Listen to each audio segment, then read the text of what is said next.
do apologize for the delay. Mostly my fault. My food, which I ordered, did not arrive until basically 4 minutes before I was going to go live. And I'm like, I could rush eating that.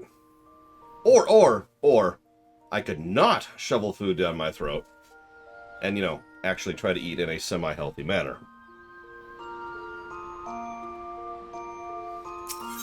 So,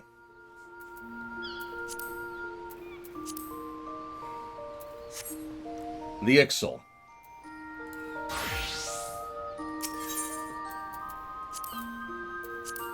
Now, let's talk about the Ixal briefly. I'm actually most familiar with this story arc because it's most recent for me. I only did this one this year, in fact. So there's this dude, Sezul. He's hysterical. We'll show off at least some of that. He has marked me as an artisan. You see, he and his group of Ixal obviously are not enslaved to Garuda. That's pretty much the trend for all of these Beast Tribe quests. And as a consequence, they want to regain their flight. Now, I hinted at this earlier when we were talking about Garuda and the Ixali, but the way this works is Garuda said, I'll totally give you flight back. Definitely. Wink, wink. Now go kill people for me. By the way, that's even more amusing when you consider that she can literally mind control her own servants. But she doesn't even have to for half of them. A lot of the Ixal willingly follow Garuda because they think she's going to re-gift them the gift of flight. So, there's a group of craftsmen, the Ixali that we interact with in this thing. This is a crafter-gatherer beast tribe, by the way. Going forward, they codified this a bit. You notice there's several beast tribes here. In each expansion after this, there's a gatherer tribe, a crafter tribe, and a hunter tribe, aka a DPS class or whatever. And that's kind of the pattern going forward. I should mention right now that we're only going to show off one of the other tribes after ARR, because, well, we need to talk about dailies. But before we get into that, so, this group of crafter Ixal, they have an idea. They have this wonderful, brilliant idea. They're just going to make an airship. That'll bring them back to the skies. Now, this is actually not as stupid of an idea as it sounds. It turns out the Ixal, thanks to their very nature and their structure of how their brains work, have a correct have a natural inclination. Oh, it's dark all of a sudden. Have a natural inclination towards understanding things like thermodynamics and air, hot, up, go, and a lot of the general mechanisms and engineering required to make an airship run. Now, this is a good time to mention that there are actually two very distinct types of airship within this setting. There's ones that run on Magitech, and then there's ones that run on blimps. Every airship you've seen so far, including, in part, Sid's airship, but also the ones we use to go from town to town, and the ones the Ixal are making, those are blimps with a carriage being carried below it, and the blimp is primarily how it stays aloft. And then it has engines and pieces, and that actually helps it to move and maneuver, right? The other type of airship is the ones that use Magitech to stay aloft.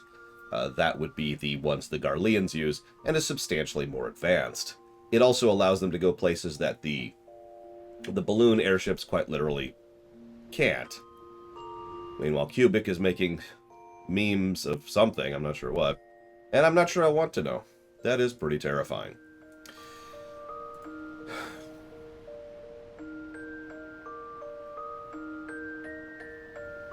Is that a scene from Iron Man 1? Oh, whatever. I unfortunately do not have time to look at that right now. So, later. Anyways. Now, it turns out there's this one Lalafellan who's actually pretty cool. And he wants to help craft these things. So we help him, and that's cool. Tataramu. That's his name. So.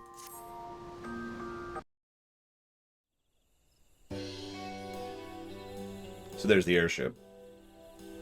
As you can see, we're kind of slowly starting to put it together here. It's a little different in design than most of the other ones. Oh no, it's not going to show the actual cutscenes, is it? Oh no, it's not, is it? Hang on. I hope at least some of the story cutscenes are here. Instead of just the, here's your progress cutscenes.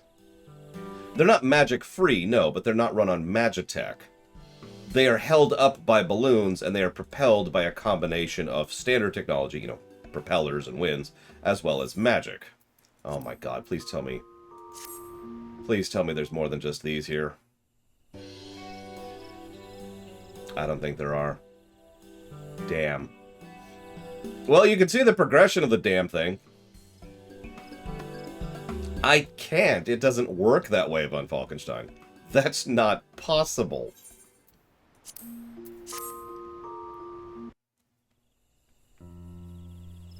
Wait, wait, wait! I think it's a cutscene. Maybe. Nope, maybe I'm wrong.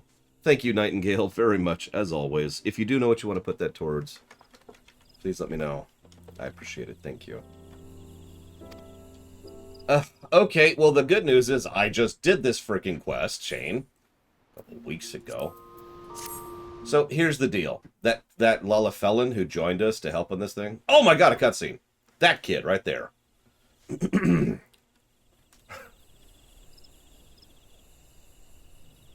Laura, you're back. Mr. Gor... Oh, jeez. Okay, I'm not even sure exactly which point of the story this is, so let's see what happens next. I think I know where this is. Because it's one of two steps.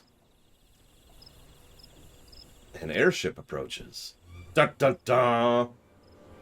Dun dun dun dun dun! You can see what I mean by the dirigible thing with airships.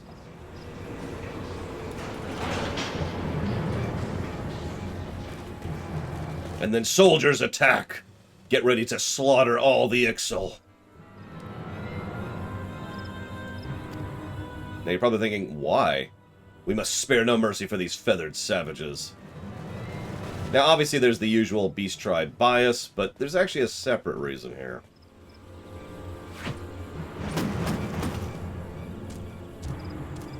By the way, that dude on the left there is awesome. He's getting a plus by himself. Who comes barging into Sezul's camp? Remember inviting armed thugs to dinner? Sezul does not. Save your indignation, Beastman. You'll roast for kidnapping Master Tataramu. Kidnapping? See you any shackles around his ankles? Free as a bird, Tataramu is. Tataramu. God, that's a hard one to say. How'd you even find me here? How many times must I tell you to leave me be? And there's his dad. Enough of this petulant nonsense, Tataramu. Father? Father? Ah, chief of Highwind Skyways clan you must be.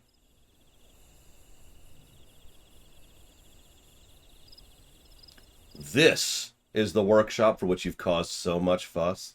No proper tools, no materials. It barely qualifies as a dumping ground for a factory's refuse. What is it you wish to do, boy? If you want to tinker with airships, the company has them in abundance. I'll have Coulson arrange for one of the new Garland Ironworks models to be docked in a spare hangar. No, Father, you don't understand. This is not some game or idle pursuit.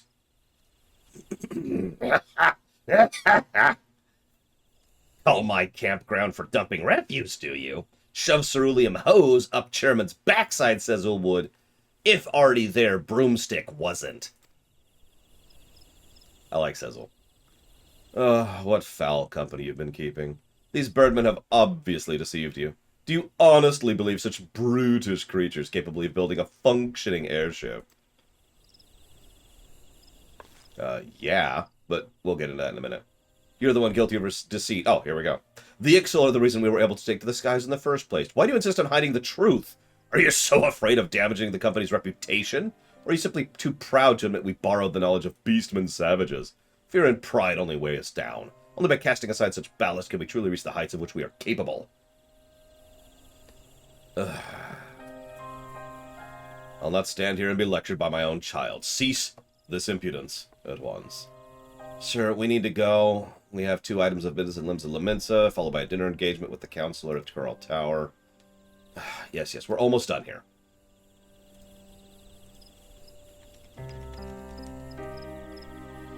Bring my son. If he decides to struggle, no need to be overly gentle. A small dose of discipline will do him good.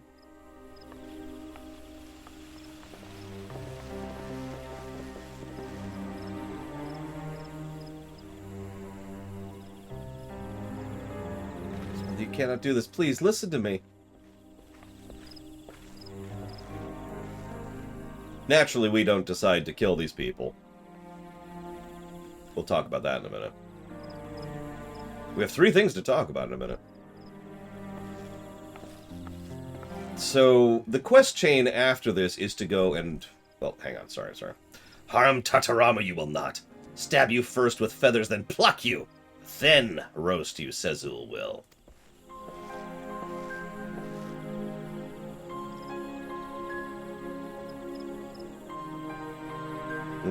Delicious sapient species cubic skull.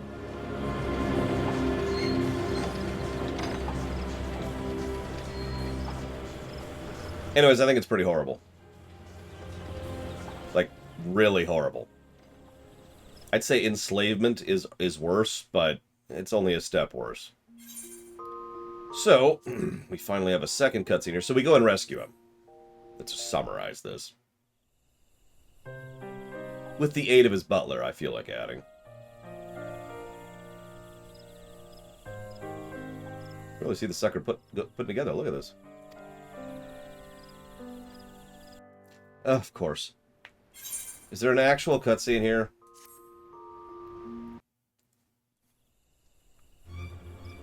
Hey!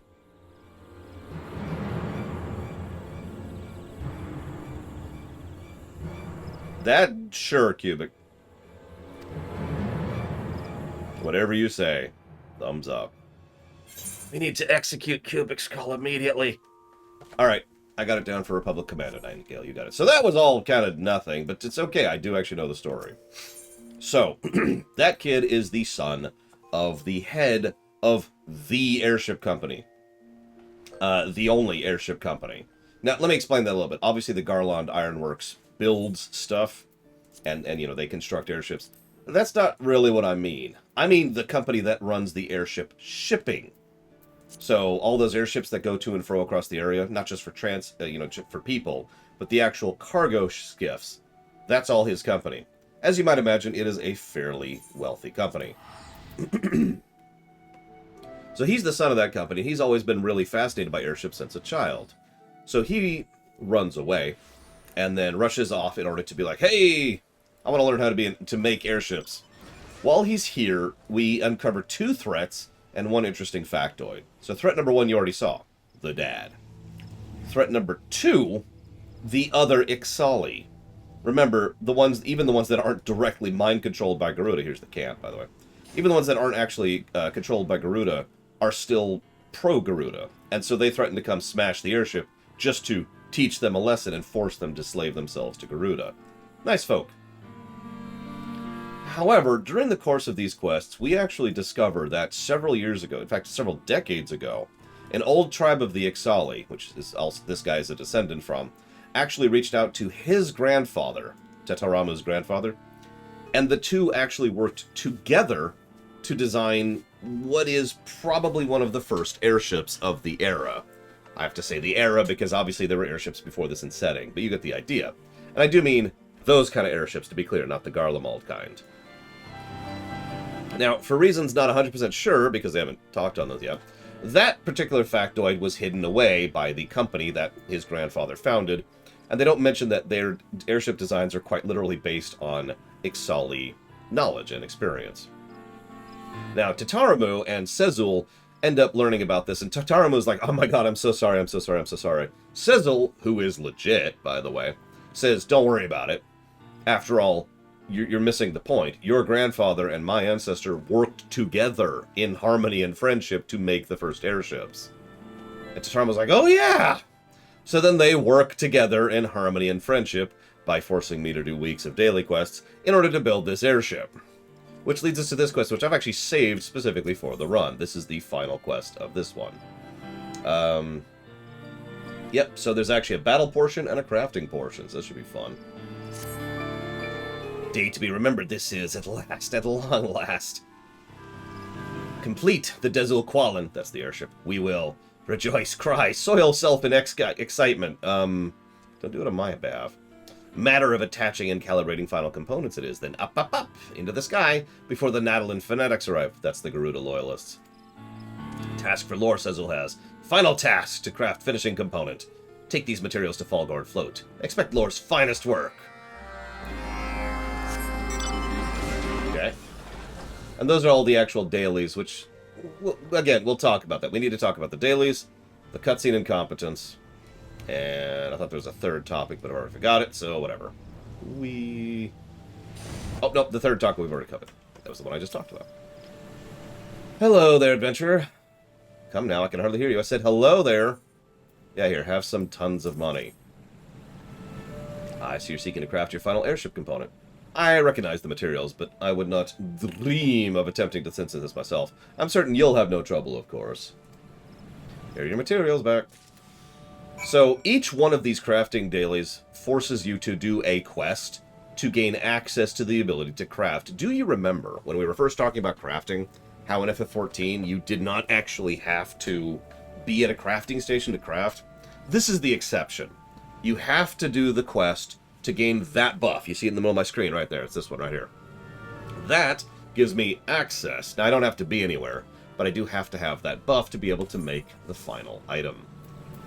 We're going to go down here, down to Beast Tribe, and I am trying to build a finishing component, which should be down at the bottom. Yep, there it is, right there. Right. Also, this is another annoyance. You have to have these gloves equipped, which have jack for stats, to be able to even do these quests. Which also sucks. Now, the good news is, I'm level 90. So, you know... There you go. Done.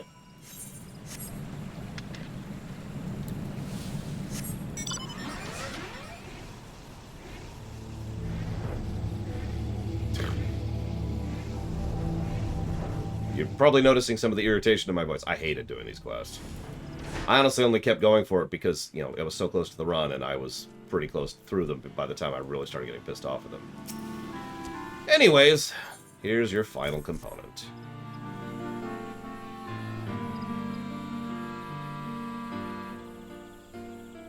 Exactly what we need this is. Final piece, yes. Chief, terrible news there is. Squawk! News? What news? Heard from our little bird in Nautilin we have war balloon pilots have begun priming airstones. Priming airstones? That sounds ominous. Yes, seek to harness blessings of Garuda, they do. Stones provide propulsion for balloons. Signal preparations for coming sortie, this does. Squawk! Sent details of assault to Zulhaz. Fly to Ekotl and destroy Dazul, the squadron will. Thick-headed skulls. Thick-skulled zealots. Obey goddess or face annihilation, they say. Shriveled and dead their souls are. The Ekotl 9 is a gathering of crafters, not warriors. And this camp is defenseless against attack from the air. Are we doomed? Speak truth, little No Feathers does. Everything we have worked for. Go up and smoke it, Will. Cease your screeching. Need to think. Cripple this attack. Somehow we must. Lore! Not so final was final task. Ask one more boon. Dangerous mission for true warrior. That's me. Stop war balloons. Okay. I can go destroy the entire enemy force for you. By myself.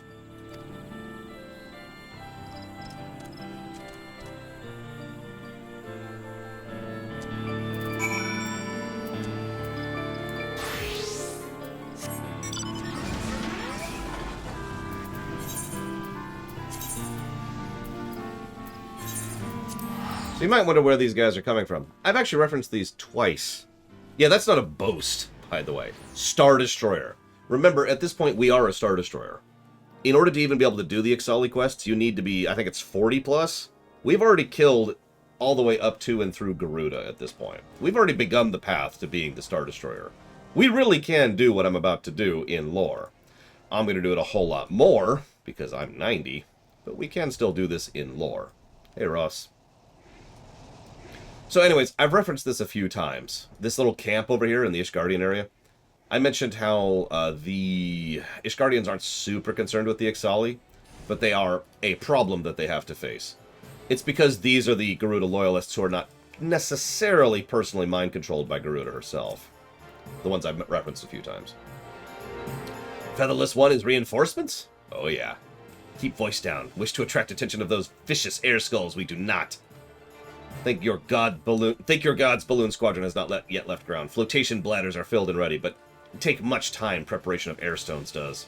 Charged by power of vortex array stones are. Once stones are fully primed, load them onto balloons and take off, air skulls will. Before that happens, disable vortex array. We must. No power means no propulsion. Tools for sabotage we have. Corrupted crystal shards. Insert these into turrets of vortex array and disperse elemental wind currents. They will. But begin with primary turret you cannot. Disable secondary first. Very important. Delicate and dangerous work disrupting flow of elemental power is. Look, featherless one. See glowing device? One of 3 secondary vortex turrets it is. Try inserting shard. Okay. Insert. Where's the shard? Shard. There it is. Why is it down there? Yeah, exactly, Zactaf. Clong. Very good, very good. Now go. Okay. Now, you don't technically have to be an attack class, but notice that these are level 49 mobs. And speaking from personal experience, these mobs suck, even at 50. So, FF14 doesn't really have the concept of elites like most other MMOs do. But the closest it tends to have is back in ARR in each of the Beast Tribe areas. I've shown off each of them so far. There was the fire area for the Amalja, and there was the coral reefs of the Sahagin, and so forth and so on.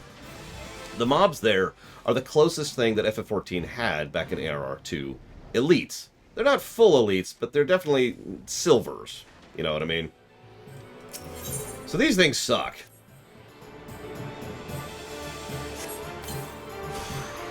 I don't mind being a good Darth Vader. I think that can be a thing, Zactaf. Right? Everyone agree? I mean, there was literally a white armored Darth Vader in one of the What If comics, which is actually totally awesome.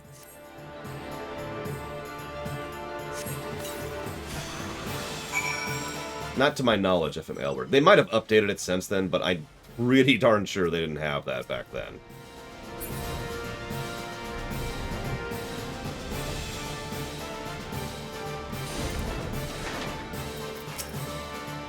Spark! Robbed balloons of propulsion, featherless one has, but sensed something amiss. Oh yeah, by the way, remember this quest was designed to do that without flying, while we're on the subject. Okay, something is amiss. Report to the chief. No better option there is. From top of Observatorium, observe both lands of Kurthus and Blackshroud at same time. Featherless one can. Send small featherless ones to join you, Tuzal will. Welcoming of sneaky Ixal at tower they are not.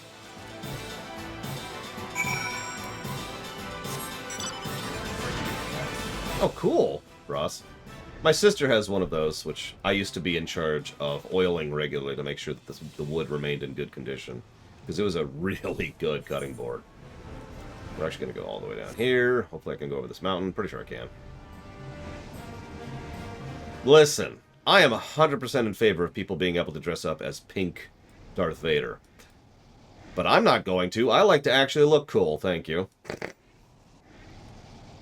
I referenced this when we were doing the Castrum Meridianum. I talked about how it was nice to have a group that actually looked cool as opposed to, you know, silly. Don't mistake me, I really do support the rights of people like Gigapudding to dress silly in these games. But I don't want to do it. Meanwhile, Tataramu is here. Have you been, Laura? Have you not heard? There was another of these vortex turret devices hidden in the ravine at Natalan. It would seem the Ixali air skulls were craftier than Tazul gave them credit for. Let's continue to the roof, see what we can see from there. True as is.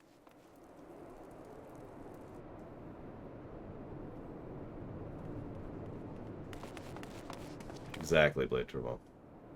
There's only one war balloon that managed to prime its airstone, but I'm afraid one is all the zealots will need. Without ballistas or even archers, the Icodal 9 can do naught to prevent their fanatic kin from dropping explosive munitions right into the camp.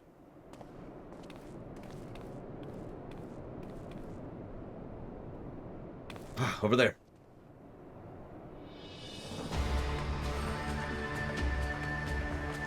It's heading south towards the 12's Wood. Blast it and bother it all. I feel so helpless. Why must fate be so cruel?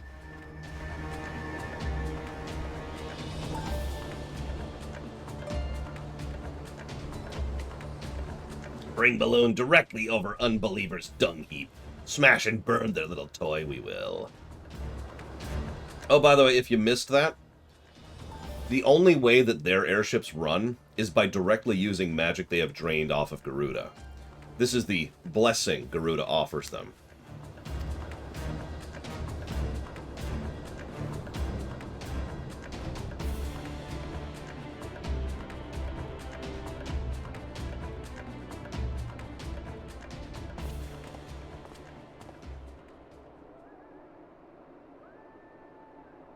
What's happening? It kind of is Blade Turval. It's a crude, like, Band-Aid version of Magitech, but it does follow the very basic principles thereof.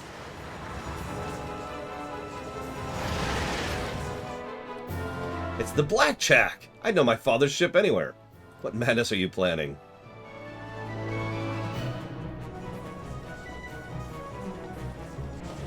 Remember him? That boy's whims will be the death of me.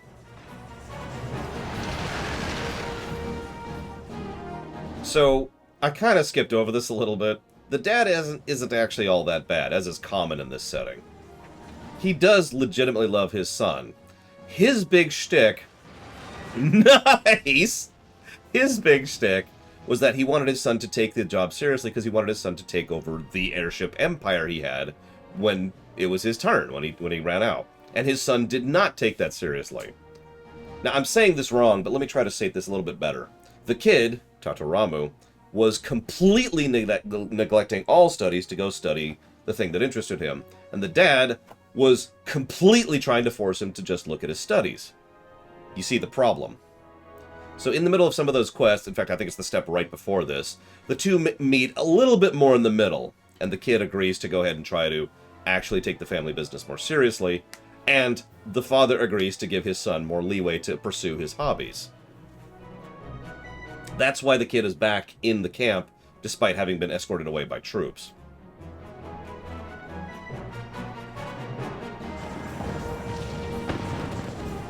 Apparently the dad took that more to heart than I thought. I haven't seen this cutscene, by the way. What did I tell you? Sturdy Skyways construction. Beastman blimp never stood a chance. Please, Chairman, you endanger yourself and the company's future both. Oh, I'm gonna be sick. Oh, pipe down. I haven't felt this 11 years. And besides, Highwind Skyways have more than a competent successor. Let's arrange a meeting with him now, shall we? What of your appointments? The Syndicate awaits an arrival in Ul'dah, and after that you have an engagement with Gejuruju in Costa del Sol, and... Cancel them. All of them. But, sir!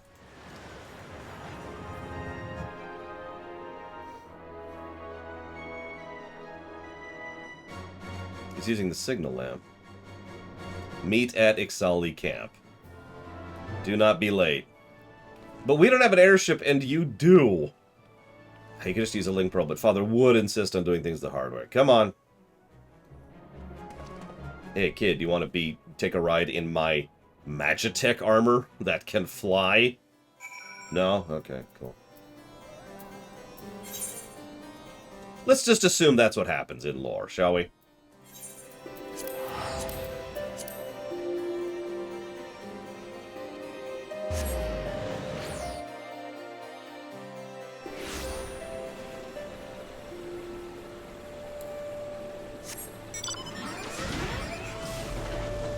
There we go. I don't know, I'd have to listen to the speech myself, Zach, to have to really judge it. Bot is up. Okay. We're not late. If you say we're late, I'm gonna smack you.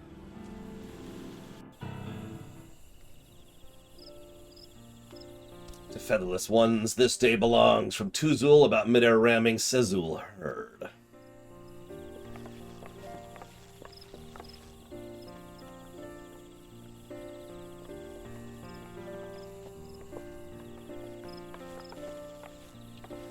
Father.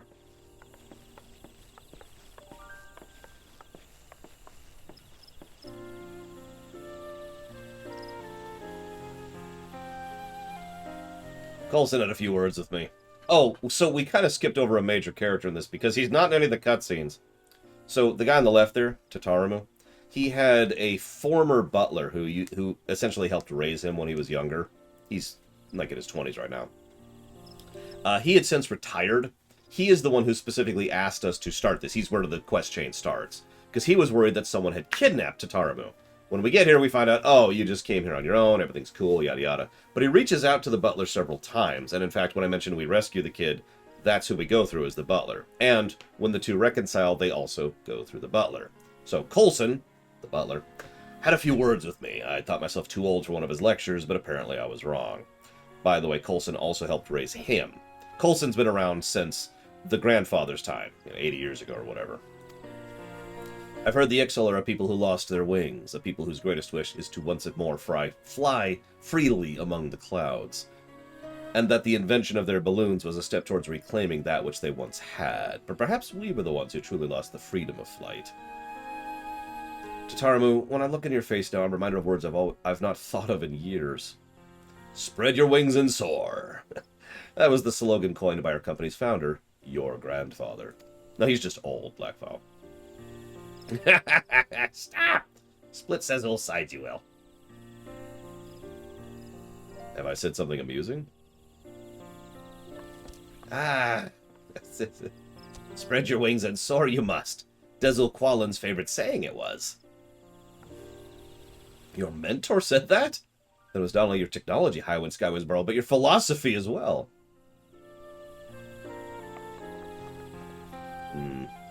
Chief Totoluk, I wish to apologize for the disrespect I have shown you. Without the contributions of the Ixal, my company would not be where it is today. My father, Tatanora, grandfather, owed his success to the knowledge he learned from the tutelage of Dezul Qualan. On behalf of the Highwind Skyways, I extend my fullest gratitude to you and your people. Enough. Makes Sezzle squirm in front of fledglings, Tatarabu will. Give thanks too, Sezzle would. Brought dream with a Coddle Nine's grasp, Chairman's son has. Brought a Coddle Nine within reach of oh god. Ayatlan? God, these words are gonna kill me. The sky. Or more accurately, a place, but let's not get into that. Tataramu! Time to launch our bird into the sky, yes? Yes, sir. Commencing trial flight preparations for the Dezul Qualan. All crew members begin pre-flight inspections.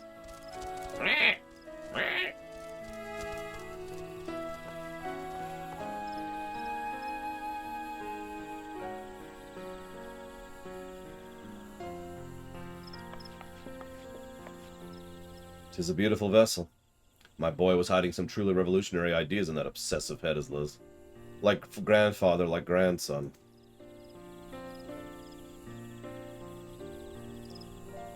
I believe you are owed a debt of gratitude as well. I did like a month of dailies on this goddamn... Twas due in no small part to your actions, the dream of my son and his Ixali colleagues now stands to become a reality.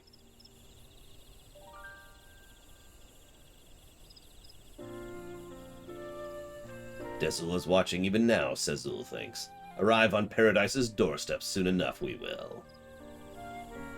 Spread our wings and soar. We shall. Lavos!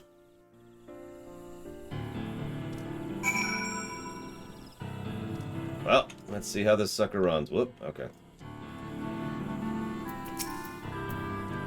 Oh, Laura, the gratitude I would heap endlessly upon you. There are no words to express the joy I feel in this moment. But perhaps I'm being premature. The ship hasn't even left the ground yet. I must focus. There is actually one more request I make of you. The absolutely final one, I promise. This is the figurehead I've been working on. I'd like you to take the rest of the materials and craft the finishing component. It is only fitting your craftsmanship binds the Dezul Qualan's figurehead together. I mean, yeah, I've sort of built half this airship myself. I'm not even joking, by the way. These dailies are all the, make pieces for the airship. That's what the dailies are. Missed chance to empty bladder, Lore has. Unless wish to miss inaugural flight test, Lore does. No, I need to do this. Oh, figurehead components. Familiar design. When did Tataramu learn to craft? Feathers of figurehead serve to remind Ixal of ancestors and ward balloon against capricious nature of sky they do. Impressed with Tatarmu's foresight, Sezul is. Have Sezul's blessing to complete figurehead lore does. Alright, this is it. The hardest thing in the game. Well, of the things. It actually is, that's not a joke. This is... You can see the difficulty of each of these items. Most of them are in the 200 range. This is 214. This is the hardest thing to make by far. Hang on, let me put on my stupid gloves. Damn gloves. There! And, effortlessly make that. There we go. That's right, I'm a Star Destroyer of crafting, too. Lore, you brought the last piece of the figurehead. Here you go. Thank you, this'll do perfectly.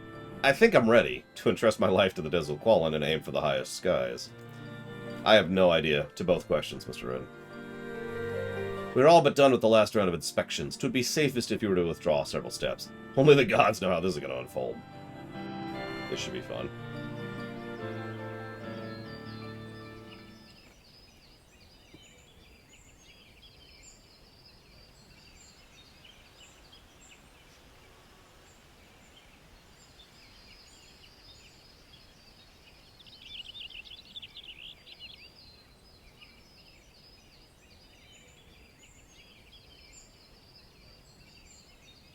Star Dreadnought, Blade Turbo.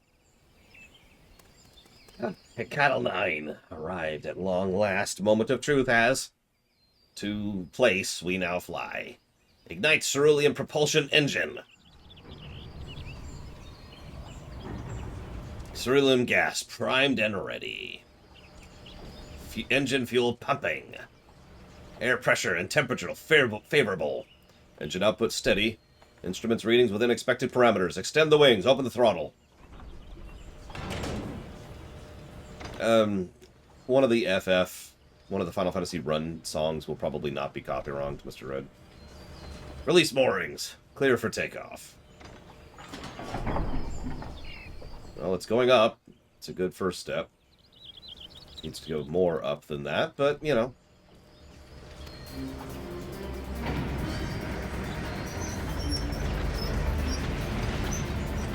Interesting landing gear.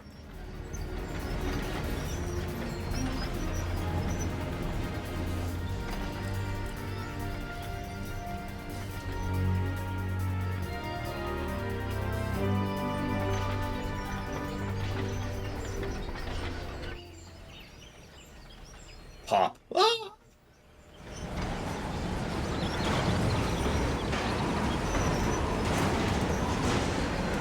Well, that's interesting. Too low, too low. Something wrong there is. It is the witch's shroud. God damn it, why now? The sudden difference in ethereal density above the crown of the trees can produce turbulent air currents, a rare phenomenon particular to the Black Shroud and the bane of even the most seasoned airship pilot. Keep her steady, Tatarmu. Ride the wind. Don't fight against it. Yeah, he can totally hear you.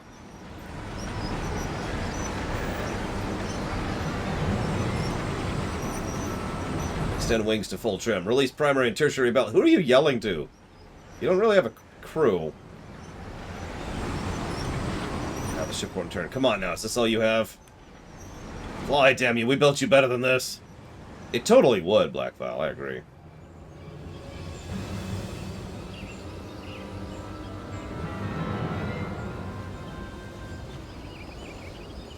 Fly. Fly, you fool.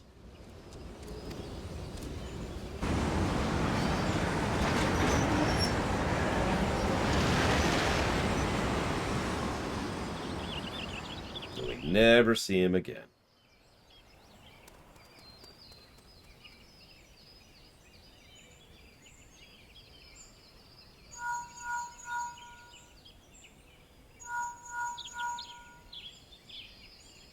Spotted Desilqualin from Natalan vantage point. Tezul has. Indicated altitude of 5,000 yalms. Instruments do. Soar like bird, it does. Soar like bird. Now I gotta try landing. If you ever played Top Gear or Top Gun, you know what landing is like.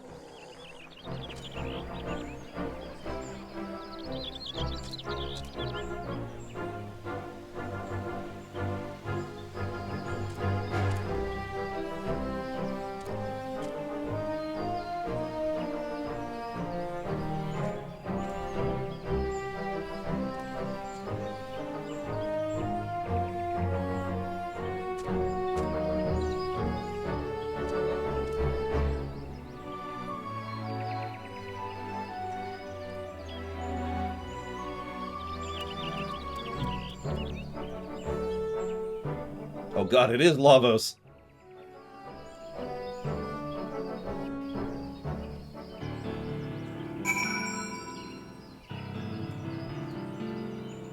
Ah, there we go.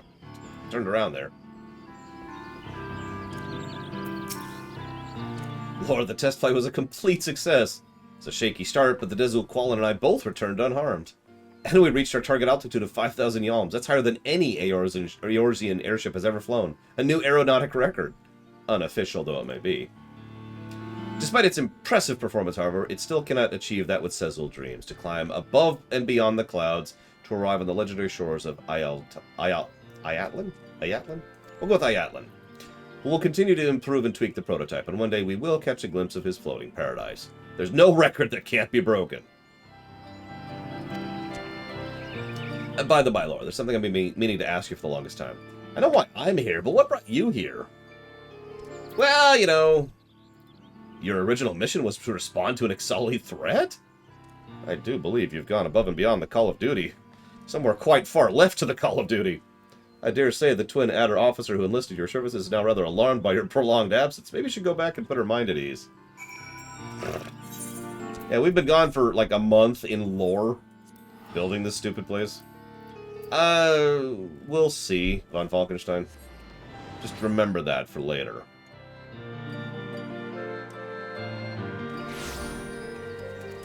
There are such things as floating islands in this setting, so it's not out of bounds.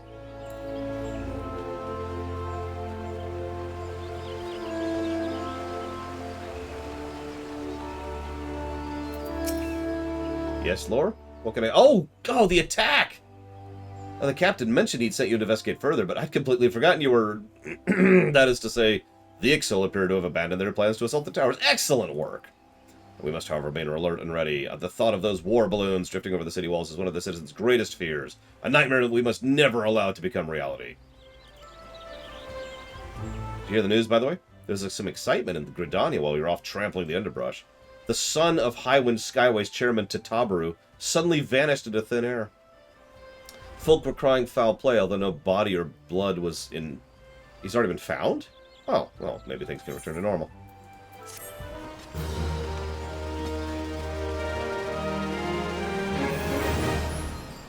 Yay.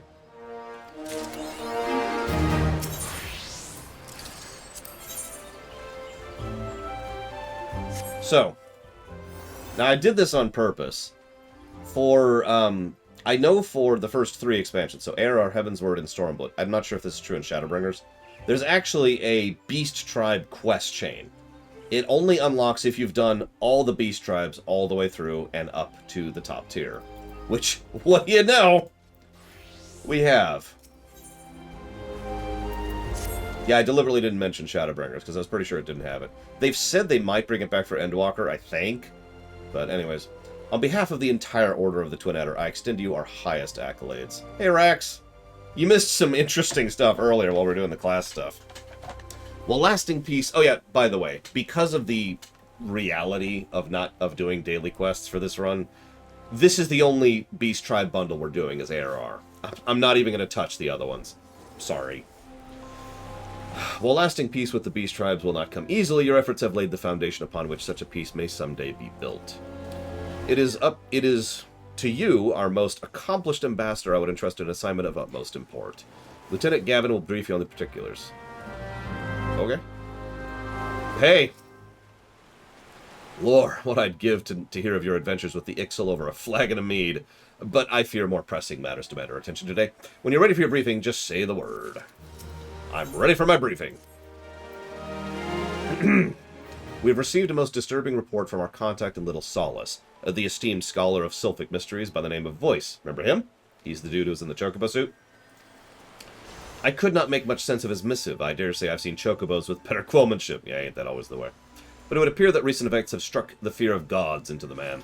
What few sentences I could decipher specifically asked us to contact the Immortal Flames and send for you. It would seem Master Voice is quite taken with your prior efforts on his behalf. It need not be said that any threat facing our Sylph friends is potentially a threat to Gridania as well. I should probably mention that after the Sylph quests, we don't just get friends with them ourselves, we actually strengthen the actual diplomatic ties between the Sylphs and the Gridanians. Which, cool, you know? Lord knows they need it. Which ones need it, Lore? Yes. Just yes.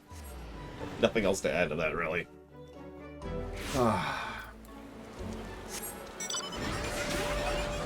Whoop, wrong way.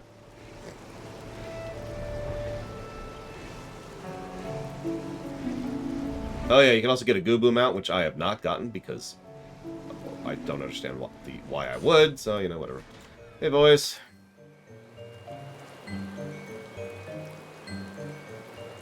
What's this? A copy of Brief History of the Twelveswoods has been replaced by a tome dealing with 240 variants of beastkin feces. Faye. Why, Lord, what are you doing here? I sent for you? Oh, maybe I did.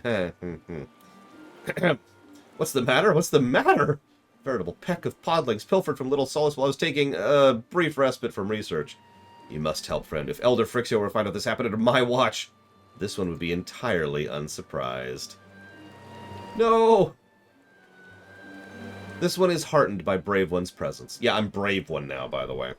If there is one thing that can be said for Bumbling One, it is that Bumbling One has strong and trustworthy friends. This one fears it is exactly as Bumbling One says. Little ones that these ones had raised with care, little ones soon to sprout to life, gone. Every last one. As you well know, podlings are young sylphs in pre-birth state. Yes, I know what this is. This is literally a sylph napping. Little ones are the future. Without little ones, there will be no one to carry on this one's vision of peace. The touched ones are behind this, no doubt!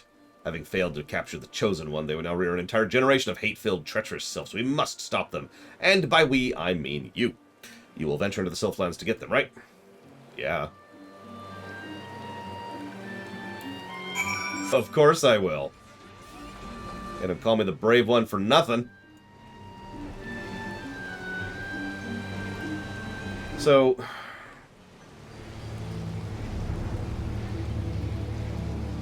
I do know that the Punisher has defeated Captain Rogers. In fact, I know everyone has defeated everyone because it's the comics and that's how that works.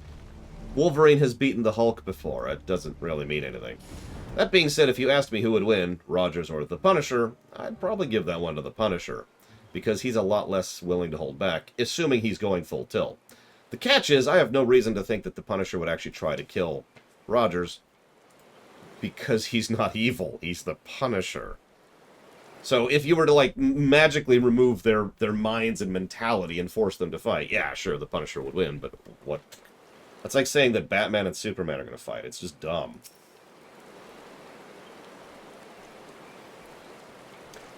Offshore Twitch account says, I thought you were legit going for 100% completion. It is physically impossible for me to do 100% completion on camera. So that's not happening. However, I am going for what I mentally think of as 90%. It is as much as I can do in two separate categories. There's stuff I can do, and there's stuff that's worth the time investment. For example, I can show off Eureka on camera. That is possible. No! And then there is some stuff that I actually cannot show off on camera, because I can't show you the daily quests as I go through them because of the nature of how that works. So I can't show that off. Sense make? Those are the two categories of things we are skipping. Things that are unfeasible or things that are actually impossible.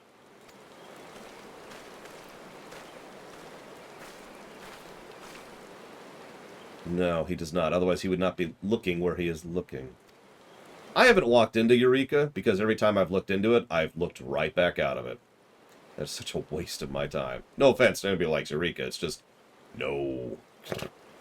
That which you seek will not be found here.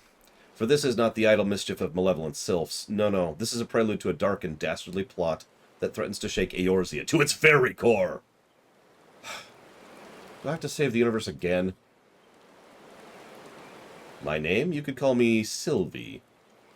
But you will have no occasion to do so, for I shall pursue our kidnapper, and you shall return to see your own concerns. That is, if you know what's good for you.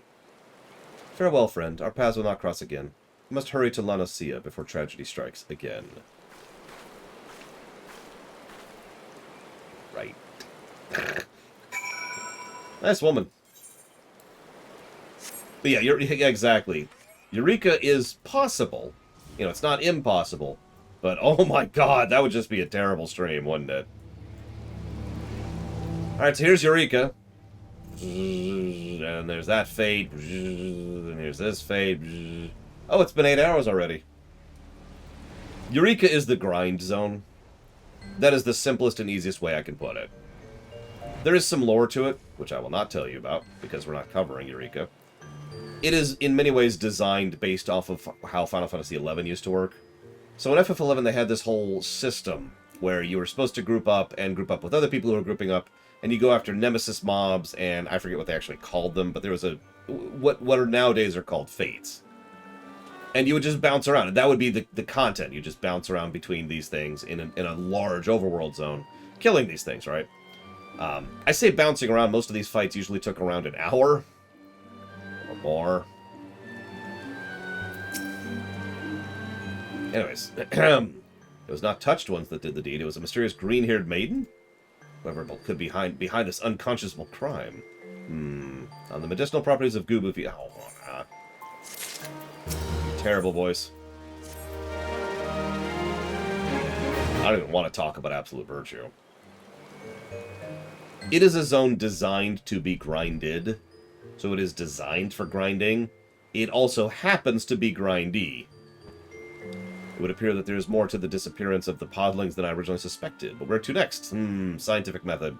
She said the touched ones were not responsible for the crime, and the sylphs of Little Solace would have no reason to kidnap their own, so we can safely deduce the perpetrator is not a sylph at all. Follow me? You can also say the girl mentioned La Noscea, and she must travel before tragedy strikes. Oh my gosh! The pirates! Thieving pirates! Thieving, scurvy, thieving scoundrels! Fortunately for us, I have an acquaintance in the area. Guston. No one fights like Guston. No one drowns like Guston. But if you remember, we know someone over here. A Sahagan elder.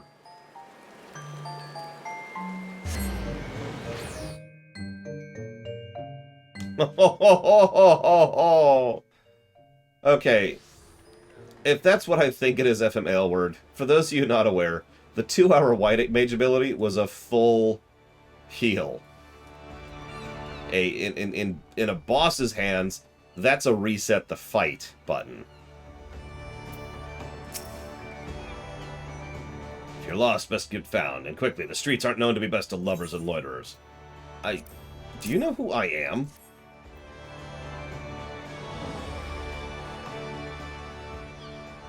A letter delivered from my sister? Wasn't that just bloody brilliant? Perhaps next time the bloody furballs could just... Oh, whoops. This is actually the wrong quest. My bad.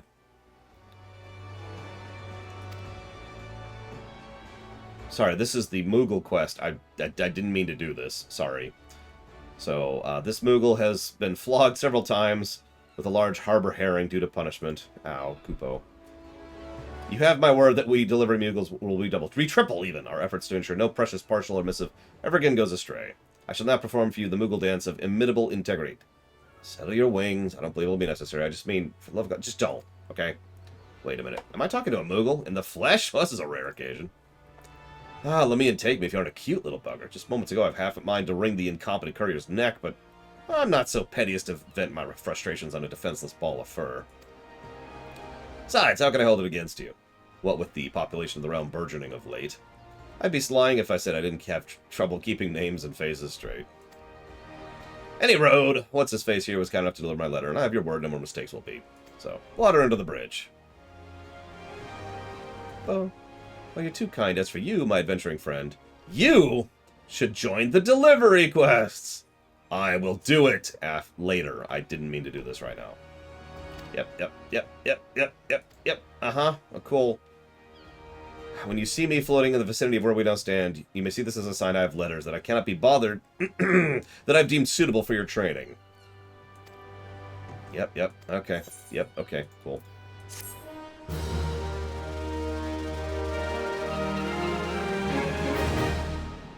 Okay. Carrier unlocked. Question mark? I attained carrier level 1. I don't know what this is.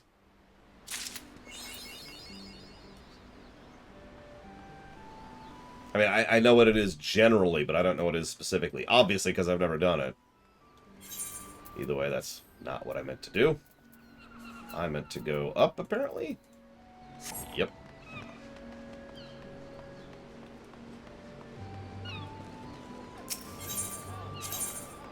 My bad. They're both quests are here, and you know how Limsa is. Yeah, I don't know how I'd review Absolute Virtue. I mean, obviously in terms of boss design, it's 3 negatives, but then it's got that one ability, which by itself is 3 negatives. And then it's got the health padding, which is 3 negatives. Let's see, what else? The fact that it can wipe your group, like, almost immediately, if you do something wrong. 3 negatives.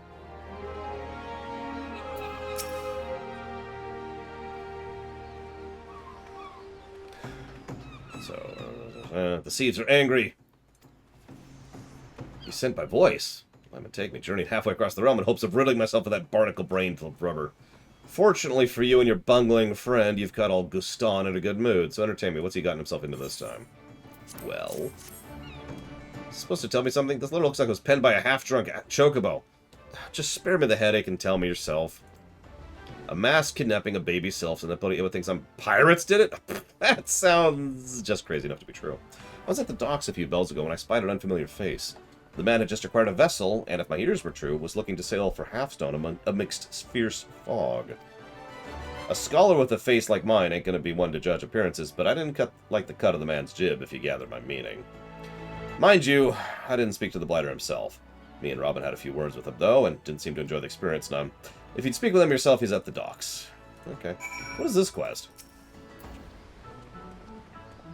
BSM. Oh, this is... yeah, that's the Ishgard quest. Okay, cool. So I don't recognize that guy. That's probably another Ishgard quest right there.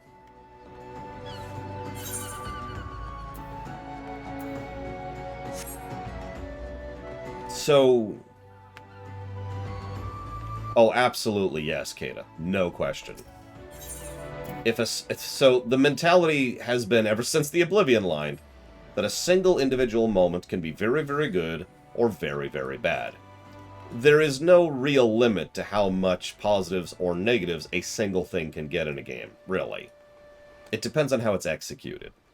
On the one hand, obviously, a single thing can only get 3 negatives. But things can be multifaceted things, right? So let's say you have a terrible boss fight in a game where the HUD actually breaks on that fight, and there's a bug on that fight which crashes your game, and the music that plays for that fight is terrible, and it's required to finish through the game, and it's like the second boss of the entire game. So you can see how all of those things by themselves would warrant negatives, not just, this is a bad boss fight. I remember you. You had the adventure who returned the necklace to the nice fishman for me. If you remember, this is the kid that the Sahagin saved at the very beginning of the Sahagin quest. Oh yeah, and the cutscene's skippable. It's like a 5-minute cutscene every time you fight him. You did return it, didn't you? They were so nice to me, after all. I just had to do something nice for them, too. Wonderful. I knew I could count on you. What? Father told you about some strange man? Oh, I saw him. He was wearing some strange metal mask. At least I hope it was a mask. It looked like part of his face. He said he had scored a casquettle with... Nove? Nove.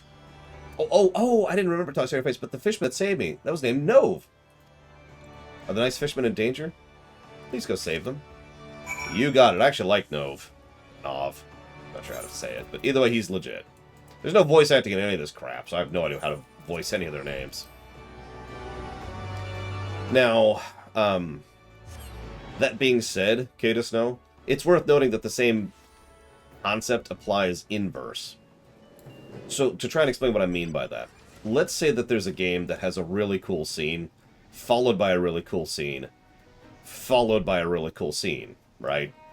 Or maybe there's like tons of really great music, or maybe there's a character that's just awesome consistently. In other words, as something has more screen presence and more relevance in the game, it gets even more positivities. It even more possibilities for positives, and also negatives, but you get the idea. So while a single boss can flesh out to whatever, a single character can flesh out to whatever, too. I tell you right now, several characters in this game are assuredly going to technically get more than 3 positives by sheer virtue of exposure and the fact that I'm technically branching it out between the expansions. So like Thancred, he's going to be several positives, just to name one example. Y'shtola, absolutely. Alphino, he'll get there. You get the idea. My eyes to be believed? Yes, Laura returns. What brings my shoreling spawnling back on the... Yeah, by the way, he technically adopted us, which is actually kind of cool. Did any of the Scions in ARR get positives? Kind of? Not to the extent we're talking about. But as of right now, we gave one to Thancred and Y'shtola. And I think that's actually it. And only 1 positive each, because, let's be honest, ARR story is not great.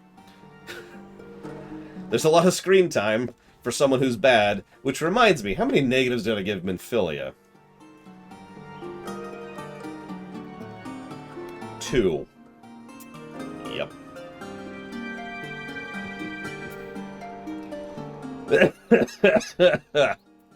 Anyway, let's have some oranges.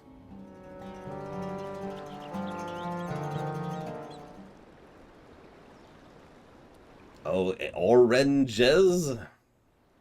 Yeah, Minfilia... So Minfilia is the inverse example I was just giving. There's so much of her, and it just keeps being bad. It keeps being a waste of space. That's going to come up in Stormblood, by the way. This is a delight. Ever since the last batch you brought, my spawnlings clamor endlessly for more. Yes, Sahagins love oranges, by the way. Go figure. A present from the finless child? This pleases me greater still. Yes, perhaps a new generation brings hope and peace between our peoples. That's the goal. Clutch Father, I need your counsel.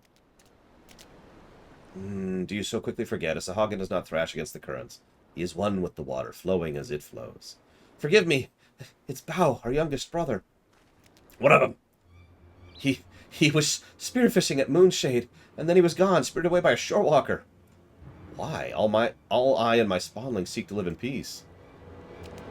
Lore, you were the first Finless to prove yourself a friend to my clutch. I ask you accompany me. Dude, I have got your back. Nav is legit, by the way. I like him a lot. I don't know if you noticed, but I gave Nav a plus by himself. Most of that's by memory, but it's totally earned, so,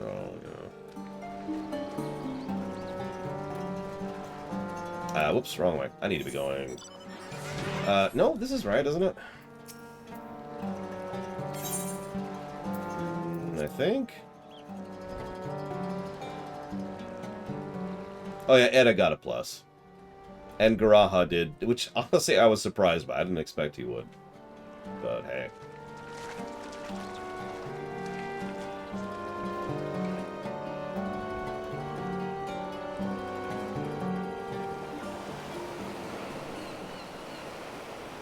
There we go.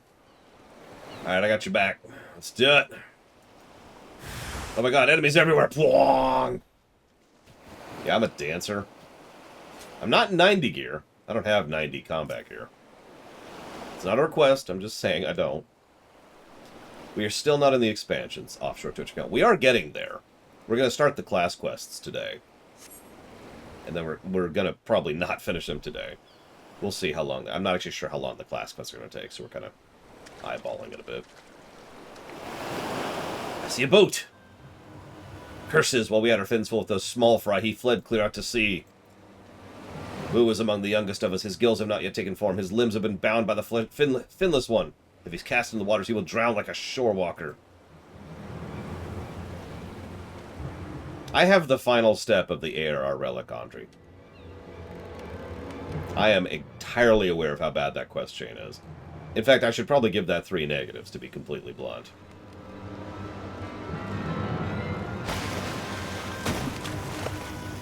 That was really fast.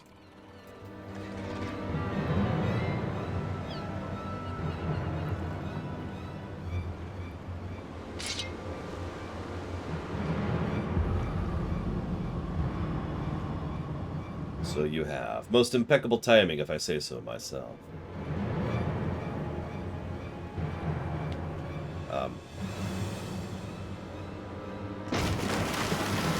Ah! Save me, Clutch Father. All too easy. Oh, you son of a submariner.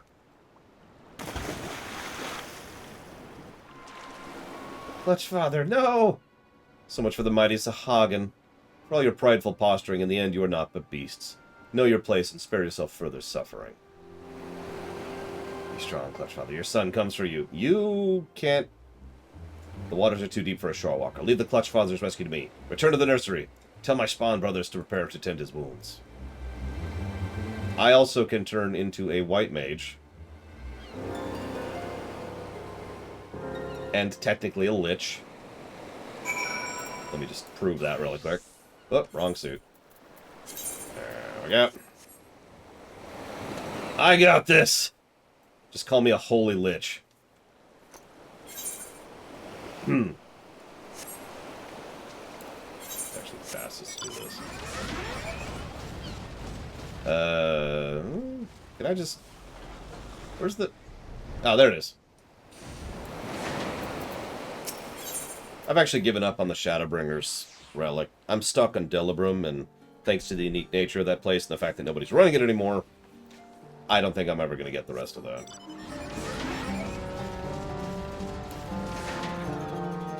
Yeah, I could see that, Pillars of Snow. For those of you at home who don't know this, D&D Warlocks, actually, so the way a Warlock works in lore, in Dungeons & Dragons, is they actually bind themselves to something else, right?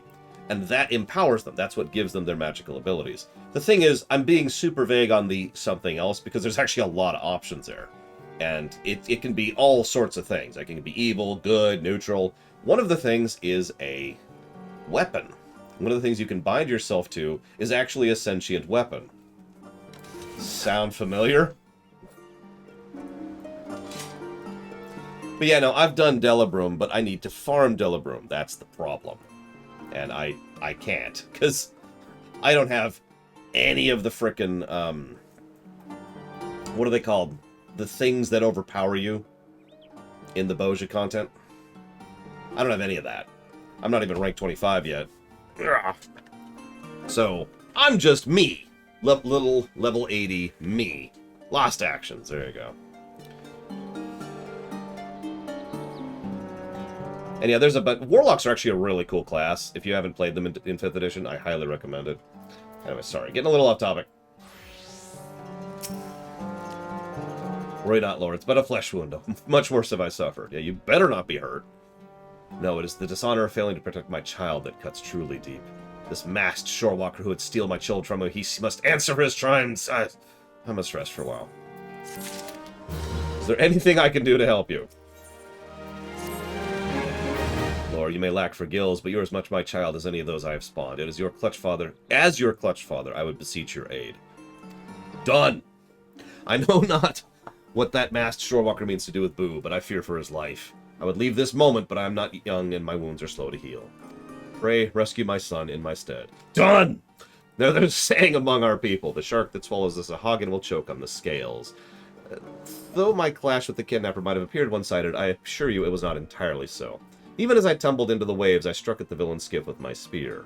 Even in my weakened state, I was able to open a sizable hole in the bottom. The vessel will flood over before long if it hasn't already. The fiend will have no choice but to dock at the nearest port, and there's only one nearby port. So, let's go investigate. Actually, let's just go ahead and do this. Warp down here.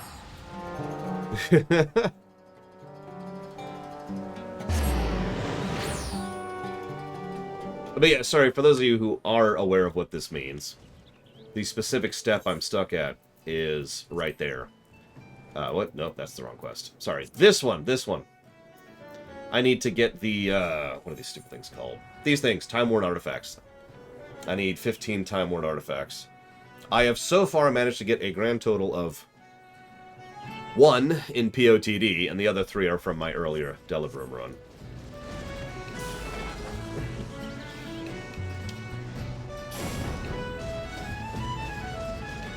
Alright, let's check out these skiffs.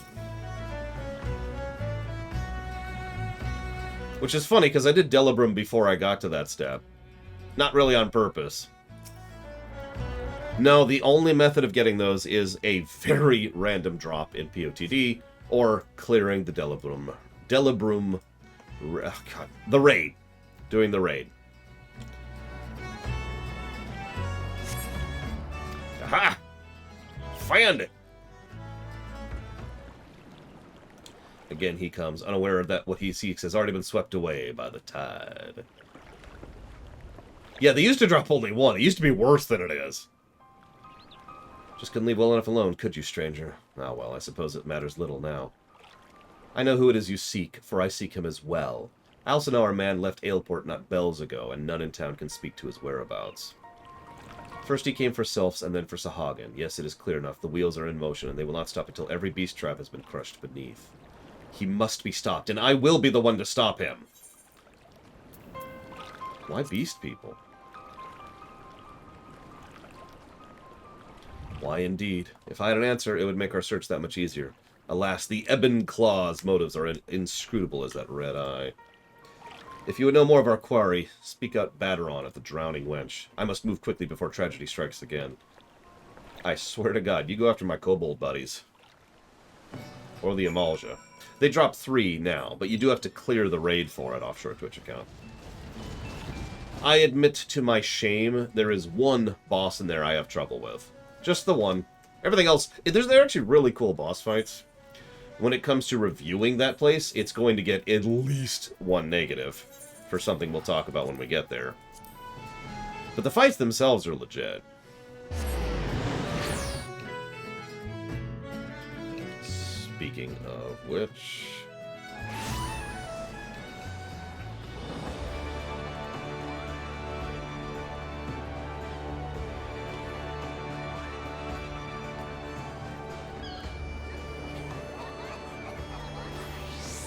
It's the dumbest one. The chess boss? Ah, I got the chess boss. That's easy. It's, oh God, hang on. Hang on. Let's see here. So we've got... I'm trying to remember these things. Trinity Seeker? Nope, that's easy. Dahu, which is, oh, that's the mini-boss. No, that's not it. Queen's Guard? Nope. Bojin Phantom. That's the one. Which is so dumb. I don't know why I have issues with it. Every time I've done it, I've died on the Bojin Phantom. Then we get to Trinity Avowed. No problems there. And then, of course, Queen. No real problems there. I've screwed up on the Queen, but I don't have issues with it. But the Phantom, I suck for some reason. I don't know.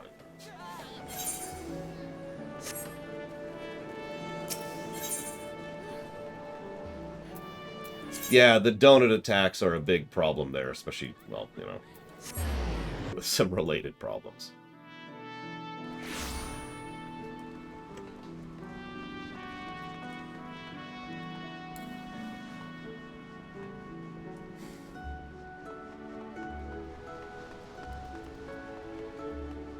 Hey, help.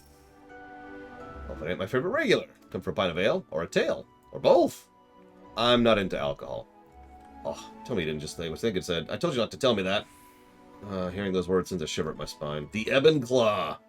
Najajab. Although I'd suggest you avoid speaking that name if you prefer your head attached to your body. One of the 5 deadliest sellswords in Eorzea by any measure. Not that you're like to have heard of him. Prefers to keep the shadows. Smuggling, assassination, extortion. The dirtier the job, the more it titillates the man. Believe it or not, he started out as an adventurer like yourself. Some reckoned he would be the hero the realm was looking for. But doing good didn't satisfy him. So he turned to the dark side. His words, not mine. You're strong and sure of the lad. As I... Whoop! I apparently didn't open my drink.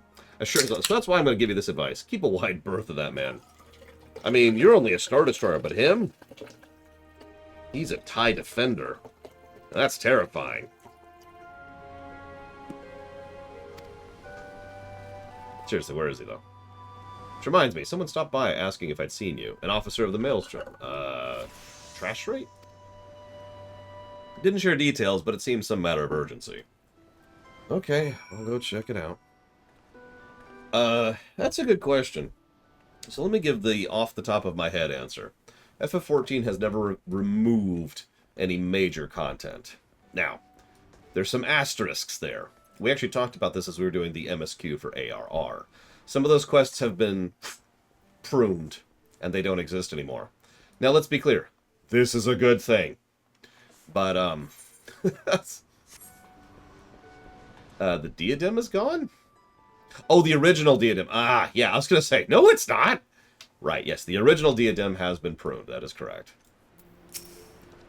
Which, honestly, I'm okay with that, too, to be completely honest. So I'm going to stand by my original statement. They have never gotten rid of any major content. There's no battle for the Undercity in FF14. Yes, I remember the lieutenant. This is the kobold lady.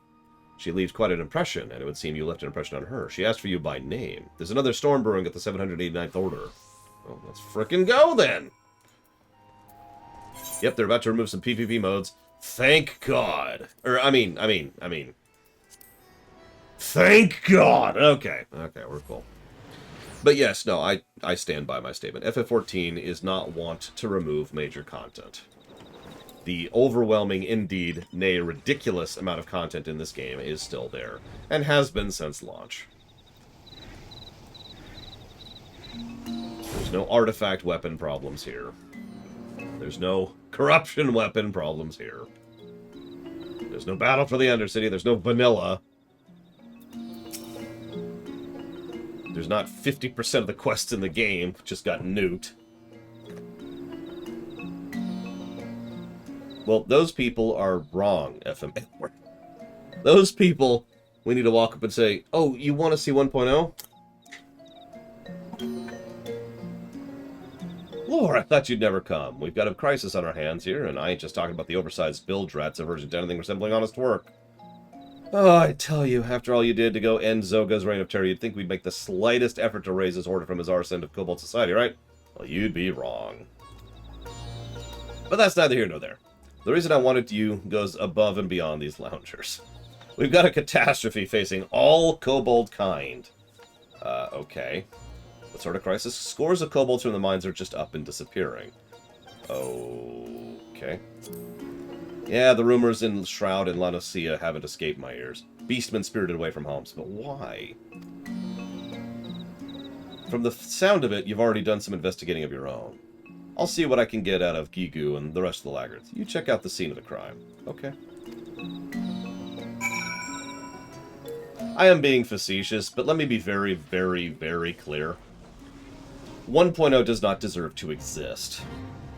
The only things that were relevant in 1.0 that are still relevant are covered in ARR. ARR very accurately and thoroughly covers the story of 1.0, follows through on it, concludes it, and then moves on from it. I think they did their due diligence on that one, you know? Okay. So she's just missing?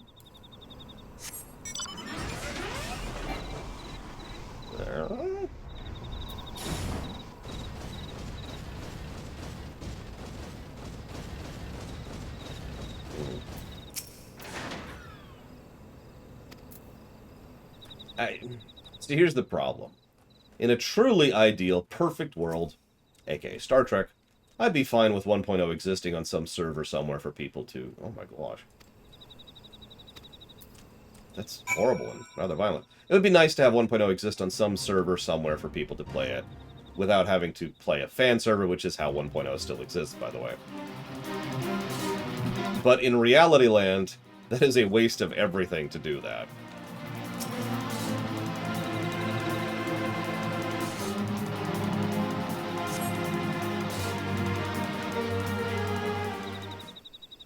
Versus these two. Ugh. Don't touch me. I can stand on my own. Clearly. My deductions were flawless. I knew the kobolds were next. I waited to strike, yet I could do nothing. Naj's job, the Ebon Claw. I should have known I'd be no match for that monster. My strength wanes. At this rate, I must go. Okay.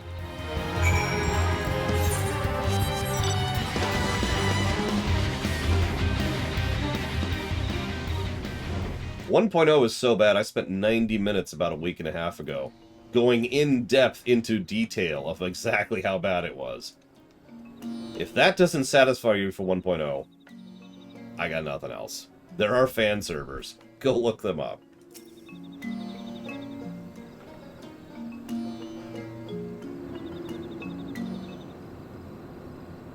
Who is this Overdweller girl? What's she doing here? And where can Gigi nap in peace? I hate this guy so much. Why not? Please, you must stop him. Najajab, the Ebon Claw, sword to the underworld. He is but a blade for hire. Another pulls the strings. Enough, lass. Save your strength. He must be stopped. No. Beastman is safe. Yeah, I was to say, there's only one left, the Amalja. Is she dead? Expired? Perished? Dead? Oh, no, this cannot be. Bring my pickaxe. I shall give her Overdweller girl a proper burial. She's not dead, but you will be if you don't stop your whining. The girl still lives, but she'll need a healer and a clean bed, neither of which you'll find here. I'll take her to the camp. Does the Overdweller imply we are unclean? Gigu takes umbrage at your remark. Offense, insult, umbrage. Why, I took a bath just last year.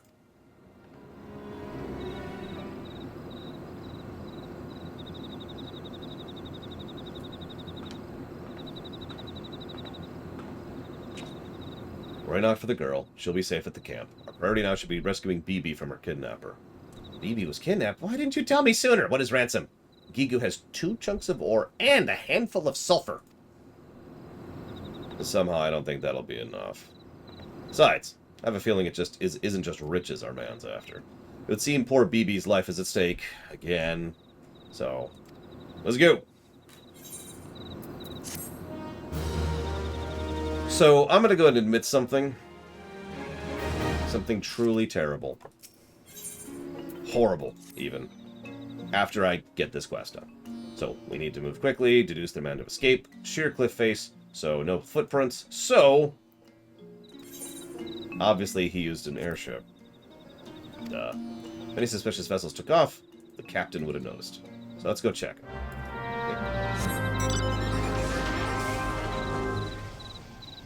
I hate WoW Vanilla. I'm going to stress that word for a second. Hate.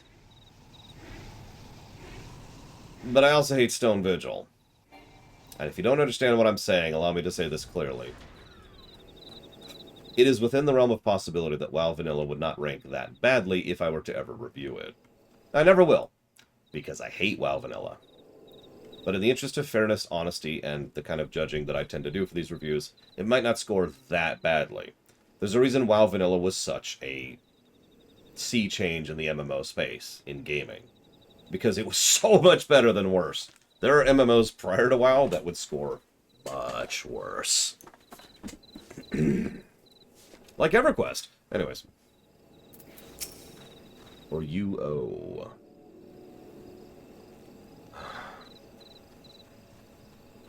Aw. Well, thank you, Grizzly Gaming. I actually recognize your name. I know you don't talk often, but you're always welcome to speak if you so desire. I hope everything's going well with the new child. I know exactly what that's like, and the 10-minute naps every hour and a half. But I do hope it goes smoothly for you.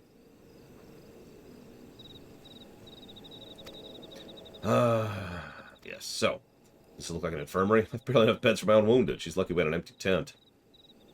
I sent one of my men to bring her food, but she's been refusing all visitors. A suspicious airship? Well, come to think of it, one of my lookouts did say something about an unidentified vessel.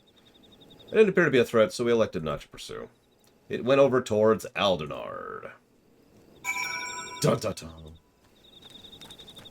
Yeah, it's called EverQuest because screw you. Die in a fire! I'm sorry. Actually, I don't remember why it's called EverQuest. I used to know the answer, though. Laura, is that you? Don't worry, my wounds heal. Forgive me, when we first met, I dismissed your aid. I was a fool. Yeah, a lot of people dismiss my aid, and they always regret it. Where I am weak, you are strong, but it's more than strength. Your heart is full of acceptance and understanding. Yes, I am exalted with all the beast tribes. There can be no doubt you are the champion we seek, the champion we need. We are no match for the Ebon Claw, but you must put an end to his plot before everything is all. You must hurry to XIV and lend Chief Totolok your aid. Oh, we're going to the XIV next. I thought we were going to the Amalja. I will not tell you everything, but I promise you I am a friend. Shall share the truth with you before long, I promise. For now, I beg of you, please trust me and help me. Well, I don't trust you or help you, but I do absolutely like the XIV. I mean, we just finished helping them after all.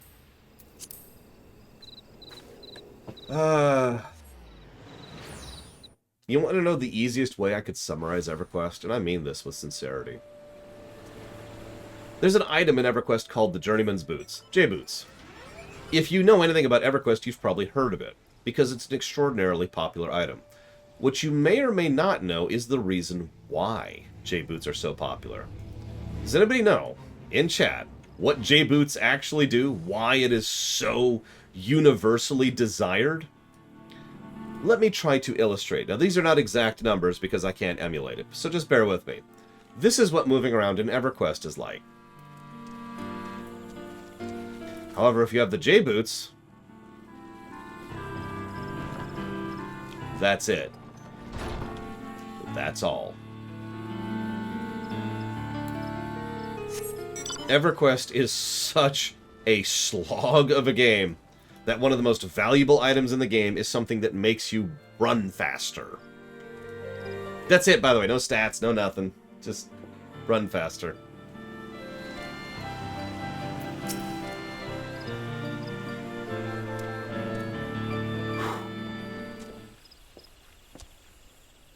Who is this? Cecil wonders. And then Cecil sees. Return to us, Lord does. Enjoy, does Cecil squawk. Squawk! Now, there's a sight for sore eyes and tired hands. What brings you back to the humble environs of Icodal? Keen to get back to the forge, are you? As you know, an engineer's work is never done, even though the Dazul Qualin is yet breaking her own records. I'd wager my latest propulsion design will send her higher still. Squawk, Cecil, squawk! Too squawky your squawkings are. Settle down, you must. What ruffles your feathers so? Tell Cecil you must. Attacked we were at our logging grounds. Airship struck by featherless nuker. It was helmed. Nuker, squawk. Attacked, but we've done nothing to incur such aggression. Bravely we fought to distant skies. Featherless one's airship fled. Black smoke and flames it spewed. Squawk and joy and triumph we did. Squawk. Sneaking around our logging grounds, featherless nuker was peeping and prying and prying and peeping. Drive him back we did. Squawk. A raid on Ixali logging grounds. Under normal circumstances, I would suspect the gods quiver, but I've not known them to come to this by sky. But if not Gridanians, then who? It was the abductor. Did I hear you right? You're in pursuit of a dangerous criminal who has been traveling the realm, abducting beastmen wherever he goes? Abductions, you say? By fellow snooker. Proud Ixali rings bound? Pay for this dishonor he will. Our first step is to find the kidnapper, a process in which my expertise should serve us well. The rogue airship was damaged, yes? If you could recover even the smallest fragment from the vessel, I'm quite confident I can use it to track the foe. Squawk! Not far from her, smell. Go find. Okay. Then let me go. One of my favorite jokes about EverQuest was, hey, let's make a pen and paper version of EverQuest. Okay. Fast forward 2 years. Alright, we did it. But it really takes a long time to play. You know, it'd be cool if we could get a computer to do some of these calculations for you. Yeah. And then we could have the computer actually keep track of your inventory for you. Yeah. And then we could have a computer render you in like some kind of visual effect as you're running around. Yeah.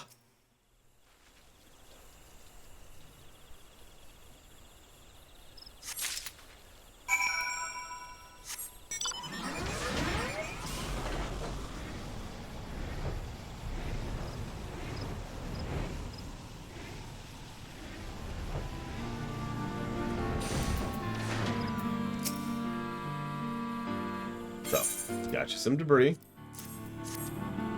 Hello, piece of an airship's outer hull. Let's see. Uncommon mommings. Aha! This is a Garland Ironworks model 1569-2. Jesus, I thought I was a geek. Fine vessels, though most will go their lives without seeing one. Only a few were ever manufactured. You don't need to act too impressed. When your father's chairman of Highwind Skyways, you got a way to not pick up a few tidbits of airship minutiae. I'll put an inquiry with Advisor Coulson. He's been apparently rehired. A quick perusal of the records should serve to identify the rogue vessel's current owner. It's only a matter of time before the curtain is cast open and the mastermind behind these crimes is revealed for the scoundrel he is.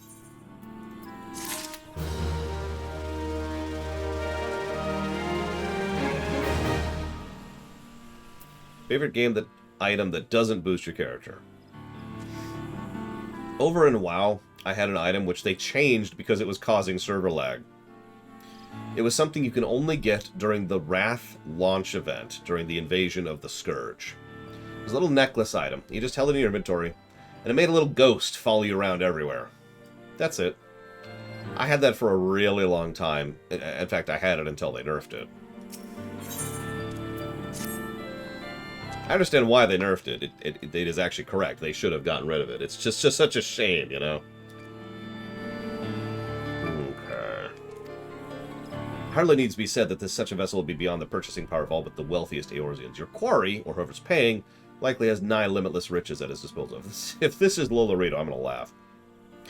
But have faith. Some of the most capable men in the employ of Highwind Skyways are tracking the rogue vessel as we speak. Whoever's behind these abductions, his identity will not remain secret much longer. I've arranged for Advisor Coulson to meet you in Ul'dah. Your foe is backed by the power of coin, but you have something much stronger on your side. A level 90 weapon? No, the power of justice! I hereby dub these weapons Justice.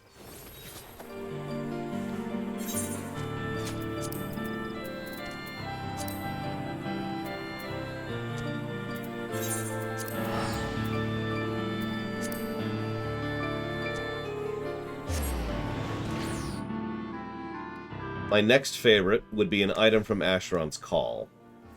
I'll tell you what it is, but that may not mean much to you. It was a mask, a Virundi Mask. It had gameplay benefit.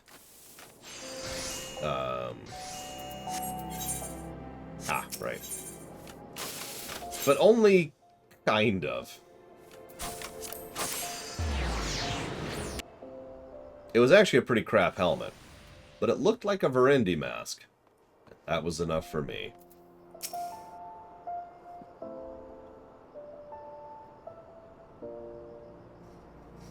Pleasure to see you again, lad. Master Tataramu said you'd be coming. I am pleased to inform you we were able to retrieve the records requested by the young master with minimum trouble.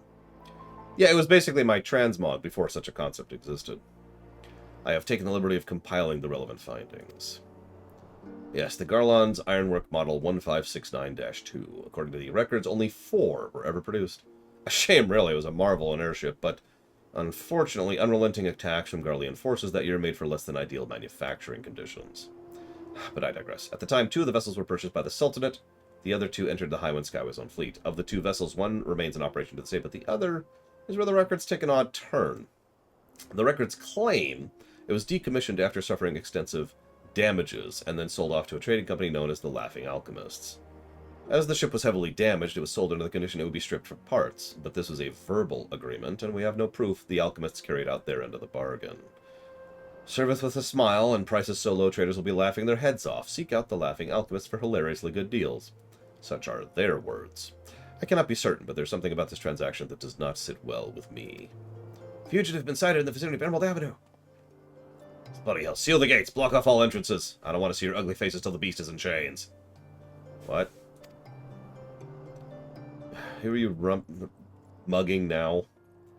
Fugitive.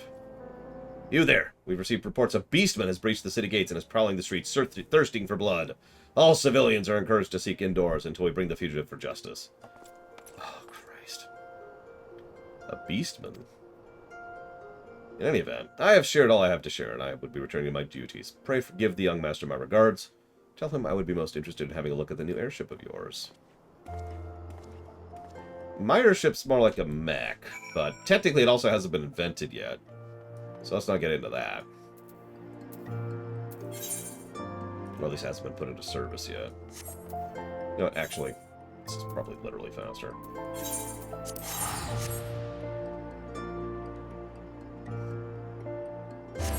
I also tended to wear amuli, back in Asheron's Call, which had some practical benefit, but really I wore it because it looked cool. And you're probably thinking, so Asheron's Call was the beginning of your transmog. No, I used to use certain weapons in FF6 that I thought looked cooler than other weapons, even though they were worse. So that was the beginning of your transmog. No, there were certain weapons I used to use in the old Mega Man games on the NES that I only used because they made me look cooler. I think that's as far back as that actually goes, though. I think that's the actual beginning.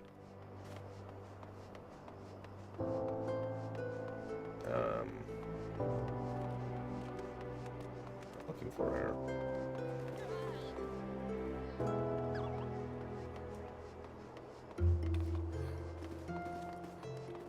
I also did that in Mega Man X1, which would also predate FF6.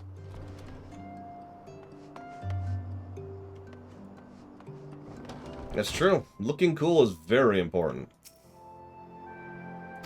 Yep, nope, it's an Amalja. Guess that. You know, if I could run, or fly, or be mounted, or do anything would be nice right about now.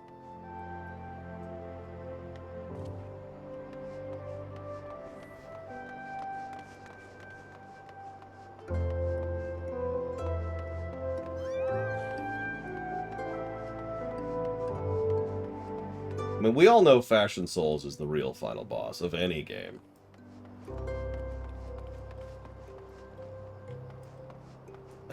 Okay.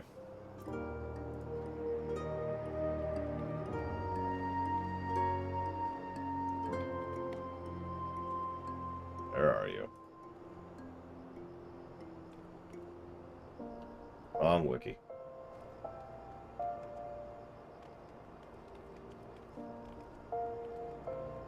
Wrong wiki again. You kidding me?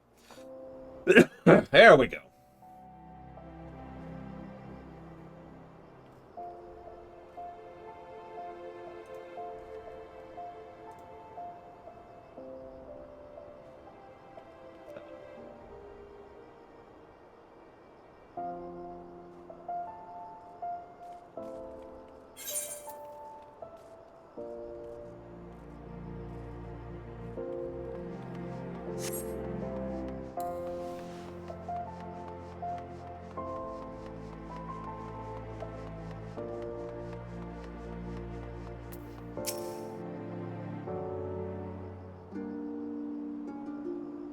Hey, I have been found at last. It gives me no pleasure to crush the life from your bones, but you leave me no choice. Say farewell to your loved one's slavering cur, for your next breath shall be your... Hey. Do my eyes see true? Yes, honored ally! Oh, I'm beside myself with joy at this reunion. Do not look so perplexed. It is I, yet of Ga. I can see the doubt in your eyes. You wonder what brings me so far from the Ring of Ash. I can assure you I mean no harm to your kind. This I swear. Far from it. No, my brothers are in danger. Mere hatchlings, stolen by a faceless foe. A sniveling cur too cowardly to meet us on the field of battle. I pursued them here to Ul'dah, and this was my mistake. No sooner did I arrive than they called me a fugitive, a criminal, or worse. They claim I visit violence on innocents, when in truth I have not heard a flea. But they will not listen to reason, and I have no means of escape. Have I no recourse but to become the murderer they would have me be? No, you must not say such things. Who are you to tell me so? It seems you've been busy since we last met. Don't worry for me, my wounds have healed. Are you sure? I cannot tell you who I am, only that I'm a friend. You have no desire to harm innocents, this I know. You must follow me, I know a way out of the city walls. Though we have just met, I sense honesty and courage in your words. I will follow you. Do not lead me astray. The fates have united us for a reason, honored ally. There can be no doubt of it. The war leader awaits you at the Ring of Ash. Pray honor us with your presence again. Okay. Don't get caught. If you do, bug me about it. I'm sure I have at least some pull in Ul'dah. A little bit. Thank you, Permeus. Always. If you think that's weird, you've only been, well, been subbed to me for 4 years. Think about how long It's been since we started the Primus campaign. Do you know what you want to put that towards, Permeus?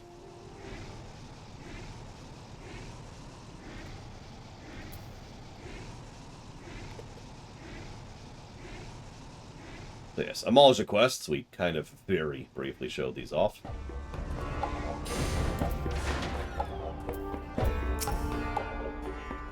Honored ally, the fates smile on us today. You return to the Ring of Ash from afar, and we are stronger for your presence. I have heard from Yad of Ga how you and your friend saved his life in Ul'dah. I fear the fault in sending him to such unwelcoming environments was my own. The Brotherhood is in your debt again. When the threat of our mortal foe, the Flame Fangs, was quenched by your hand, Zanrak regained a measure of peace, yet I fear these halcyon days were short-lived. Not long ago, an uninvited guest came to the Ring of Ash from the skies, bearing a fearsome blade and ill intentions. Fighting with a fury that belied his slight frame, he quickly subdued the strongest of our kin, and absconded with a bevy of hatchlings. The shame, the dishonor! Have the proud Amalja fallen so far they allow their young to be sold like a sack of potatoes? My kin are shocked and shamed by this loss, but we are still Amalja! Unlike Ifrit's addled slaves, we have not forgotten how to fight for ourselves. The Brotherhood of Ash are warriors! Warriors do not abandon their sons. Yadov tells me you pursue this same end. Join us in battle! The craven whelp will answer for his dishonorable acts and feel the rage of 1,000 fists crushing his bones into dust.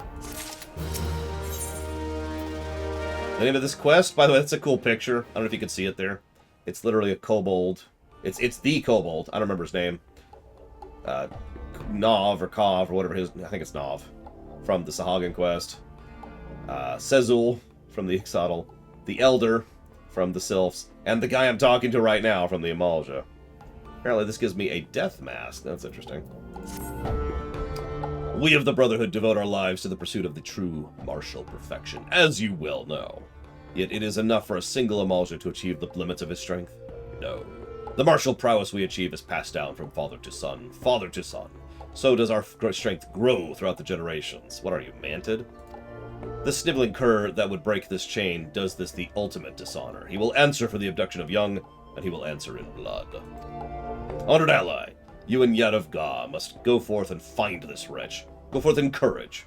Know when the time comes, your war leader will fight at your side, and our strength will be as one, a towering fist of rage to crush the life from our foe.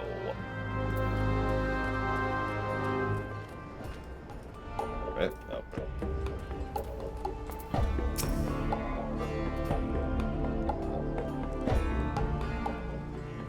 Honored ally, I am in your debt. The Ul'dah's hatred for our kind runs even deeper than I imagined. Had the brass blades found me before you and your friend did, I fear I would have been forced to do terrible things. You have spoken with the war leader. Every moment the hatchling remains in their abductor's clutches, our dishonor grows. We must take the fight to him, and do so with speed, yet we know not where he has fled. But perhaps your enigmatic friend does, for she left you a message. She would speak with you in Ul'dah, where I fear my kind are not welcome. You go hear her tale, yes? Oh, and here I thought you one of us, Lore. What?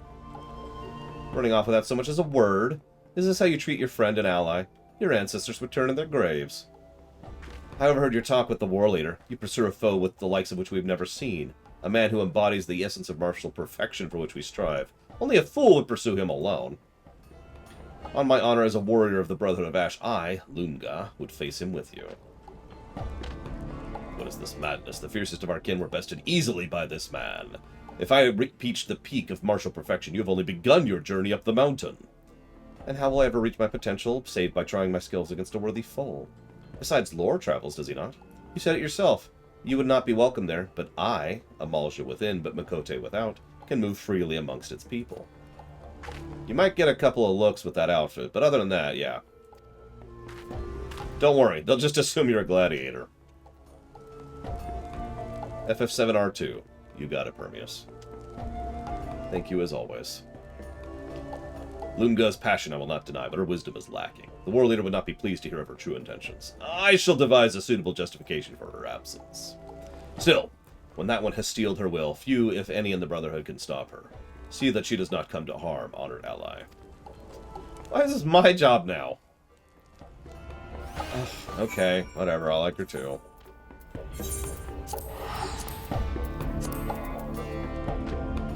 That's an interesting outfit.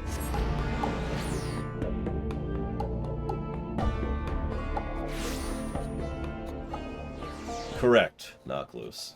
Anything before the Oblivion line has been kind of wiped away.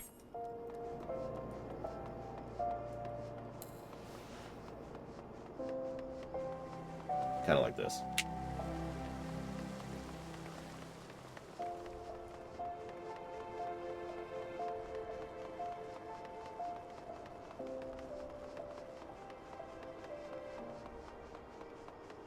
Damn it, I should have just warped. Whatever.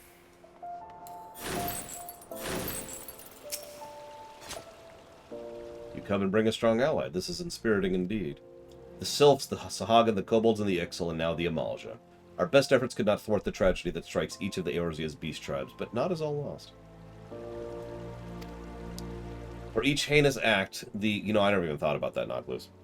The shadow that conceals our villain is lifted. The Ebon-Claw, the Laughing Alchemists, the mastermind behind this dark plot will elude us no longer. But first, there's something I must tell you. Come to the Gate of Thaw. Oh, okay. Loon? So this is Ul'dah. Truly, every ilm is glorious, as the stories say, though the walls are so high, I confess to feeling a bit closed in. Don't worry about it. You get used to it. You might like Limsa Laminsa better. There's not really a lot of walls there.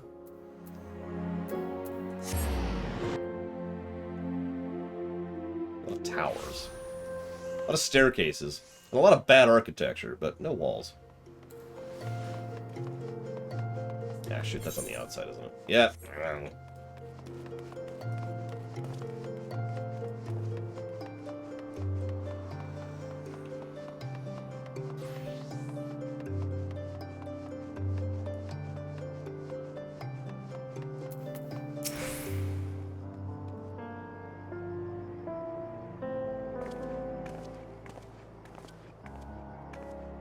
Lore, doubtless you wonder what this place is, who I am. Finally, the time has come to tell you. Allow me to welcome you to the head offices of the Ash Crown Consortium, Eorzea's greatest purveyor of all things crystal. I have the pleasure of being Shanga Mashanga, chairman and president of the said consortium. I have the honor of making your acquaintance. 'Tis rare that I am so blessed to meet a like-minded soul. Our dear Sylvie told us about your efforts to build trust and goodwill between Eorzeans and the 5 beast tribes. An admirable aim, one I share. The beastmen may be fearsome in appearance and eccentric in character, but are they truly so different from you and I? No. This is why I founded the consortium. In purchasing crystals from amiable tribes in return for vital resources they require, I aim to aid them in becoming self-sufficient. That is a surprisingly long-term solution. Consider me impressed. In this way, I hope to foster a lasting friendship between our people. It does not hurt the arrangement has proven quite profitable as well. If I perform these acts out of goodness of my heart, I'd like to see my Ul'dah's citizenship revoked. All jesting aside, it goes without saying that in the few in the Sultanate share my fondness for beastmen. So I have to keep up appearances as a common trader. I would ask you keep all I have told you in closest confidence. Forgive me for having to keep you in the dark. As a humble assistant to Master Shenga, I do not feel it's my place to speak of the consortium's true aims. Bit too humble, if I may say. Though Miss Sylvie joined our ranks only recently, she's shown a remarkable commitment to the ideals we espouse. I consider her amongst the consortium's most valuable members. She has proven capable in the investigation of the Beastmen abductions. If you would know the truth, these crimes are nothing new. The consortium has been investigating similar reports from the beast tribes for some time, but to no avail. But over time, they grew more frequent and more bold. I will never forgive them. Never! Laura, was it? Yeah, you've never heard of me. You're a rare man, one that Sylph, Kobold, Sahagin, Amalja, and Ixal all look at in the eye and call friend. Far and wide, the Ash Crown's consortium searched, but I believe we have found our champion. Join us, and we might bring this menace who would prey on innocent beastmen to justice. Yeah, that's why I'm here. Without you, our cause is lost. We are lost. You will join us, won't you? Didn't I just say yes? Not long ago, a messenger arrived on behalf of Momodi at the Quicksand. It seems she would speak to you about an important matter. I don't understand all that was spoken, but it matters little. What matters is we are closer to exacting vengeance on our hated foe.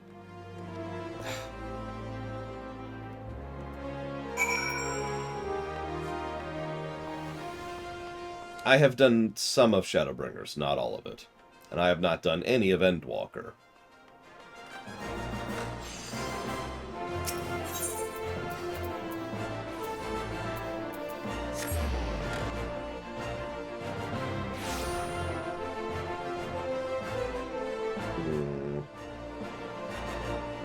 The wiki I prefer to use is FF14 wiki. Consolegames.wiki. That's the one I prefer, I think. Yep, that's the one I prefer. That being said, if I need specific information, like the exact coordinates of something, pretty sure that's Gamerscape. I don't like Gamerscape for its layout, and it honestly kind of sucks, but as a database, Gamerscape is actually pretty neat. So I kind of bounce between the two depending on what I need.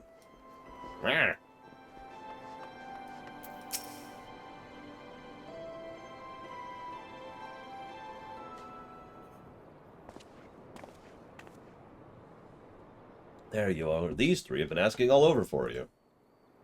Who are these three? Oh, hi. Heartens me to see you well. I was afraid the kidnapper stowed you away on an airship somewhere. I'm gonna try. Lieutenant Skateswiss of the Maelstrom, reporting for duty. I meant to bring Gigu along, but he gave some excuse about having lost his walking shoes. Pleasure to see you again, good sir. Thinking my academic expertise might avail you in the search for the kidnapper, I decided to make the trip to Ul'dah. Elder Frixio and the others danced wildly when I told them I might not return to Little Solace. I fear the overwhelming sorrow and loss of my departure has driven them to madness. And yet I knew it was my calling to join you. These three will join us in battle? Such allies are welcome indeed, though we might do without the skinny fellow with the spectacles. He makes a good chocobo. Since last we met, I did my own research into the Laughing Alchemists. Sadly, reliable information on this organization is not easy to come by. What would they stand to gain from mass abduction of the realm's beastmen? Their motives are a mystery wrapped in an enigma. As are their current whereabouts. I got a feeling that wherever they're plotting, we've got precious little time to put to a stop to it. Yes, it's clear time is of the essence. In my estimation, the best course of action would let us split up and pursue different angles. In agreement? Sure. I'll pay a visit to the airship landing. By speaking to the deckhands and examining the records, perhaps I can ascertain the destination of the Laughing Alchemist's vessel. I heard from my superiors of beastmen abductions reported last year. No one thought much of them, but in light of recent events, I reckon they warrant a closer investigation. I have a friend or two at the Alchemist Guild. Maybe they can help shed some light on the Laughing Alchemists. I shall pursue this man called the Oven Claw. He is hiding right under my nose. I can smell it. I can feel it in my bones. Excellent. Let's go. Yeah, I would have said something like 5.3 is when the return trip was scheduled. Put it kind of like that, you know. Or I could say it's the episode with his sled, which doesn't really answer anything, of course. But you get the idea.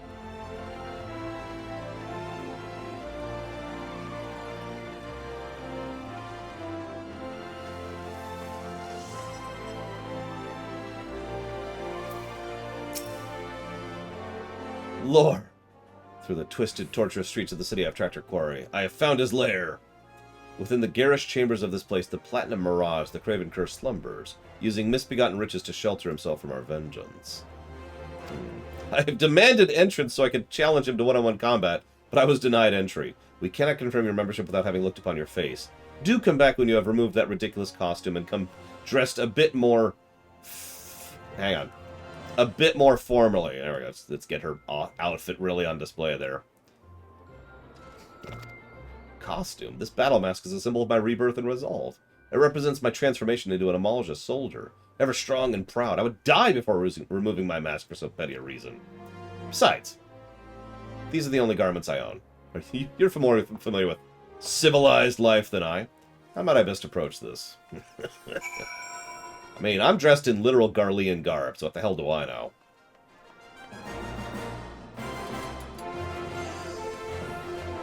Oh god, you're right. It's okay, I had my shoes on, Rex. And my earrings, and I forget the other thing. There you are. Here I was able to acquire the records of all reported cases of beastman disappearances. How? Let's just say I have a few more friends, and not all of them are as worthless as Gigu. Any roads, one case caught my eye. 6 moons or so ago, 100-odd sylph corpses unearthed in northern Thanalan, cause of death unknown. Jesus! The bodies belonged to Ul'dah citizens. You can bet your bottom gill the story would have been the front page. But beastmen? Doubtless they turned hostile when they were dispatched by some well-meaning adventurers. Or that was the reasoning of the time. But recent events put this incident holding like sylphs in Thanalin. That's more than a mite suspicious, as was the state of the bodies. Not a single external wound. I'm no agent of inquiry. Thank God. But I'd wager there's more than just a passing connection between these. Read.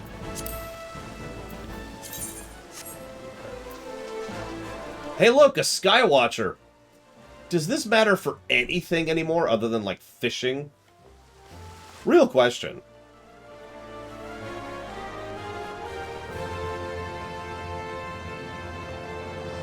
Oh, by the way, Skywatchers let you know the weather of surrounding areas.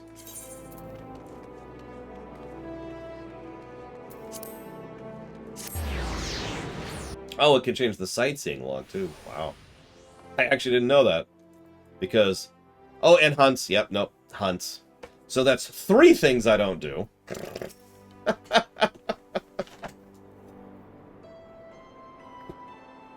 You couldn't have come at a better time. I was just perusing the arrival and departure records, and sure enough, a series of entries caught my eye. To wit, numerous requests for emergency landing clearance for a vessel registered to Eureka, chairman of the Laughing Alchemists. The entries go more frequent over the past 6 moons or so, corresponding precisely with recent outbreaks of beastman abductions. Eureka, I've heard that name before, and heard things I would rather forget. A man of great wealth, few can or are willing to say how he came by his fortune. Some rumors say he deals in black market weapons, some suggest worse. In some circles they call him the Deathmonger. That sounds like a weapon specialist. Please let me leave. No? That's, what? What is this? Oh god. Well, there's the feast. Apparently I have unlocked the feast. What do you know? And rival wings, too. Holy crap.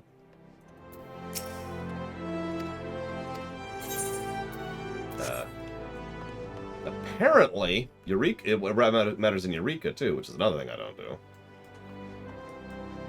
I'm curious what it has to do with Bozja, though, because I've done Bozja. I've done a lot of Bozja.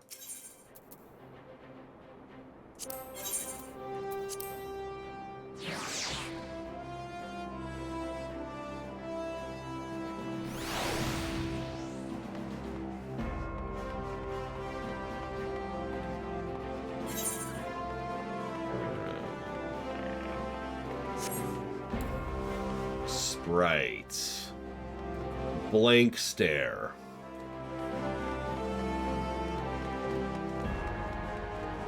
Is that a sage outfit? Because that looks pretty cool. Yeah, I don't know what sprites are in the context of Bozja. So I continue to stare blankly, like the fool that I am.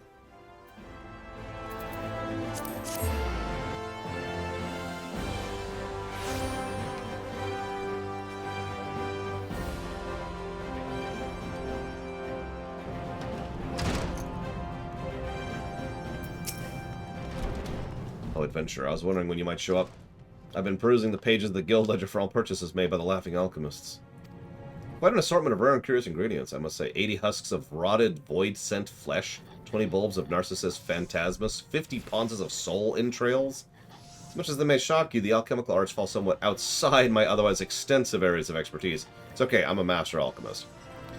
However, the acquaintance of mine informed me the sale of such items on the open market is actually prohibited. As he told it, they have been known to be employed in the practice of certain forbidden arts, the precise nature of which he seemed unwilling to relate in detail. Forbidden arts.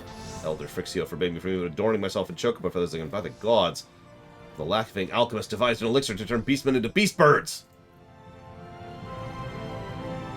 The others have finished their investigations. Wonderful. Come, my friend, let us hurry back to the Ash Crown Consortium before all of Eorzea is trampled under the feet of an army of crazed choco beasts.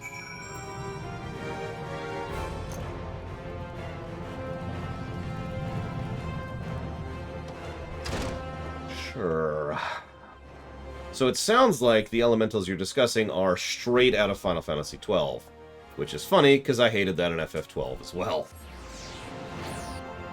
I mean, if you're just playing FF12 normally, it's whatever, but if you're specifically seeking out a certain elemental type, either for drops or for log completion. Ugh!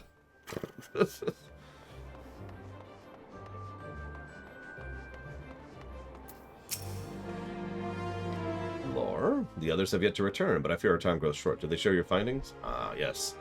Master Memoriga, the mastermind behind these terrible crimes. What's more, he's been involved in shady dealings and countless bodies of selves. 100 selves.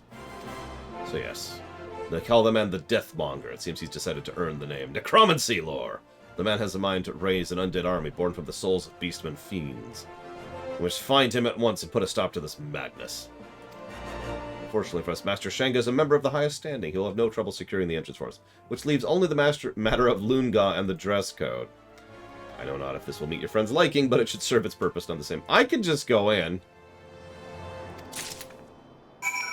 Okay, whatever. Hey, Nemesis.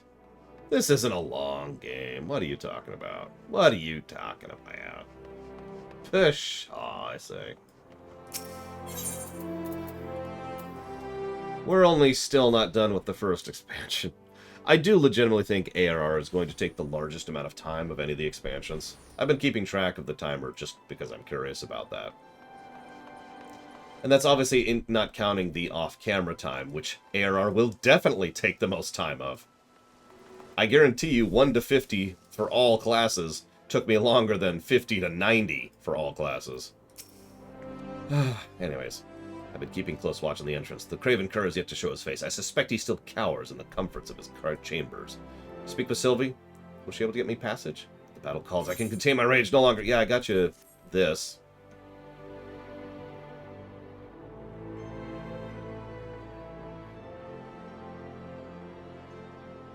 These are... What are these flimsy rags? Why do you show them to me? You're supposed to wear them. Surely you jest, Lore. I'm a warrior of Amalja. I would sooner see the flesh rent from my bones than clothe myself in these soft, supple fabrics. Put on the dress. I must wear them? Put on the dress!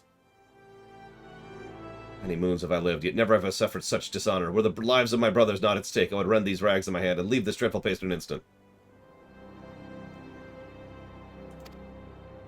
Very well, adventurer. I will wear these cowards' tatters. You must swear on your life that none back at home will hear word of this madness. Okay. Okay. Must you gape at me so, as if my shame did not cup enough already? I wasn't gonna say anything. There best not be anything else. There's something else, isn't there? Yeah. You cannot possibly mean my face. Yeah. This battle mask was bestowed to me by the war leader himself. It's a symbol of my... pride. It marks me as a brother of Ash. You may as well just ask me to rip the flesh off my face. On this I shall not yield. The battle mask stays. The shame, the indignity. Forgive me, war leader. It is for the lives of brothers, for vengeance, for the pursuit of martial perfection. I submit myself to this dishonor. It is truly nightmarish. Oh God, she's hideous. You are our friend, but say one word of it, and it will be your last. I mean, you could try, but don't worry. I'll keep your secret safe.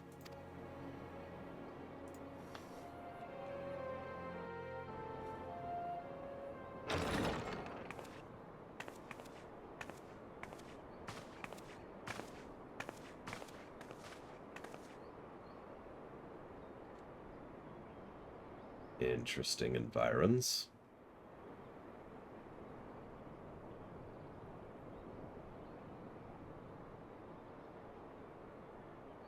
Never seen anything like this. It's a veritable palace.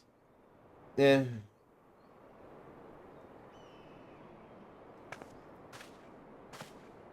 What? Oh, sure. She has to put on clothes and you get to take them off. Don't look now.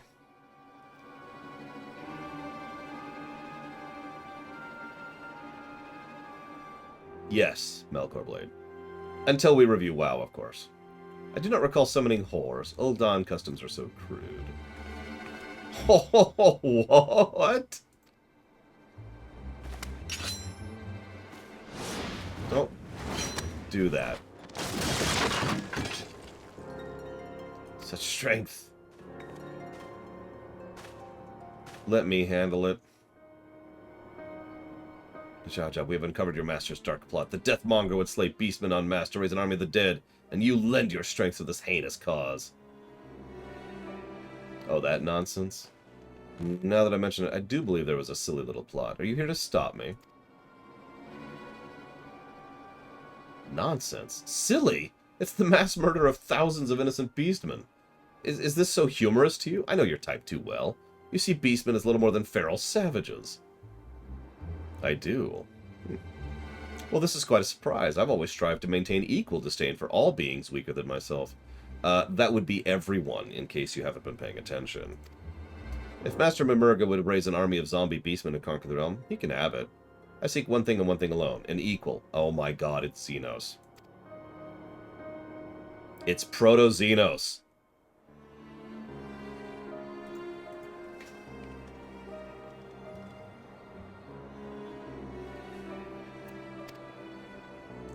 It is! It is totally! I have traveled the realm 100 times over and crossed blades with the greatest warriors, and not one can match my powers. No, it is not for fame or riches or glory I fight. For once, just once, I would know the thrill, the passion of facing a worthy foe on the field of battle. To smell the sweet stench of my impending death before emerging triumphant as I have always done. You would see thousands of innocents die to satisfy your depraved thirst for thrills? If anyone here should be called beast, it's you. Ah, my poor misguided girl. Death is but the blissful terminus of our lives, of the lives of the weak. Come, I shall show you its sweet embrace. Yeah, can I kill him now? Please. Really tired of standing here doing nothing.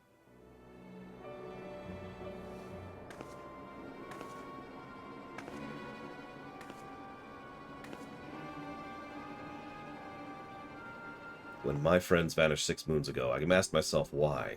What had they done to deserve such a fate? With the help of Lore and his friends, I began to put the pieces together. Beastman, you, Memoriga. He would raise a legion of the undead, a limitless supply of deathless warriors he could auction off to the highest bidder, a veritable license to mint gil. But where would he find his dead? Exhuming the bodies of Eorzeans would quickly attract unwanted attention. But beastmen, seen by so many as scourge to the realm? Who would miss a beastman or 2, or 200, or 2,000?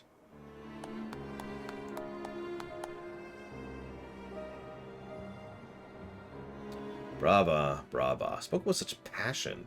If I didn't know any better, I'd say you were a beastman yourself. This one, you.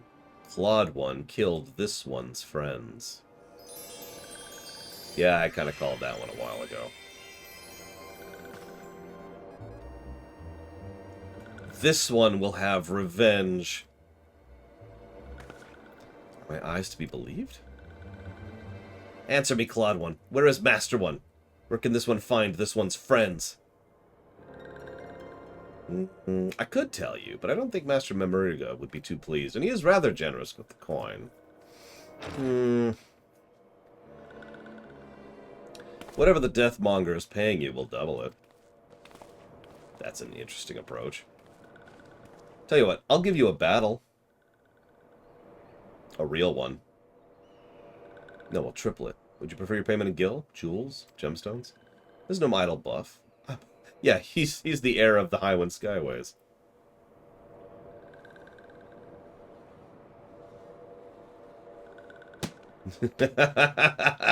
You speak madness, but this is my kind of madness. Perhaps I've found worthy rivals after all. Master Memoriga set forth for the Invisible City. Doubtless the experiments have already begun. Good heavens, so the poor beastmen are being transformed into chocobos as we speak! Voice. That is all I will say. Your offer is tempting, little man, but I have riches enough to last a lifetime. If you would face my blade, your presence is more than welcome. Can I please fight this guy? Fight you on, you fight again. And this one will be your last. No, just... Yes, yes, that's the spirit. I expect nothing less than a bloody feast for my soul and senses. Don't disappoint me. And then we leave. Rather than kill him.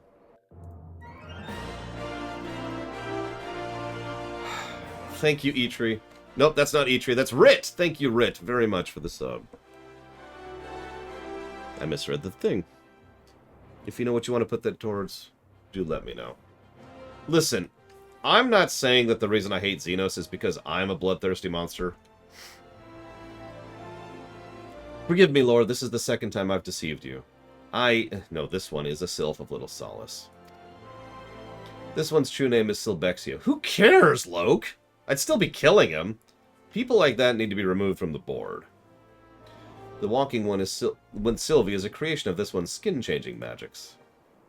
This one learned the ways and words of the walking ones. This one would walk amongst the walking ones and talk as the walking ones talk, that these ones and walking ones might grow to understand each other. Others felt as this one did, that together these ones left little solace behind, seeking out the cities of the walking ones. But these ones' journey was cut short. Laughing ones saw through this one's disguise. These ones were ambushed in Thadalon. The sylph slain in Thadalon. Gods, you were one of them. Yes, this one escaped. But others were not so fortunate. It was then that this one made a vow. This one would bring the laughing ones to justice. This one assumed the form of walking one Sylvie, came to this place and befriended kindly one, Master Shenga. Master Shenga is kindly one, but Master Shenga is still walking one. This one was afraid to reveal this one's true face, so this one toiled in secret, pursuing Claude one at every turn. That's a good question. I mean, her name's Sylvie, for God's sakes.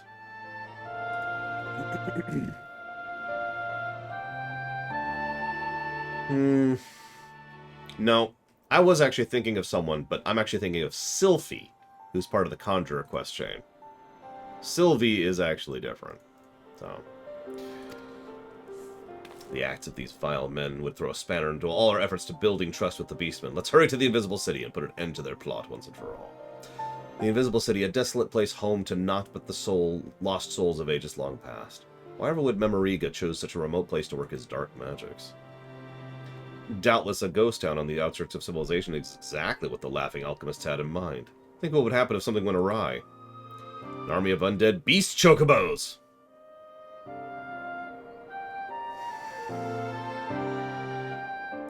Any road. The time for talking is through. Yes, can we please go kill these people? I have gone so long without killing people. This is an explosive of Sylphic Mate enhanced by Ba Go of the 789th, and further modified by optimal throwing of the Ekhodal 9. She's in her battle gear, Pillars Snow. Think of it as a collaborative effort of all our Beastmen friends. I trust it will serve you well.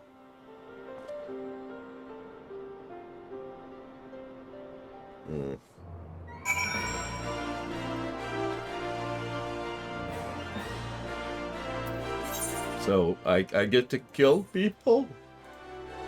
God, I need to kill people so badly. Just 5 people. Just let me kill 5 people. That's all I'm asking. Just 5. Just 3. Just 3. Just 1. Just let me beat him to death, please.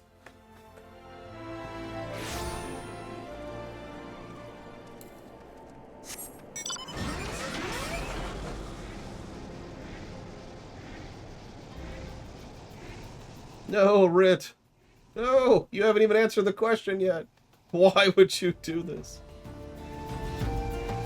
Nah, Korn can go to hell. More than he already is. There it is. Oh, excuse me. This one has been waiting for Brave One. Disguises will avail this one little here. This one will remain in this form and conserve strength for the battle. Walking ones who guard this place are some of the deadliest swords in the realm. Hired by Laughing One at great cost. This will not be an easy fight. Frickin' bring it. Korn, Pillars of Snow. Korn is the least awful of all the options.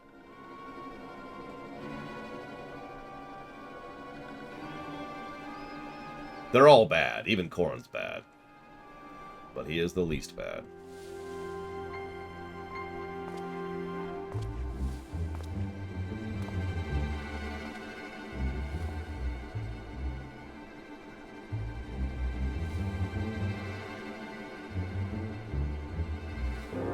did you know, Giga Pudding? Yeah, Corn is also very straightforward, very honest, and very easy to work with. Hey, it's Memoriga. You can tell he's evil because he's scowling, actually. How many times do you have to stir the pot? I'm not paying you by the hour, in case you've forgotten. Forgive me, Master Memoriga. It shall not be long until the reagents are fully dissolved. Then preparations are complete. What do you mean in theory? I'm not paying you to theorize. I'm paying you to build me an army. Yes, it'll not be long now. An army of undead beastmen at my beck and call. The greatest military force Eorzea has ever known. I'm sure the Garleans would like to contest that. Untold riches. No, the very domination of the realm is in my grasp. Yes, yes, good. What, the Catan, Luke? Who goes there?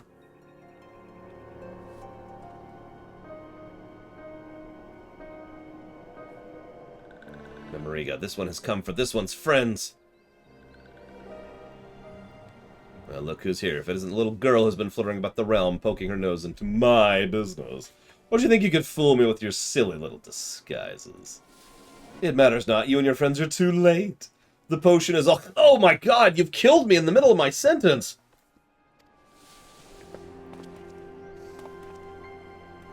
Really? Really? But do not mourn their fate, little girl, for you shall join them. Kill them all! But do not be gentle about it. Oh, for God's sakes, I'm not even going to get to kill them. Treacherous fiends, purveyor of villainy. The vengeance of heaven is slow, but certain. You shall answer for your treachery this day. Who the hell are the old ones? And how do I not serve them? Because screw that mess. I mean, why would you want to serve anyone in Warhammer 40k? There you are.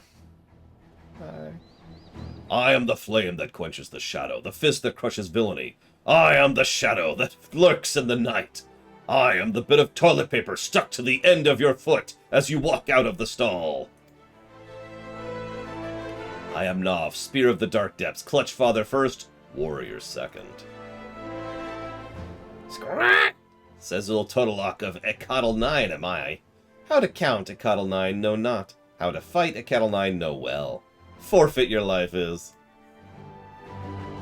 This one is Frixio, elder of little solace. Laughing one's crimes against little ones will not be forgiven. Pikmin Gigu of 789th is here, and Gigu has forgot his line. Slipped his mind, drew a blank, forgot. Very on brand.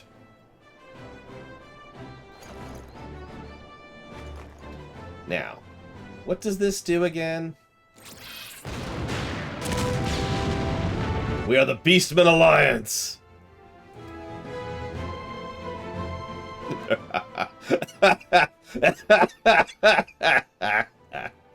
Those sparks almost took out Gigu's eye. Burned, blew up, took out an eye. Gigu told Bagu to go easy on the saltpeter. Laughing one's days of profiting another one's misfortune have come to an end. Return captured ones. Surrender at once.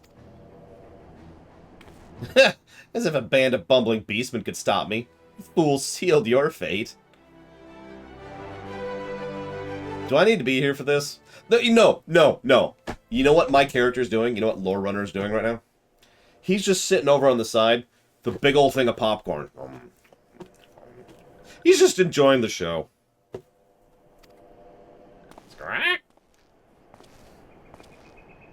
Oh, hey. It's Xenos. You bested me once, but this time you should not be so fortunate. Feel my spear, Shorewalker. What are you waiting for, you fool? Kill them! Kill them all! Have you forgotten how much I'm paying you?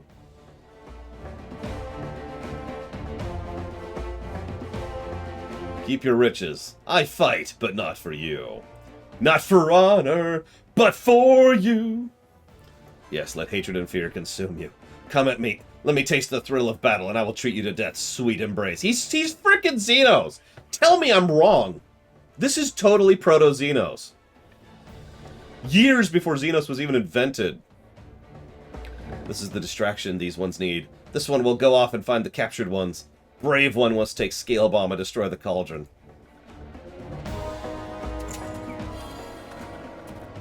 Wait, am I actually going to kill something now?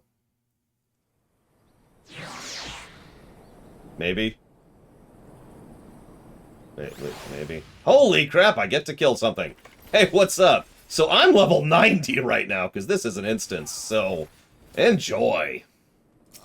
And just for bonus points. While we're here. Hey, Memoriga. Kill them all. They shall rise again as my eternal slaves. I think he might be a bad guy.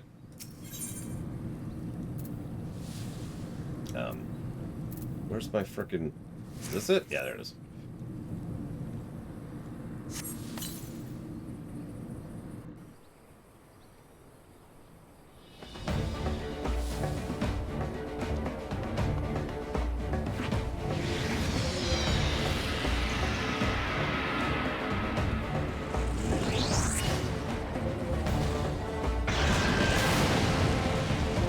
No trace of him was ever found.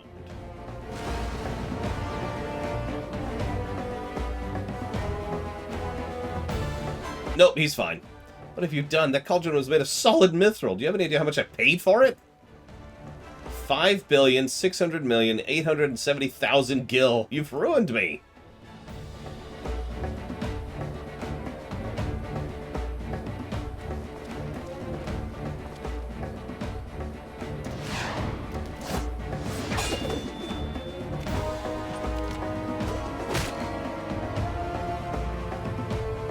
Yes. Let your hatred fuel you. Let me taste the rage that burns within you. Thrill me, excite me, delight me. And in return, I shall see your death all the sweeter. Your overconfidence will be your downfall, Shoa Walker. The battle drums pound, calling me to the fray. Lend me your strength, Elder.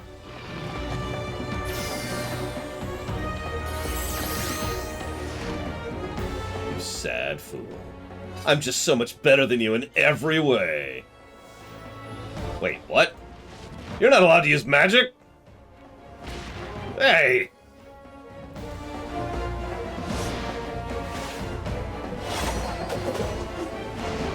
Yeah, apparently the way to defeat Xenos is with Beastmen. Oh no. And here's an extra boost. A push! A shove! A boost!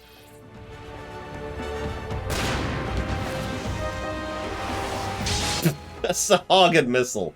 I approve. This feeling. I grow weak. The world around me grows dark. Now if he slits his own throat, he's totally even more Xenos than he already has been.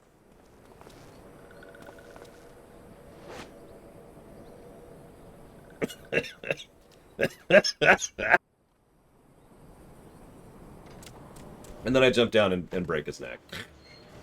Oh, come on.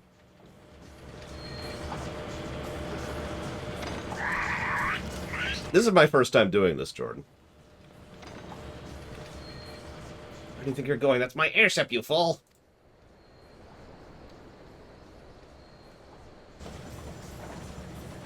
Xenos is probably going to be at least 5 negatives total, Andre. That's my thoughts on Xenos. We'll get there. I shall remember this day, my friends. You have proven yourself worthy rivals, but don't think you've won. I shall return. Okay.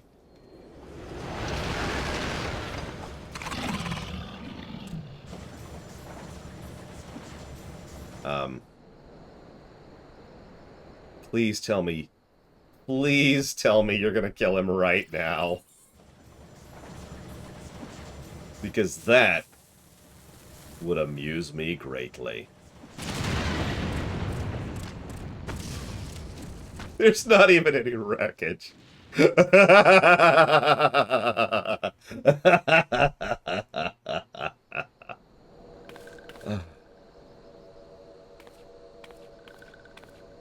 Laughing One's crimes have been reported to the highest authorities by the Ashgron Consortium.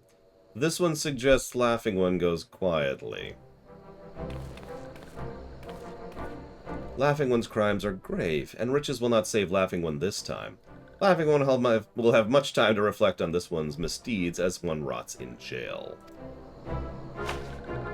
My army, my fortunes, everything gone. GG, no re.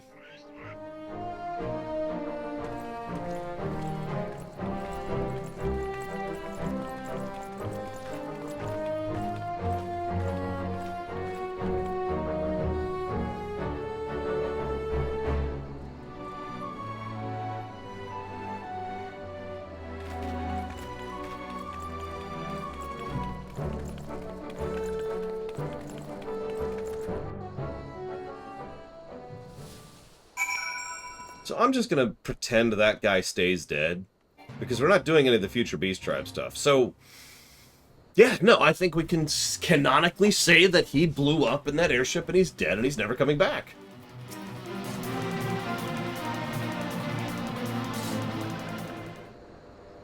Brave one. No, brave lore. This one has no words to express depths of this one's gratitude. I didn't do anything, really. The Mexio Flaxio. Is everyone watching? Laughing ones are no more. Finally, after so long, everyone can rest in peace. This one has been watching Silvexio. Yes, watching very closely. Elder one? Elder one remembers this one? How could this one forget? This one remembers the day Silvexio left Little Solace as if it was yesterday. This one's heart was heavy. Yet deep down this one knew, if anyone could survive harsh world outside the forest and build peace with walking ones, it is Silvexio, strong of will and pure of heart. Silvexio was alone for so long, but no longer. Other ones will welcome Silvexio back to Little Solace as hero to all Sylphkind. Elder one is too kind. This one is not strong. This one is say no more. Silvexio must save strength for the journey home. Brave one. Brave one is friend not only to these ones, but to guild ones and winged ones and scaled ones and furry ones. It is a brave one that has brought all ones together. This one will always remember this day. This day this one learned what can be accomplished when ones of all shapes and sizes come together as one. It's a cliche, but I do like the power of friendship trope. I always have.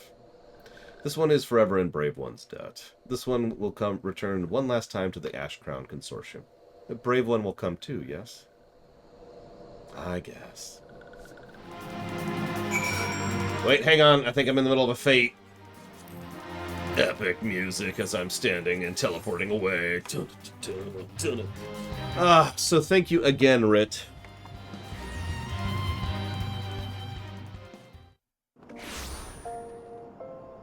Very, very much appreciate those subs. Thank you. As before, if you would like to put those towards something, do please let me know.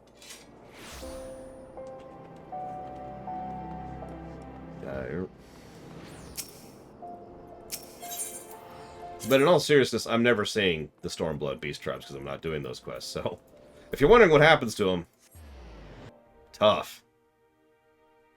You're probably wondering why we're not doing that. Let me finish up this cutscene, and then I'll explain why this all deserves a plus or 2 to story, and 15 negatives.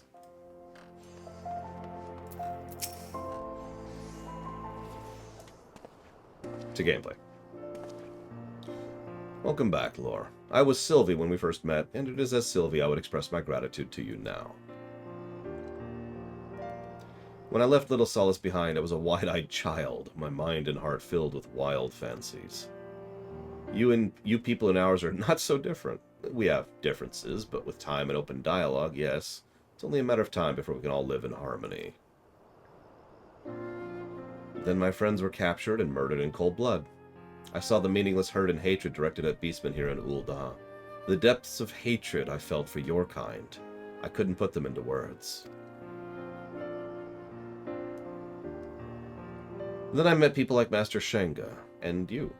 I saw man and beastman working, fighting together for the greater good. Slowly but surely it all came back to me. It would not be easy, but perhaps my dream could still be achieved. Observing the battle at the Invisible City, I now know more than ever that this is true. The bonds forged today will burn strong, a beacon of hope for all that would look beyond their differences to join their neighbor in the fight for a better tomorrow. I know not if our paths will cross again, but know this. Eorzea is a better place for your presence. Farewell, Lore.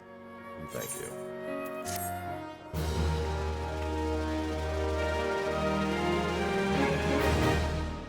Reputation up.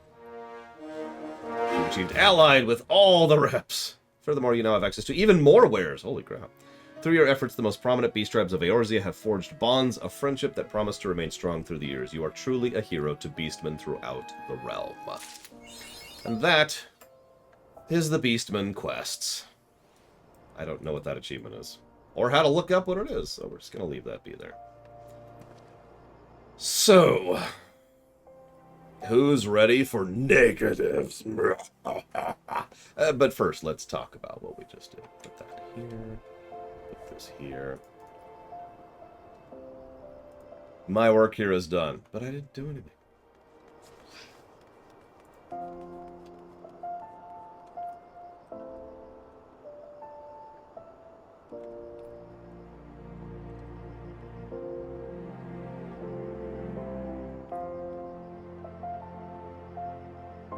Amen.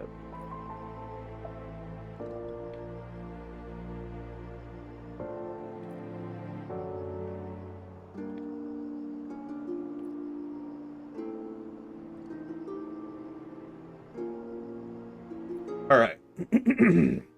Let's talk about MMOs, shall we? So, MMOs have a concept. This concept is called a daily quest. Now, I have actually put a substantial amount of thought and work into this, so I kind of already know how this is going to work. But I want to talk it out in case everyone disagrees with me and attacks me with sticks and murders me. You can get your sticks down there in the hall on the left, just past the death pit. You just got to jump over it. Dailies are like any other form of content. They can be good, bad, or in between.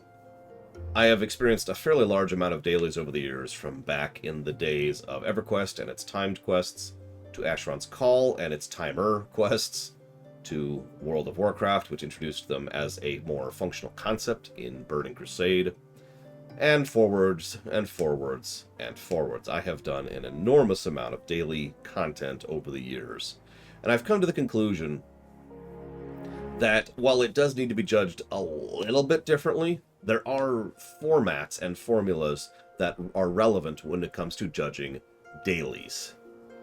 First and foremost, and most obvious, how fun, interesting, or engaging are the dailies to do? This is duh.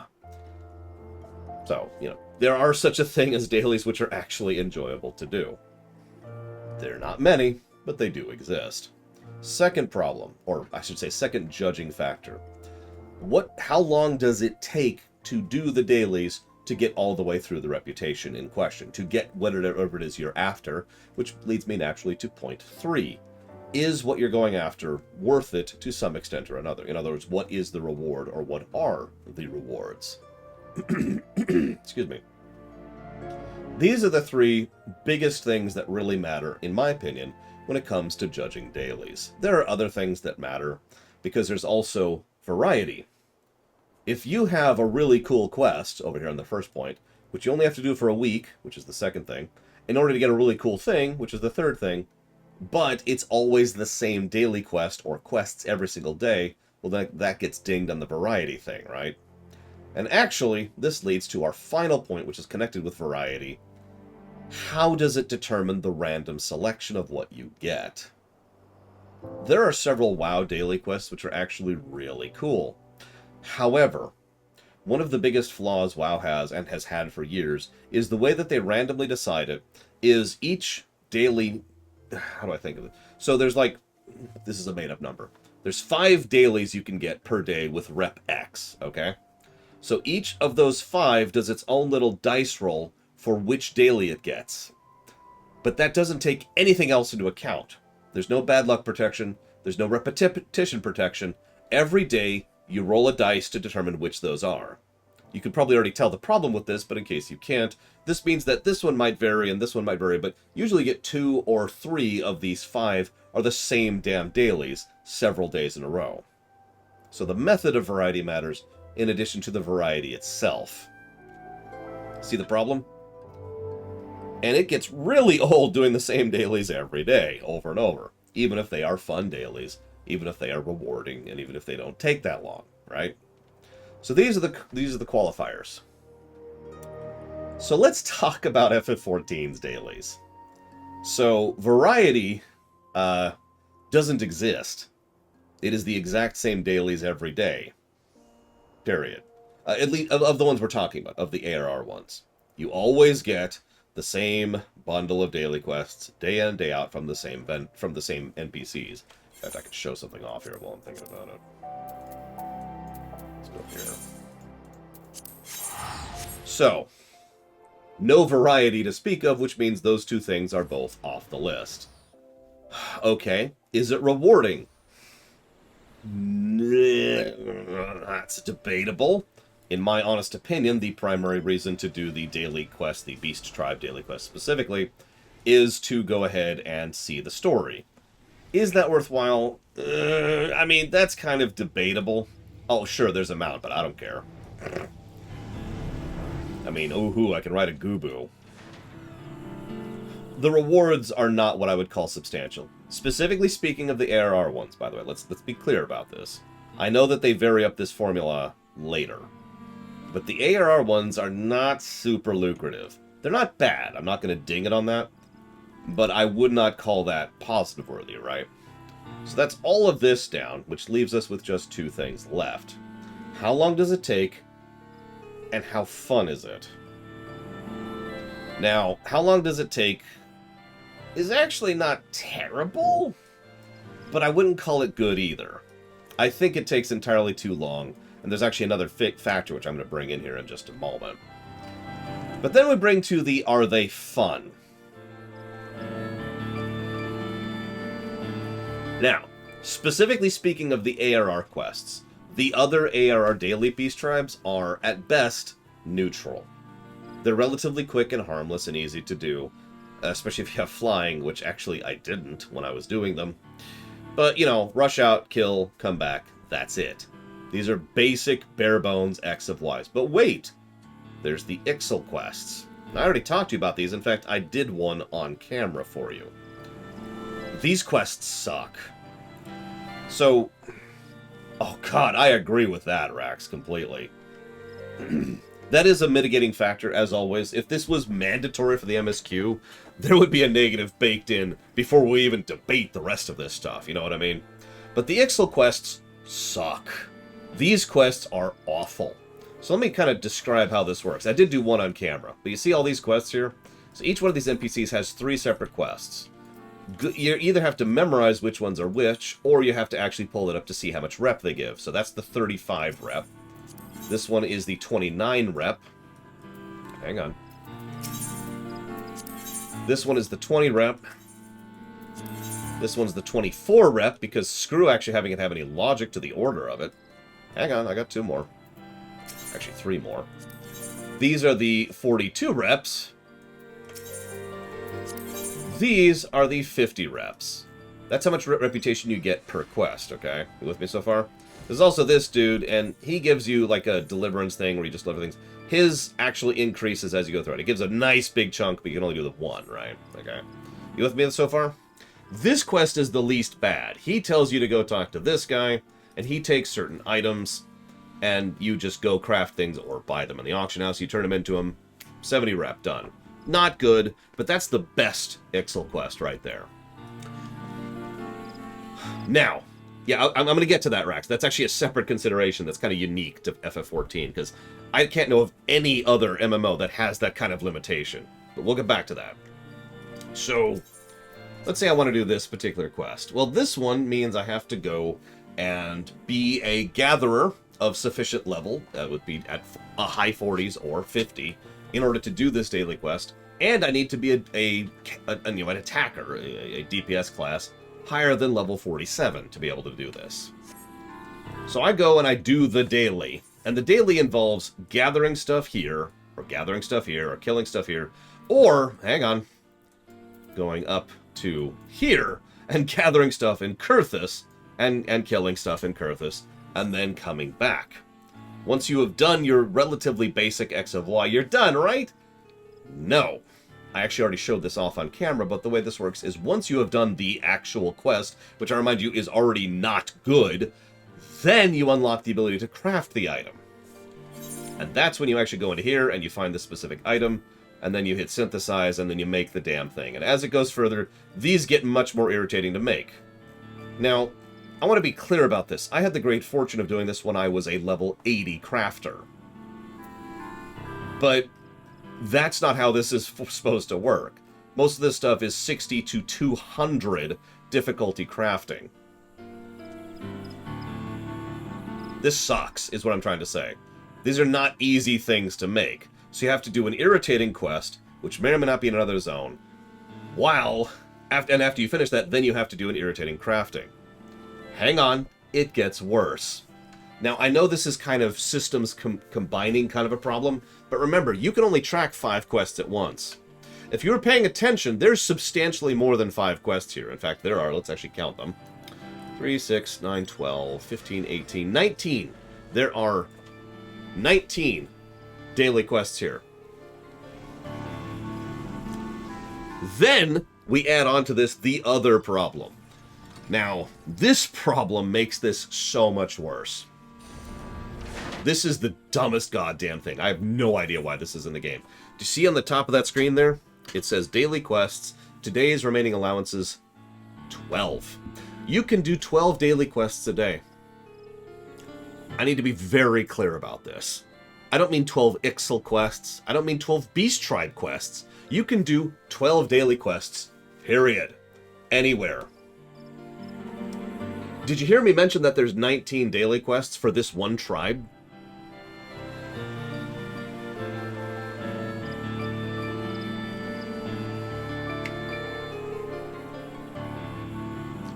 These are not good daily quests. Now, they do get a little bit better later. There's only one other daily bundle I am sufficiently familiar with to talk about. That's the fairies over in Shadowbringers. And I will talk about that when we get there. All I'm going to say right now is that the fairies are a lot better than all of this nonsense. In all of the 5 methods that we were judging, the fairies are better than this crap.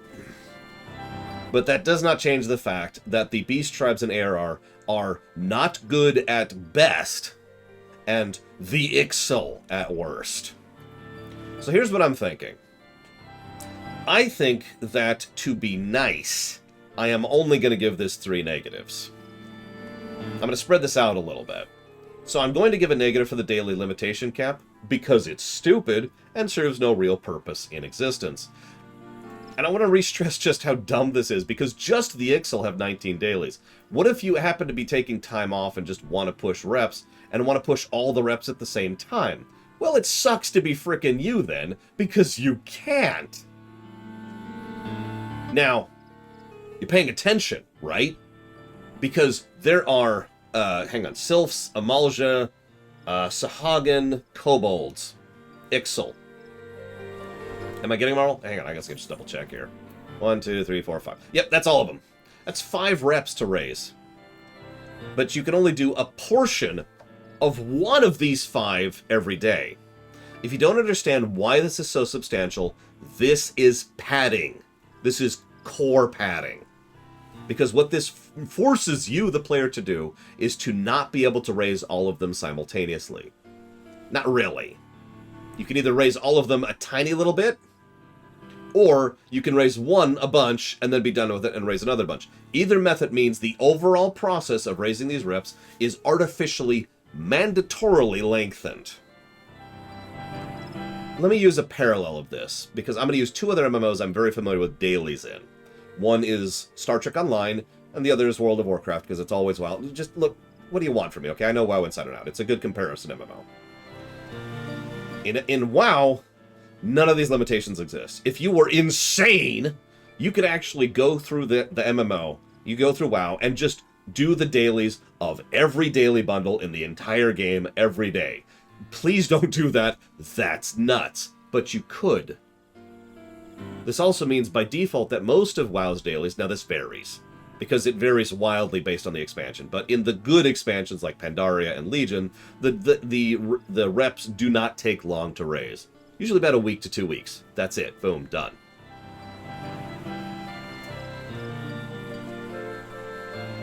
In Star Trek Online, it actually takes 2 months to finish raising your rep to max. So that's not great. However, hang on. However, the way STO does this is your daily in STO. This is funny. So imagine I log into STO right now, and I'm like, oh, okay, I gotta raise my rep. So I open up the rep window, and I hit the raise rep button, and I put the resources in because it costs you resources, and then I hit go, and then in 24 hours, it'll be ready to go, and I'm done. And you just do that every day. It's actually like 21 hours, but you get the point. That's STO's rep. There's more to it than that I'm skipping over, but that's the core function. And if you're paying attention, you could do all of the reps simultaneously. So it would take you 2 months to raise a rep from 0 to max, but you could raise every single rep in STO from 0 to max in 2 months, because there's nothing limiting you on which ones you can do. So that's not, that's not great, but it's still better than this.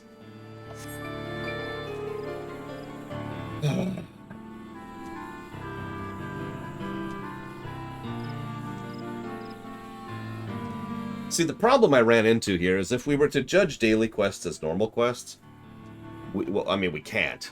Because that would mean giving a negative, essentially, every day for bad quests, right? And that's just insanity. That's not working that way, right? Just negative, and then negative, and then negative, and then negative, and then negative, and that's awful. So that's why we have to judge dailies as dailies, because dailies are a common functionality that have existed since forever, right? Since the Bronze era of MMOs, there's been dailies.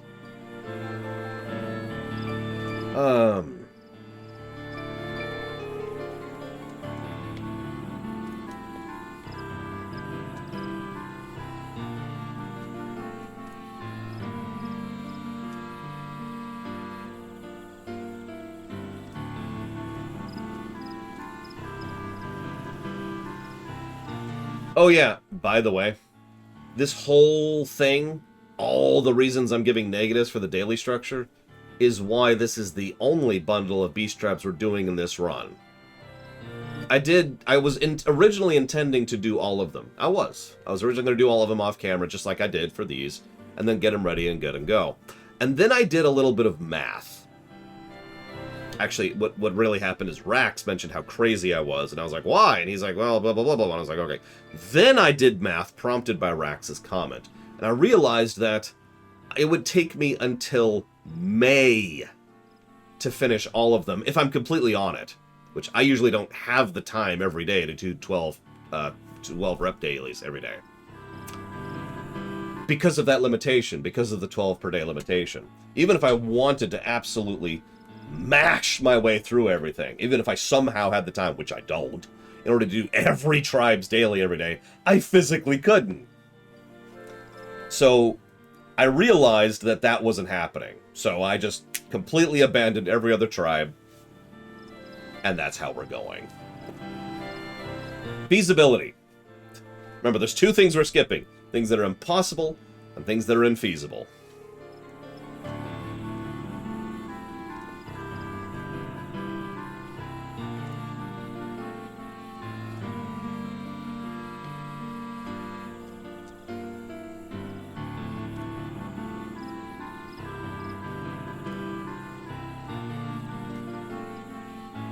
Okay, so let's see how many of the 1 to 30 stories we can knock out here, shall we? So let's just go down the list. Let's just do Gladiator. Actually, you know what? We just got a lot of negativity at North System. Let's do Lancer first, shall we? Let's just go do Lancer. I think that's a good thing. We all know it's the worst. We understand this. We accept this. Yep, Lancer's the best story quest in the entire game. Please don't kill me.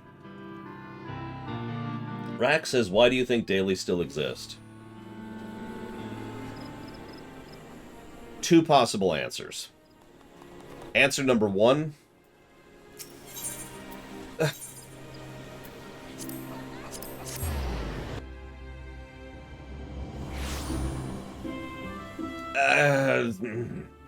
I'm trying to think of how to say this nicely.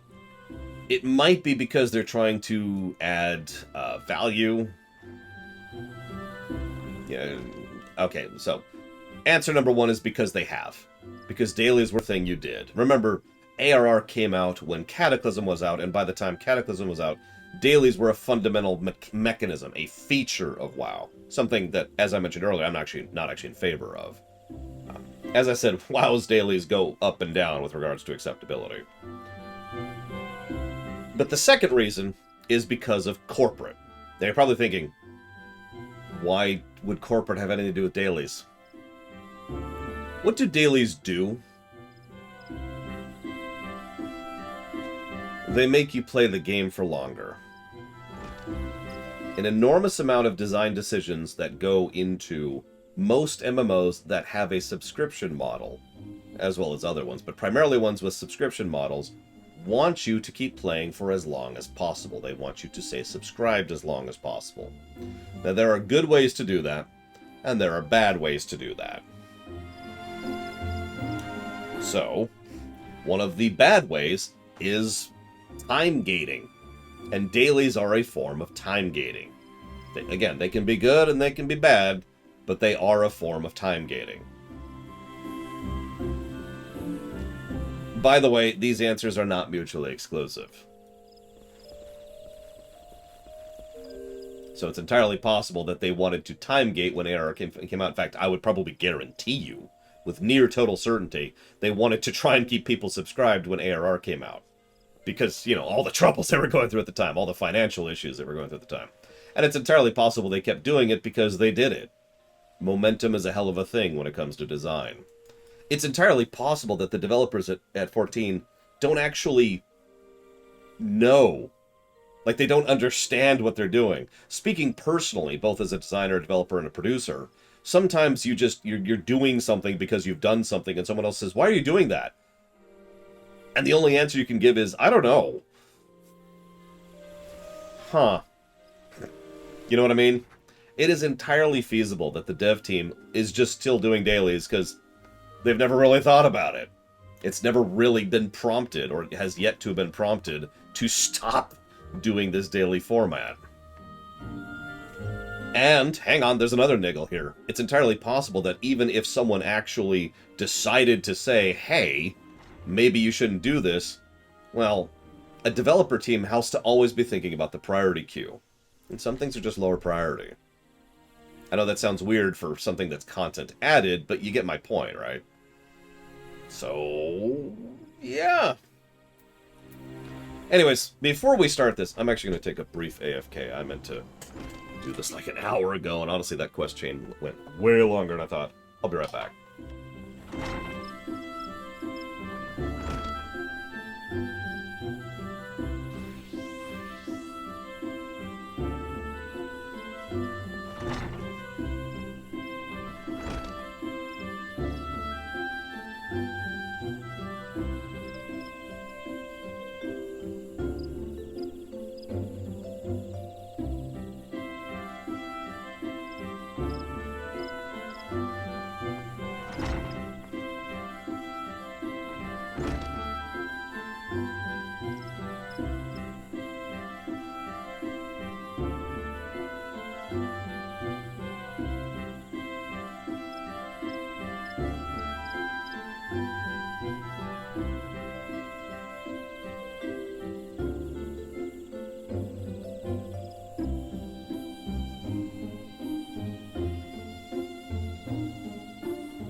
Okay. Anyways, if you take nothing else from that lengthy discussion, take this away from it. Don't do beast tribes. Alright. Lancer. Welcome to the Lancers Guild. Oh, we've actually already read this quest, so... Yes, I wish to join. Hey, yep. Okay. I've made up my mind. I would like to enlist. We actually did this quest on camera even, so I don't have to read any of this out loud. Yay! What's up? And this scene... What? This scene cannot be skipped? That's a new one. Damn it, Pretzel, how could you? How could you?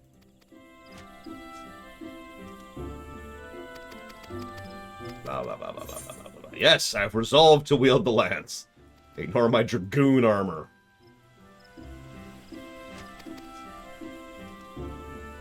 Here's an interesting question. I wonder if any of the 1 to 30 quest chains are going to be worth a damn.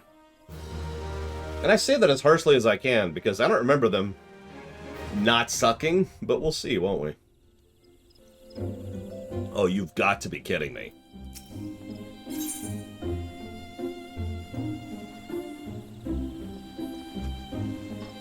I have to be a Lancer for this quest.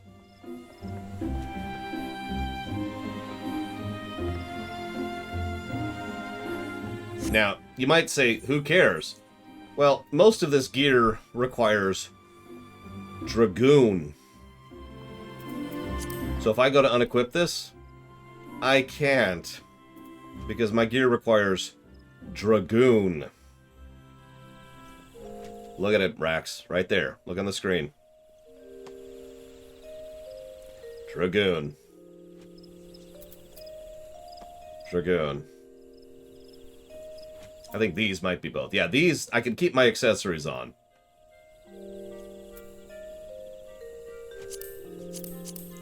Okay. So I can do this. But I still need a spear.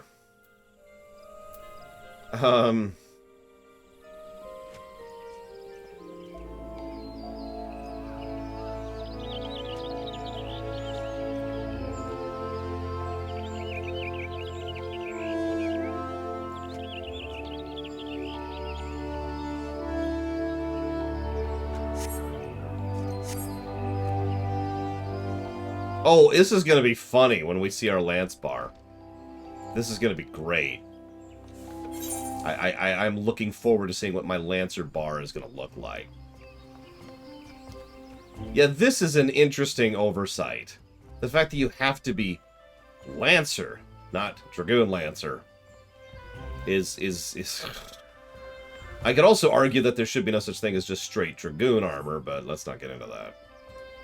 Speaking of things that are clearly artifact design, artifact in this case not meaning like artifact gear, I mean, it's something that only exists because it used to be. The very nature of the pre-soul jobs, which shouldn't exist anymore. I'm just going to say that as bluntly as I can. Oh my god!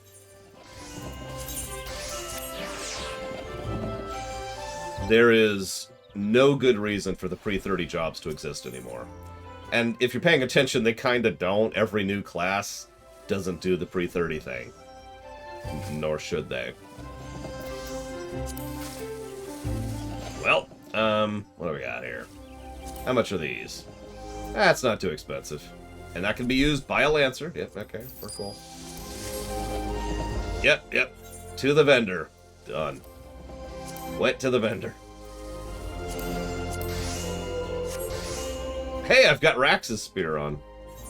Okay, here we go. Here it is. Oh, yeah. That's actually not as bad as I thought it would be.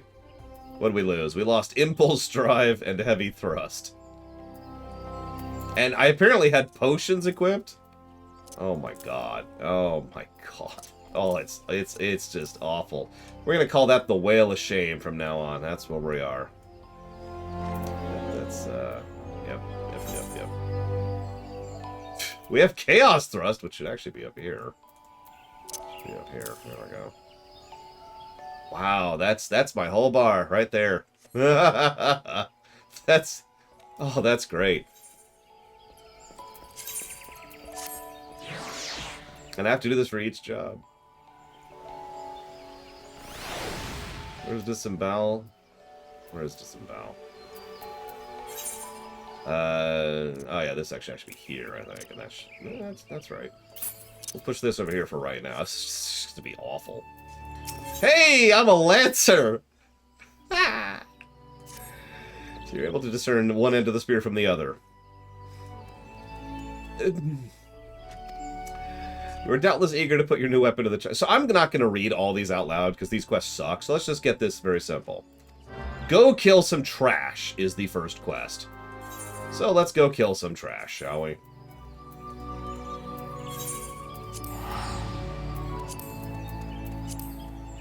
Yep, I am definitely a Lancer. I wonder, is there, like, better gear I can... Oh, I can! Hey, check it out. I can't believe I still have these on me. There you go. You don't have to look at my naked self for this. Let's get on the Whale of Shame.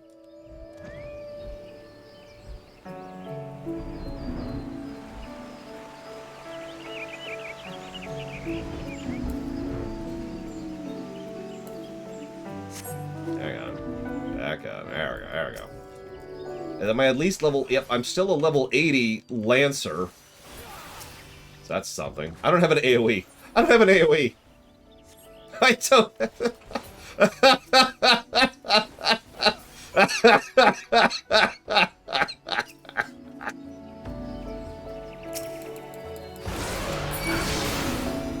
Wait, where's Doomspike? I don't see Doomspike. Where's Doomspike? Exactly. Feel free to point it out to me.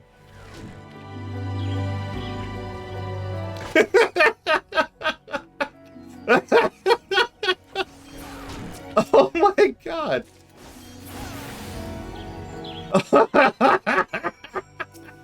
I didn't jump. I have nothing. I have nothing.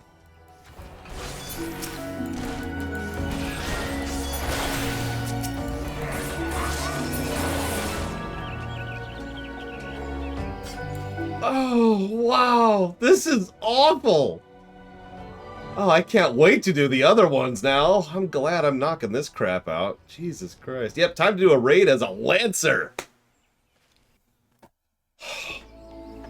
Okay, so you know how we all make fun of the people who show up in roulettes as these? You know, as a Lancer, as a Thermitage, or as an Arcanist, right?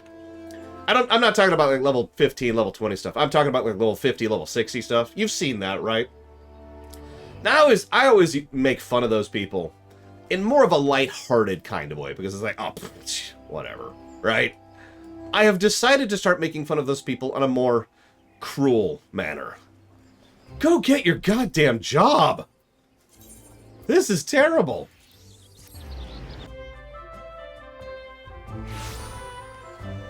Yeah, nope, this is gonna make the review a little bit more accurate, unfortunately.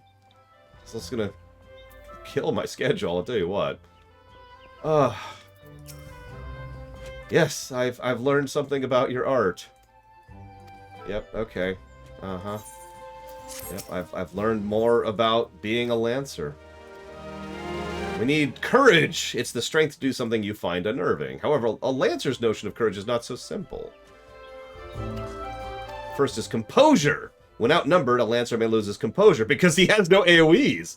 Should this happen, all his training will swiftly flee his mind, and he'll struggle to overcome opponents who he would ordinarily bested with ease. If you wish to become a Lancer, you must first maintain your composure at all times. So go kill some enemies.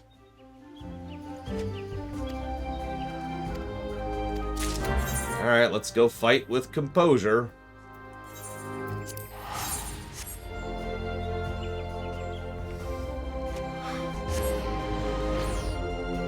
Yeah, unfortunately, the reality here is there's probably some spaghetti code that's preventing this.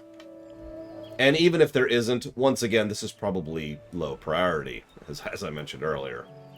So if some people wonder why I push so hard and so often for the idea of them taking a breather expansion and just solving tech debt, crap like this is why.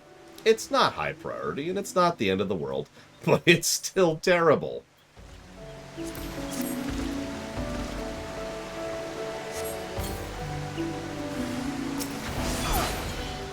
Alright, time to lose my composure.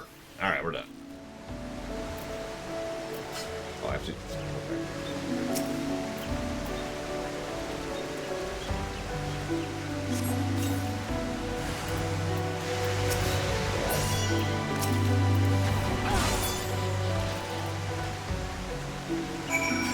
I mean, it's obvious that there's no actual... How do I phrase this? It's obvious that new classes aren't limited by this. But yeah, I wonder what disentangling this from existing 1 to 30 classes would be like.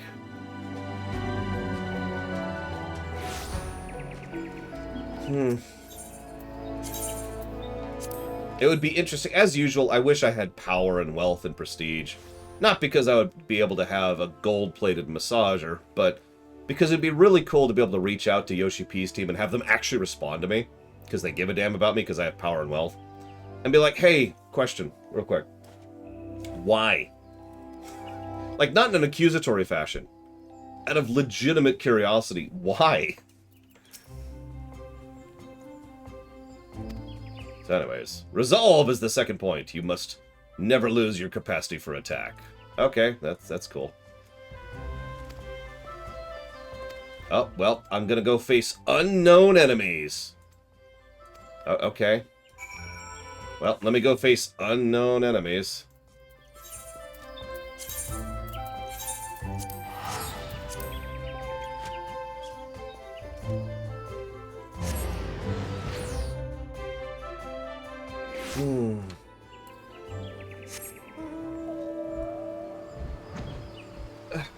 In the interest of fairness, I need to give this a negative. We actually have a category for this. It's effectively bug. Or design oversight in this case. So yeah, no, I've been debating this in my head, but whatever. This is not good design. Whatever the reasons for it, why ever this is a thing, this is not good design, and this deserves a negative. This is gonna be such a hassle to do the 1 through 30s. Oh, it's literally killing me. Oh God. Yes.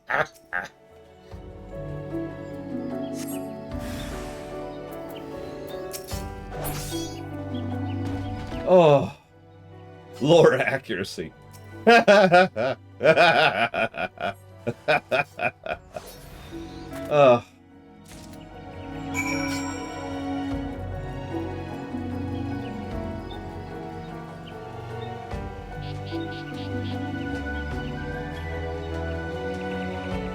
Oh, thank God this is also going to be limited to ARR.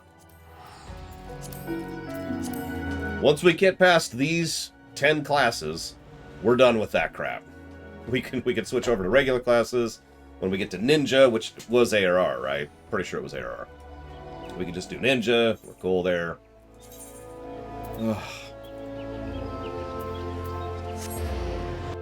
Once we get to Samurai, and Machinist, and Astrologian, and Red Mage. Wait, Ninja has Rogue? No! Okay, never mind. Once we get to Machinist and Astrologian, we'll be fine. And then, you know, the others. Oh, hey, I did it. Yep, uh-huh. I must persevere no matter... I love how the Lancer quests are all talking about perseverance in the face of overwhelming hardship. I just find that amusing right now.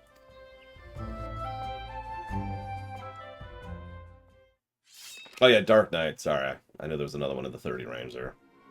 Because yeah, then it was Red Mage and Samurai at 50, and then Dancer and Gunbreaker at 60, and Reaper and Sage at 70. Oh my God, it's someone who's probably going to get a negative by himself. You call yourself Lancers. Pathetic.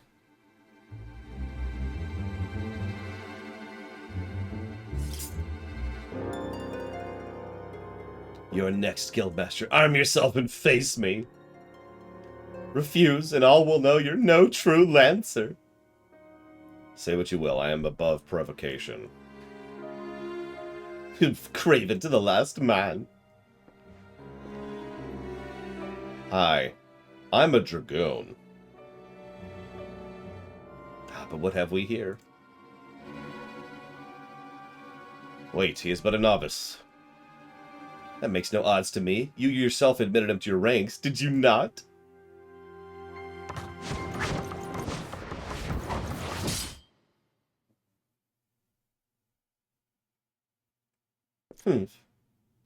Very well, I shall withdraw for now. Yet know that only the fearless are fit to wear the mantle of the Lancer. I look forward to measuring your worth in days to come. Yeah, that's true. At this point, canonically, I am the Azure Dragoon. There's not more to see. Return to your drills.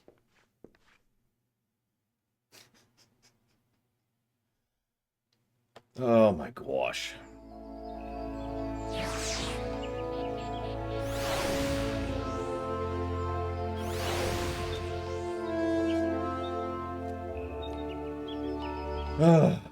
Okay. It is a nice spear, I actually do admit. Although I like my other one better, I'll admit it. You made no attempt to evade his thrust. Did your opponent so unnerve you as to deprive you of your senses? No. Lest you wonder, it is not uncommon for challengers to come pounding on the door seeking to test their mettle. For now, dedicate yourself to tempering the two aspects of courage, composure and resolve. When next we meet, I will have a trial for you. Okay.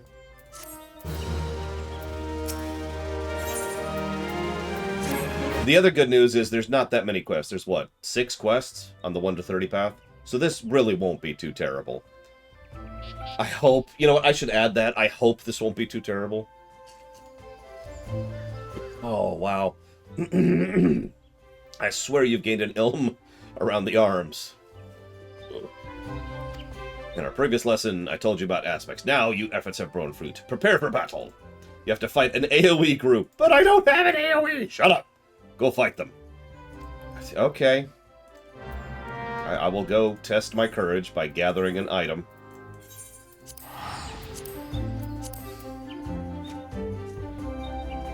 I don't remember Pugilist. I'm going to be honest, I actually don't remember most of these, and I've done all of them. I'm going to do Thaumaturge last because I have vague memories of that one being not terrible. I wanted to do Lancer first because I remember this one quite clearly. This one sucks. I mean, it's the best quest ever. Secretly, I still think it sucks. Let me just head up here. Hey, Baron.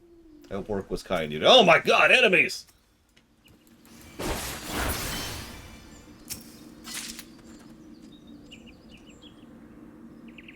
Yeah, what's funny is Black Mage actually has some pretty legit quests from memory. Unlike Paladin. Congratulations, you have obtained the false Stone of Courage. You heard me right. False! What does that say about your courage, I wonder? Ah, but where are my manners? You know what? I'm sorry. So you said at least 3 times so far, right? My name is Falquest. Very appropriate name. We had the pleasure of meeting at the Lancers Guild, if you recall. On that occasion, I turned my weapon on you, and you betrayed not a hint of fear. It was in that instance I sensed you were unlike the others, that you had promise. And so, to the present. In its current state, the trial in which you are engaged, if a trial it may be called, makes a mockery of the Lancer's art. Needless to say, this cannot be tolerated. So, I've taken the liberty of moving the Stone of Courage to a more suitable location. It now resides in the depths of Spirit Hold under guard of fiends. A more fitting challenge, I'm sure you'll agree. Whether or not you attempt to retrieve the stone is for you to decide. If you fear for your safety, run back to your guild and bemoan the world's frightfulness to the many brave souls who cower there. Ywain will doubtless consider it a supremely courageous act. You know, a Lancer may forge true courage only in the midst of danger.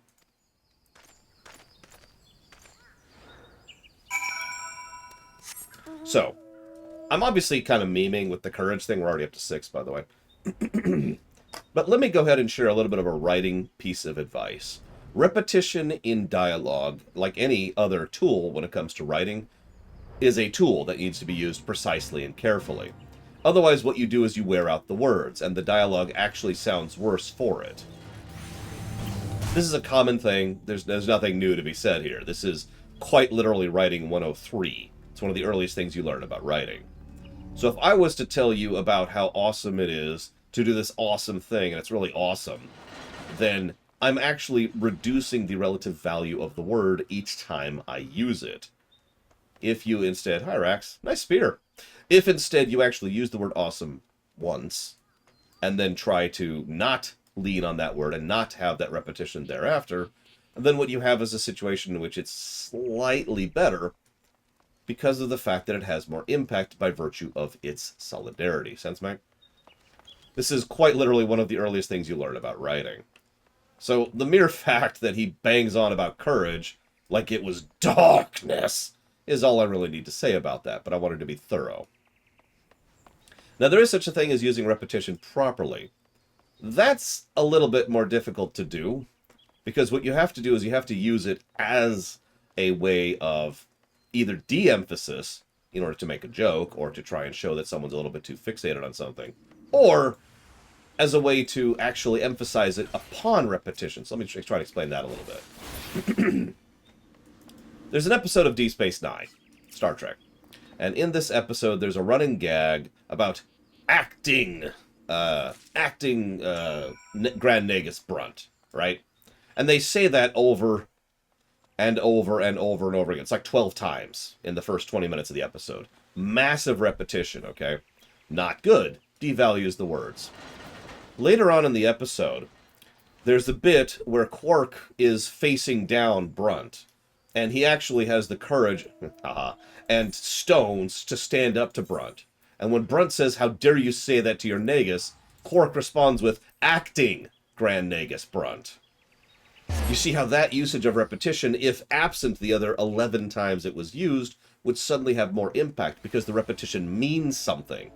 You have, for all intents and purposes, changed the usage of the words by giving them new meaning by specific and precise repetition. Sense make? So, let's use this exact quest, for example. Maybe early on, he says, courage. You and your guild lack courage. Go back to your weaning babes who huddle in fear and blah, blah, blah. And then imagine he didn't mention the word until the end of the Lancer chain, where finally he says, "Oh my god, at long last, courage." It would have had more impact by the specific usage of repetition. Instead, all it becomes is a joke. Hi, this has been my TED Talk about writing. So here's the Stone of Courage. I'm not going to repeat it here. Yes, it is the stone. Rather worse condition than I was. What happened at Naked Rock? Well, the Lancer who recently threatened you moved it to Spirit Hold. Not content with trespass and slander, he now meddles in our training? Seven hells, this is not to be borne. Listen well, though I do not doubt you know better, my duty as Guildmaster compels me to state the obvious. Heed not that man's words. A Lancer's courage, I should just start pulling this up here, can only be forged in the midst of great danger, his vainglorious tripe. As you've already learned, a Lancer's courage is the product of composure and resolve. Really, Cashel? Tell me more! Be of no misapprehension. Blah, blah, blah, blah, blah, blah, blah. Courage.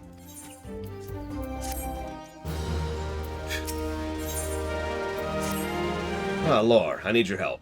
A bell ago, our old friend Falquest, I love how his name is Falquest, paid us another visit. Seemingly intent upon reprising the performance he gave on that occasion, he raved till the air was slick with slanders, declaring every soul who met his gaze more craven than the last.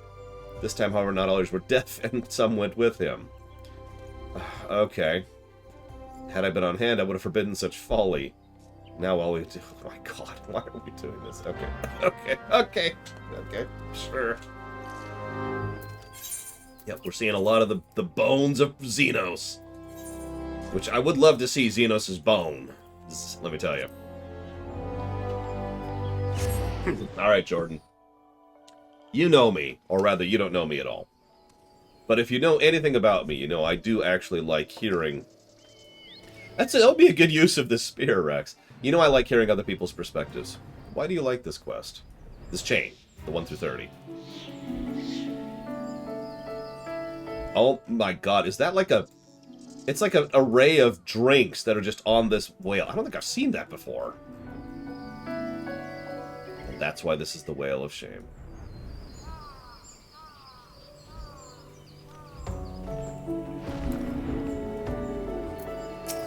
Hi. So we meet again. You remember who I am, I trust? No. Who are you again? You would wound me. How could you possibly forget your mentor? He who taught you the true meaning of courage! Well, it's of little consequence, though you forgot the teacher. It's plain you have not forgotten the teachings. You're right about retrieving the Stone of Courage and Spirit Hold. It seems I was right about you. You have the makings of a true Lancer. No, I'm a Dragoon. It seems you have come to me for I have the trial for you, one that will do wonders for your courage. Oh, no. QA bot just went down. Like, just now. Your timing is hysterical. Go ahead and try again, Baron. I have a trial that will do wonder for your courage!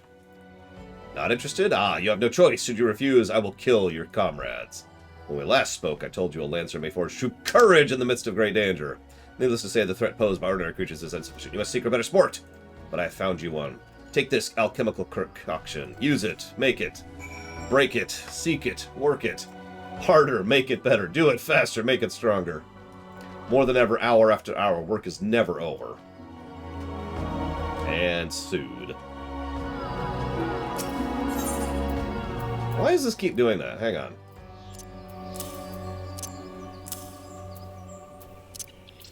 Like, why does it keep pushing this way over there? Whatever. That's right. If we could just have a song all about having faith of the heart. No one's ever gonna break me down. God, I hate that song.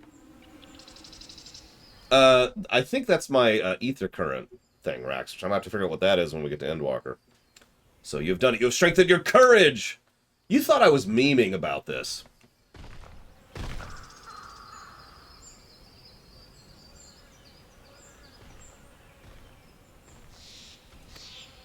Release your comrades? Oh, once you've completed my next trial. You need to kill the wolves. Okay, I will go kill wolves then. Beep boop. Got it. I was gonna say, yeah, my ether compass, which doesn't even have an icon anymore. It's just a question mark. Yeah, right there. Ether compass. Yep. Okay. This item has been moved to your collection. I don't even know what that means. Can I like discard this? Yeah. Okay. There we go. Okay, Jordan. I do get the idea of focusing more on us than anything else. I mean, I guess we have a rival, if you could call him that. I mean, he's extraordinarily poorly written, as I feel like I'm doing my due diligence in demonstrating, but he is a rival. Also, Elden Ring sucks! Okay, there we go. Got that out there. Woo! Okay.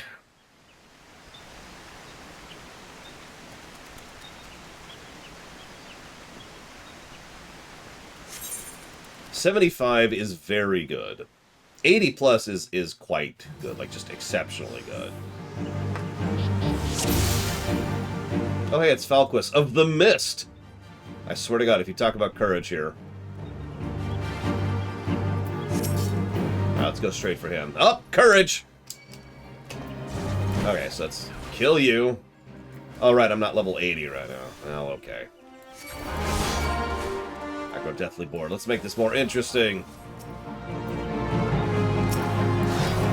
Oh no, you've enraged the beast. What, the one I just killed? Actually, funny thing. So, I was playing Star Trek Online last night with Pax as we were going through some of the recent quest chains, right? Stuff we haven't done yet. So, we do this one quest where we're fighting an enemy fleet.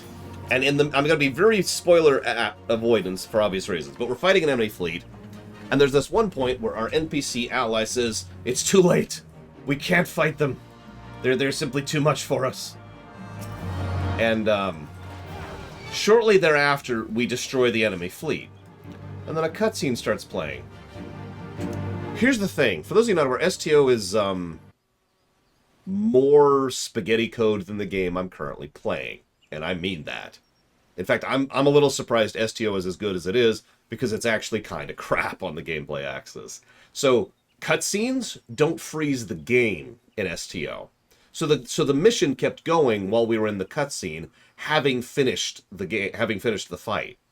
So the cutscene's happening, and then timer events start triggering in the background in the mission. As 1, and then 2, and then 3 allied fleets show up to reinforce us for the fight we finished 6 minutes ago. courage.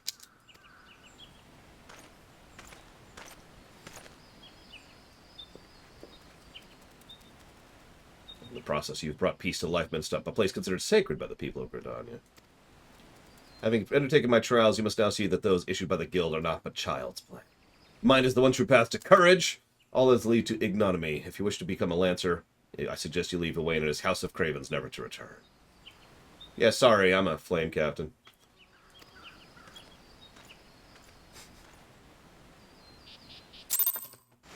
Yeah, STO, I love STO, I do.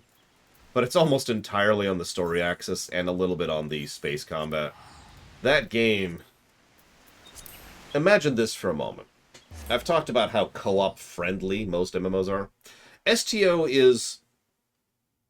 So let me explain this way. Let's say I'm talking to an NPC. And let's say that that NPC has, let's just make up a number, 4 dialogue bits. Now you click through each one, just like you do in FF14, right? Now, they're all voice acted, because STO is fully voice acted. But, the moment I click off the final dialogue, the 4th one, the dialogue window goes away. For everyone in the group.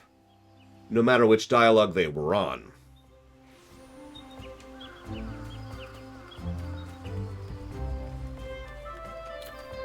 Hang on, it gets kind of worse, debatably, because the voice acting plays regardless.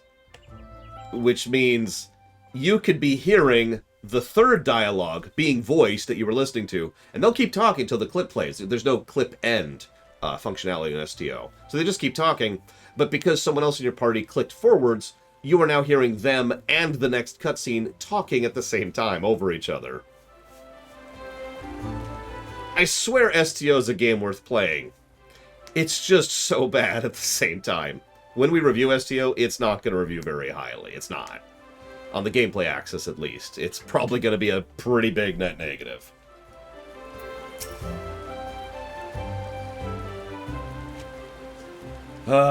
We did it. Yep, courage. I cannot say this is good enough. A Lancer strengthens his courage by tempering his composure and resolve, not by rushing headlong into danger. You were able to overcome his trials, but you did know that you did so by virtue of courage. That is courage born of composure and resolve. Do you get why I'm doing this now? Do you get my point, Jordan? Am I at least making my point here? By the way, this is it. This is the whole of the narrative. This is what we got. Courage. Oh, by the way, courage. Yep, okay. Yeah, STO is a game for Star Trek fans. You know why I can say that? Because STO is a game by Star Trek fans. STO is probably the kind of game that I could make in real life. By myself. That's not a brag. It's also kind of an insult. But, just like a game I could actually make, a lot of heart has been put into it. STO has tremendous heart in it. It's a game made by people who really love Star Trek, and it shows.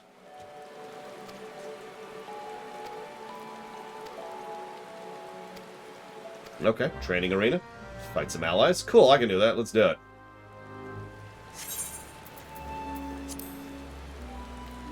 So that's why I could still recommend STO. That, and it's free. Alright. Die, monster! If I could target you, there we go. Oh, you're dead. Next! You didn't have courage!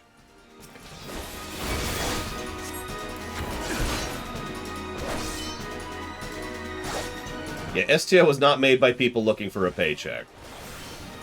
What's kind of really horrifically ironic, and I could make a commentary about capitalism right here, but I'm not going to, is STO was a complete financial flop and actually changed hands. The people who picked STO up did so because they were big Star Trek fans and they wanted to make a Star Trek MMO. So the people who tried to make an STO game to make money failed so hard the game was considered almost as big of a flop as FF14 1.0. Then it went out on the cheap, and a bunch of people who really wanted to make a good Star Trek game picked it up. And over time, it was successful enough that they got picked up by Cryptic, and they started adding microtransaction garbage to fund the game. But you get the point, right?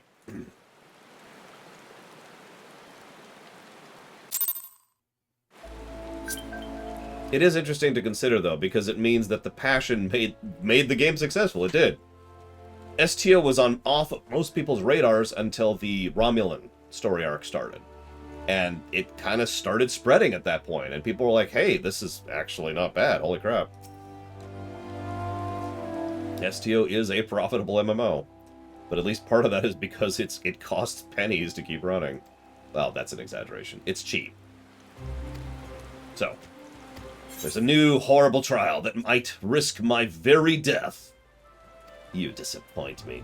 Back again, are you? That man is the only soul in this pathetic excuse for a guild for shows any promise. Which is why I counseled him to leave you. Alas, he chose to remain in your house of cravens. Such a waste. This guild has outlived its purpose, and I mean to see its doors shut and barred for good. If you wish to object, I invite you to do so with lance in hand. You do not want for confidence, but answer me this. What grudge do you hold against us? For what reason do you choose this of all crusades? Yeah, why is this your hill? I detest cravens who would proclaim their courage, and like nothing better than to crush them. That is my reason.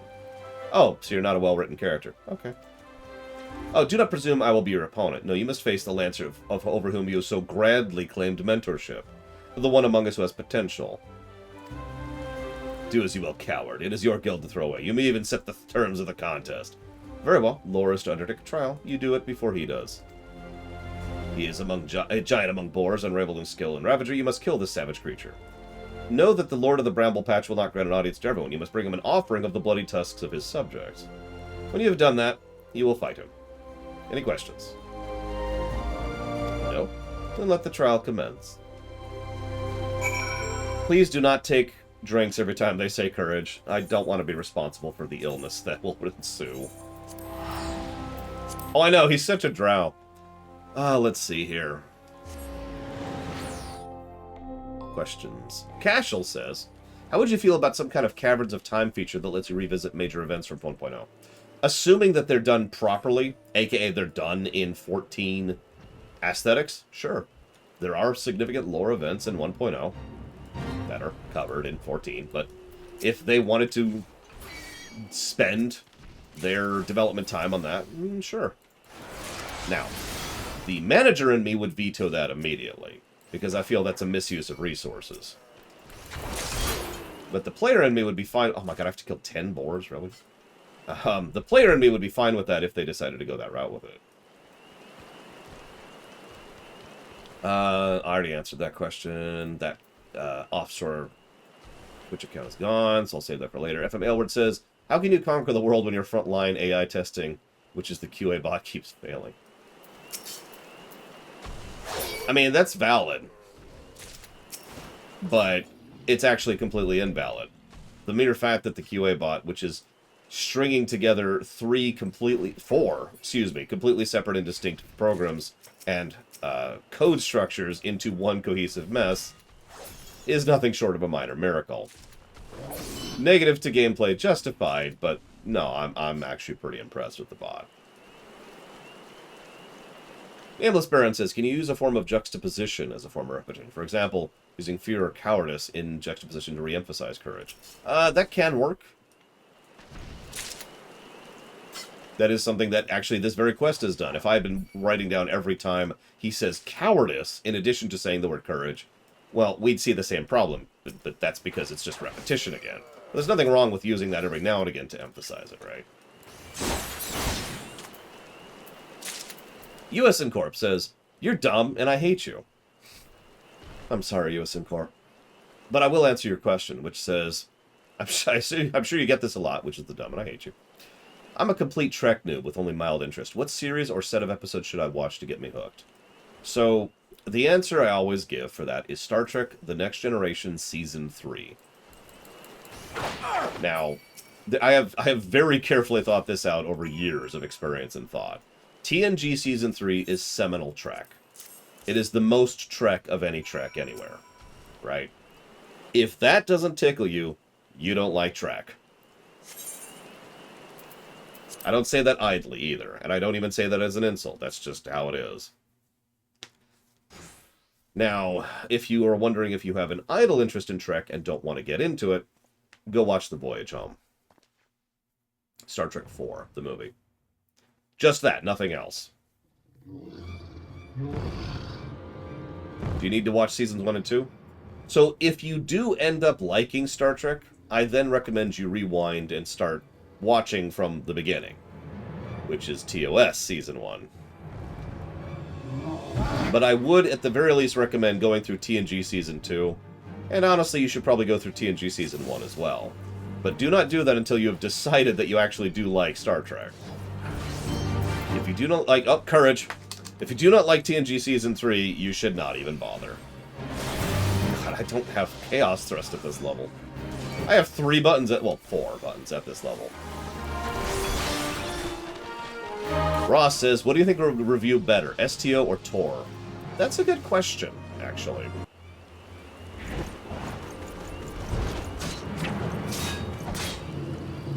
I like how the boar is just like, what are you doing? What was the boar in Far Cry New Dawn?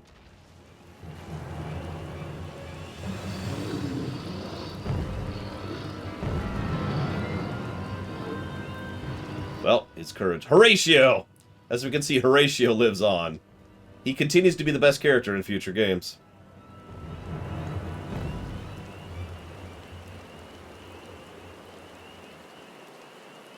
Hi.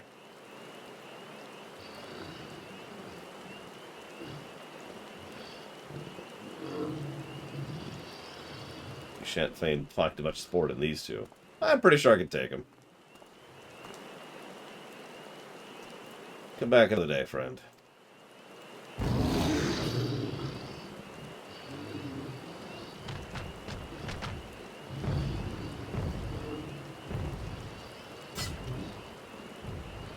Well done. You completed the trial. I trust you now see the truth in my words. Hurling yourself into the midst of danger is not courage, it is folly. See, that would be a good time right there. Have that be the second time they say courage, right? This proves nothing. I refuse. I refuse to accept.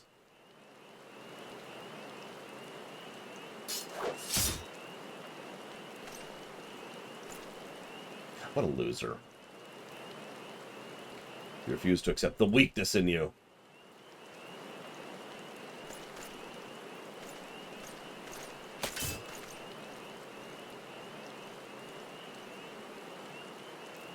No, Laura, leave him be. He's useless. Worthless, terrible, pathetic, and fecund. Which would review better, STO or Tor? Truth be told, Tor would probably review better, because Tor has more to it, and more good story stuff, to put it simply. And, well, see, I'm not sure, actually. Hang on. Because, like, Tor is a badly designed game. STO is a broken game. Like, I need a better word for that. Tor's gameplay problems are problems of design. STO's gameplay problems are problems of incapacity, right? I suppose those review the same. But I suppose it's kind of debatable between the two. I don't know. Yeah, I know, right, Rax? Sound familiar? But it's true. STO's problems is they basically can't do better. Tor's problems is that they didn't do better. That being said, though, I think Tor would win that one out. Tor has even more voice acting than STO, and STO has full voice acting. Tor also has, honestly, just some really cool and awesome story arcs, and its gameplay is bad, but it still has, you know, decent visuals, and it doesn't have bugs like the one I just mentioned. So I think Tor would overall win out that contest. I'm not sure, though, honestly. We'll find out someday.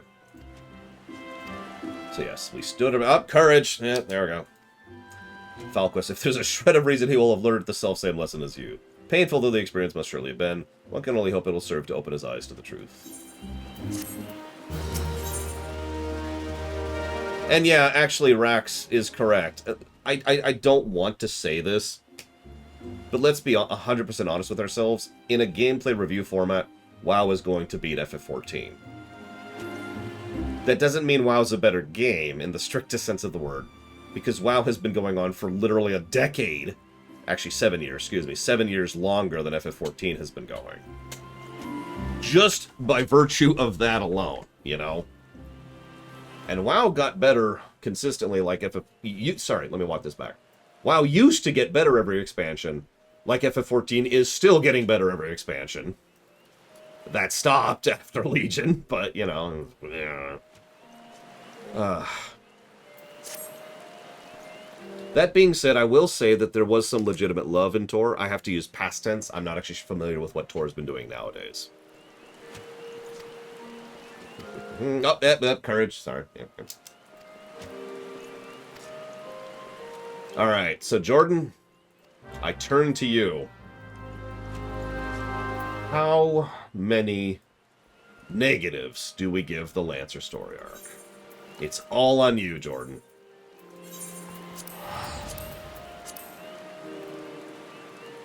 God, Tor just...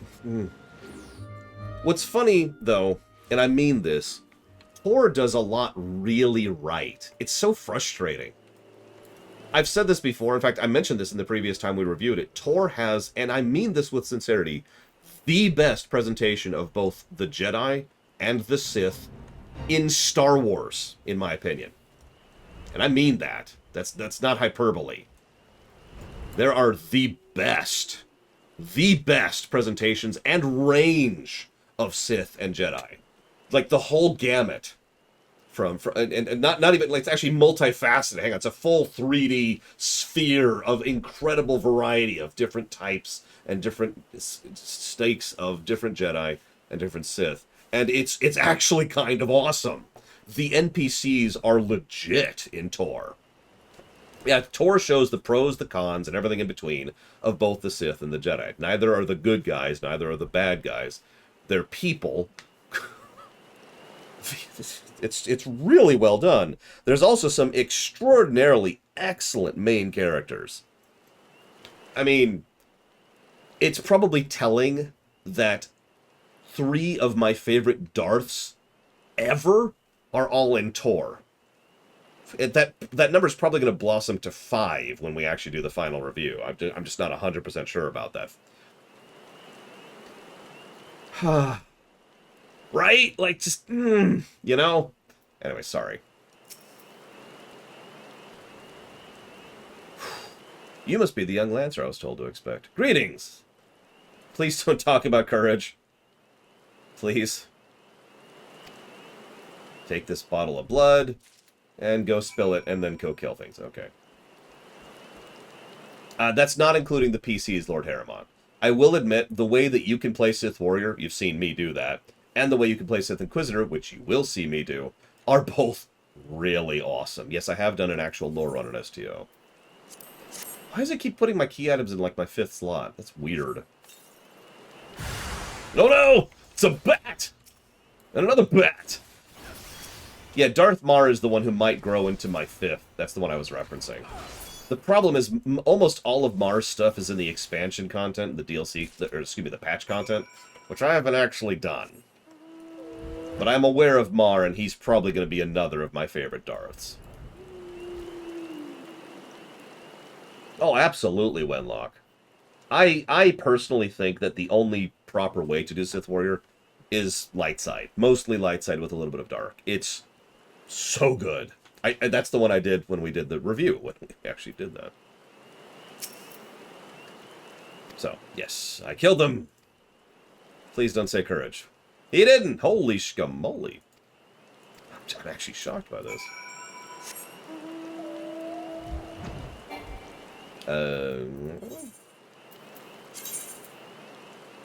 Now, several people enjoy Sith Warrior Darkside. I'm going to go ahead and admit that I don't, but it is worth noting that Sith Warrior Darkside is well written. You are a... I mean, you're Darth Maul, basically. I know that's funny because Darth Maul's actually an assassin, but no, you're just... You are a bloodthirsty, psychopathic monster. In a weirdly amusing way. It's hard to describe if you haven't seen it. It is well done. I just don't care for it personally, that's all. You see a whale come in here? No.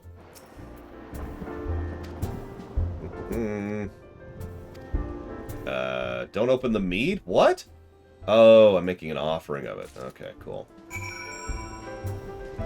Now, to completely contrast what I just said, Light Side Jedi Knight is not good. Dark Side Jedi Knight is actively terrible. I've seen a full Dark Side Jedi Knight playthrough, and it's one of those things where it's funny, but it's clearly not supposed to be. Right?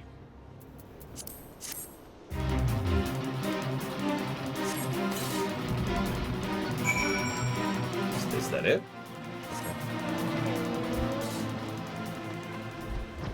Like, I'm trying to think how to describe it.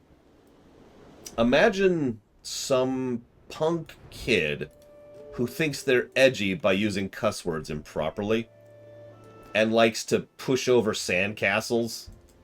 That's kind of the Jedi Knight dark side. It's actually pathetic the way they do it. Oh god, that would be insane, Lord Harrimont. I don't know if that's even feasible. Oh.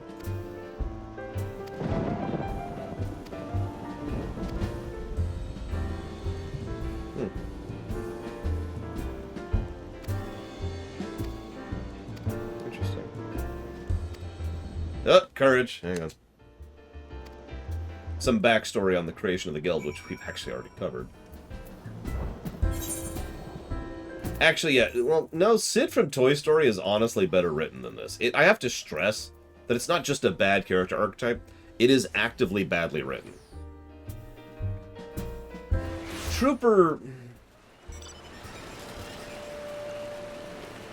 I don't like Trooper, but it's hard to call it bad.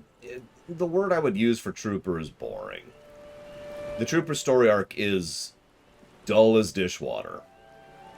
There's a lot of ways to make a military story interesting. They don't. Good night, Giga Pudding. Hope to see you tomorrow. Or hopefully we'll be past these 1 to 30 quests. Alright, I have to mention the courage. I need courage! Courage! Courage. Up, courage. That's just 2 lines in a row. My goodness. Okay, I will go kill balloons. Because courage will lend me strength to my lance as I extinguish these enemies. Oh, Agent's legit. I mean, everyone likes Agent. I admit, over the years, I've been torn as to which is actually a better story, Agent or Sith Warrior Lightside, because they're both just so damn good. But they're both good for different reasons and in different ways, so it's kind of hard to judge it, you know.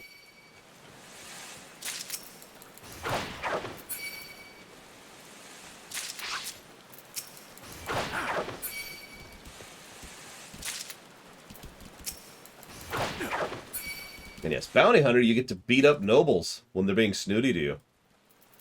That's not a joke. All shall love me and despair. You are a complete moron. I should probably answer some QA questions. What have we got here? So, what's for lunch tomorrow? Probably Boigas. Sonic Doctor says, which FF6 PR... Oh, Pixel Remaster OST do you most look forward to? Which one do you think needs a remaster the most? So I've been asked that question a few thousand times, and it's a good damn question. But the way you phrased it is different than most people ask it. You said, what do I most look forward to hear? There is one song I consider my absolute favorite in that game, and it is the one I will use primarily to judge the quality of that soundtrack. And that is the Overworld song, Terra's Theme. So I suppose that's the one I am... Jesus, that thing grew big! I think that's the one I am most looking forwards to. That being said, I will also mention that there are a few other specific songs that I consider to be hard to remaster, that I'm curious where they're going to go with it. These include Dancing Mad, one of the most objectively best designed boss songs of all time, along with Finding Friends for the World of Ruin Overworld song, and Kefka's theme, which hit a very specific structure of notes to it, which is going to be difficult to reproduce. I think there's another one. Oh yeah, and Setzer's theme, which is one of my favorite songs of all time. Yay, I did it. Courage! I actually already have the OST because I have sources, but I haven't touched it yet. As usual, as per usual, I will not touch it until I do it live on camera. So we will see what we think of it starting Sunday. Sure, hang on. I am 34 courageous right now, Mr. Red. Hang on, I'm going to send it to you right now, Rex. Give me one moment. Where's your name? I have too many people on my list. There you go. Send, whisper. Attach item. It's apparently too large. Ah, yeah, it's 700 megs. We'll figure that out later.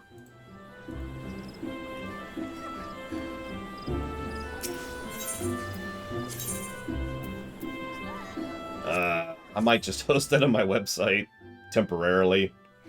Although, even uploading that's going to be a pain, because my website doesn't let me upload files that large unless I do it in a specific way. Anyways, let's finish up Lancer, shall we? So Mr. Red can go to bed. Courage! I can only assume the buxom brunette at the float isn't lavishing him the attention he craves. There's a... Okay. So this should be our last quest. Yep, level 30.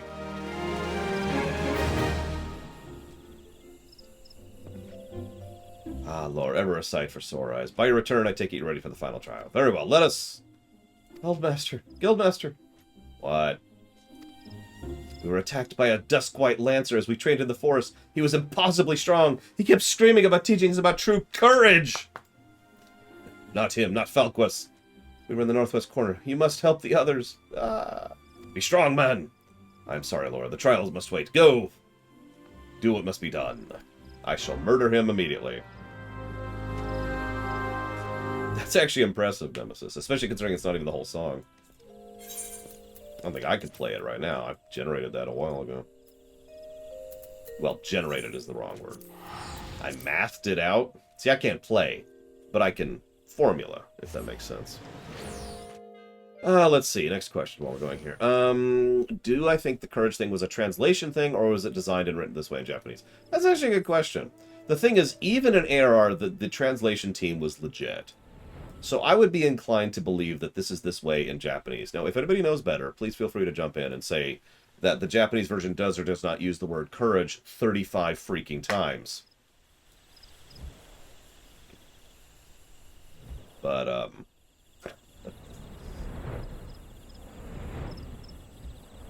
it's a good question. I don't know, Blade Tribal. I don't have the notes anymore. I just have the math, if that makes sense. Yeah, exactly, Rax. It's really strange. But, whatever. Blade Tribal says, thoughts on Jedi Consular? Okay, so, real talk. I don't really remember Consular. It didn't make an impression on me.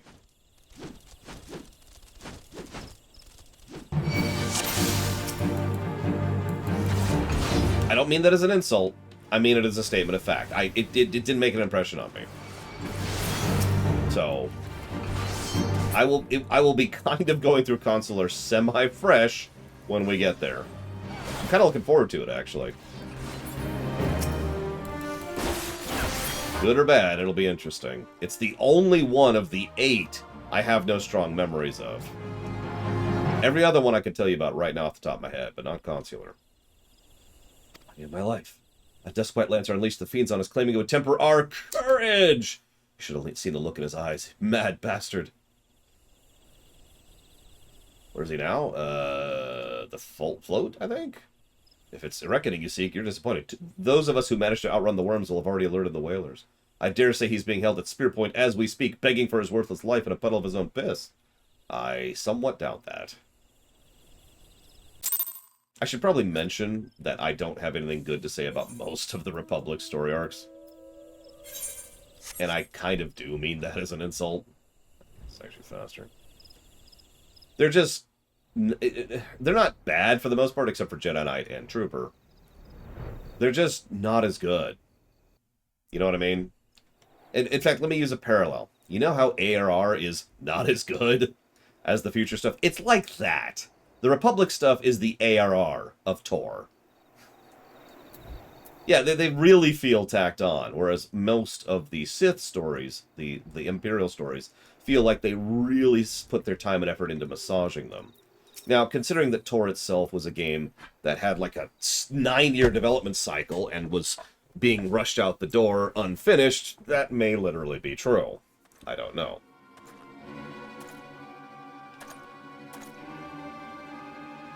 What kept you? Helping your comrades. Fool! You waste your pity on false friends. It's only a matter of time before they betray you. Just like those wretches who saw me imprisoned in exile. I was once an upright citizen of Gridania, a man of the Lancers Guild, but life was not easy. For want of coin to obtain the barest necessities, I conspired with my closest comrades to steal from the guild's coffers. Did they not pay you? You could get a job. That's part of what the guild is there for. The theft soon came to light. Although there were no suspects, it was clear the deed had been perpetrated by someone in the ranks. An air of suspicion hung heavy over the guild from that day forth, until at last, unable to bear the guilt, I convinced my accomplices to join me in the confessing. Only for them to bite their craven tongues after I stepped forward and admitted my part in the crime.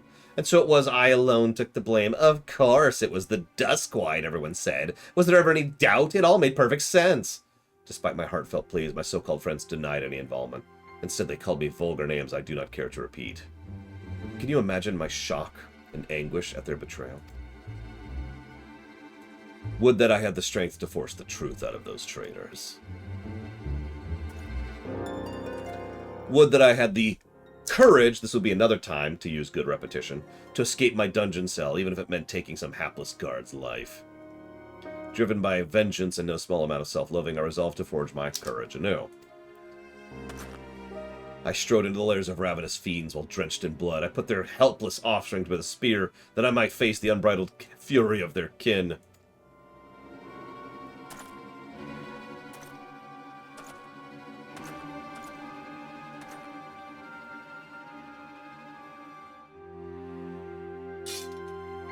Dude, if you want me to kill you, just say so.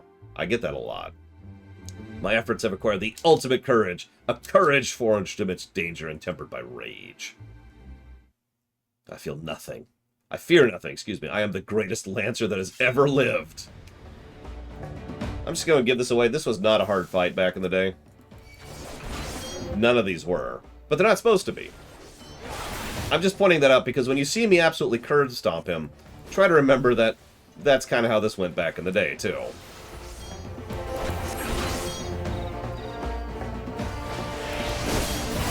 You know what? I'm just going to stand in it. Is that cool with everyone? Cool. Sorry, Rax.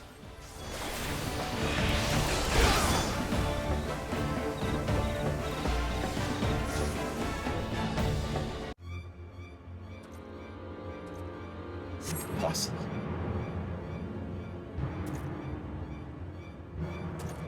No. No! My courage is absolute. That would be another good time to add the courage word there. So that'd be 3 usages if we're going through it. Come no closer. And he's not a Dragoon. Although I could make a meme here. But the best part is he dies afraid.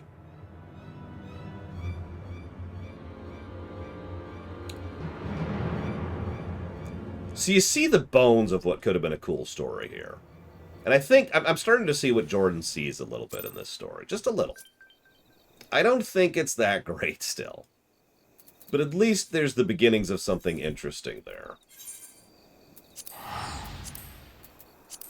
Or I suppose more accurately, the end of something interesting there.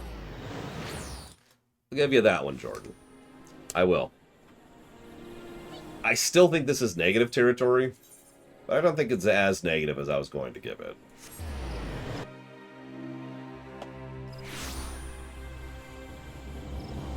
By the way, since we're done there, I'm pretty sure that's it, unless he has a few for us when we turn this in, but that is 41 iterations of the word courage. 40 freaking 1.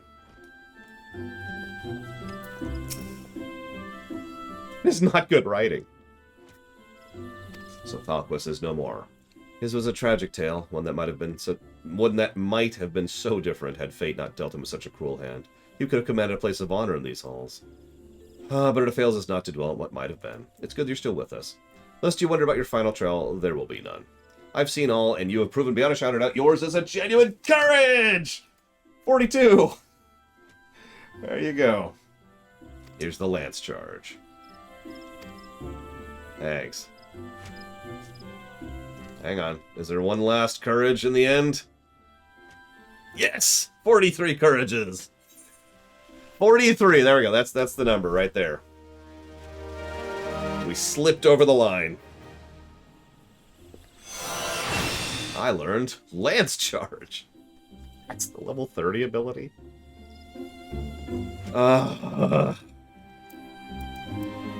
So I was going to go ahead and do Conjurer next, but Rax asks a wonderful question. What about Gladiator? Alright, so how much of this can be worn by Gladiator? Not my weapons. Okay, well, that's a problem.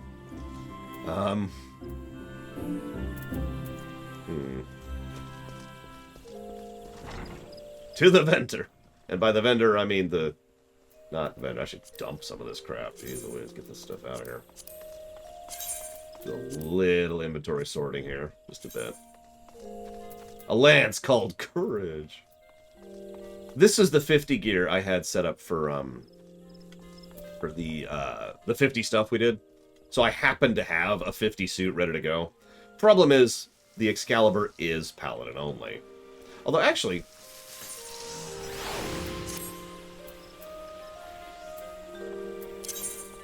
Where's my actual sword? Where's my actual sword? Oh god, did I accidentally delete it? I think I did. Whoops. Well, that's my actual shield, which is Gladiator, and these are all Gladiator.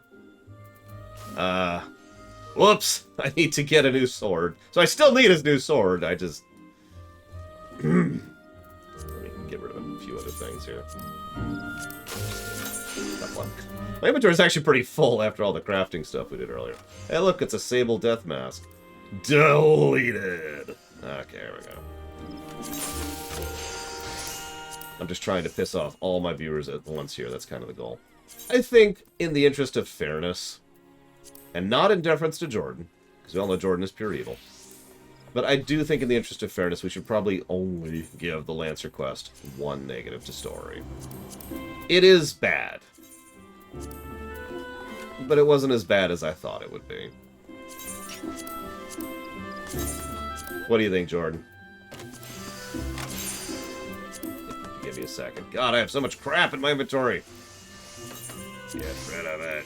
Get rid of it. Oh, God, just get rid of it all. Dump it.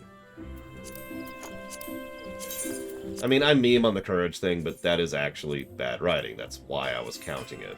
That and to try and make it funner. I do try to make bad things funner. It's part of the job.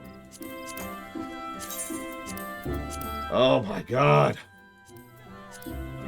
Look at all this crap. Why do I have hempen breeches on me? Why do I have multiple hempen breeches on me? Oh my god. Get rid of it. Get rid of it all.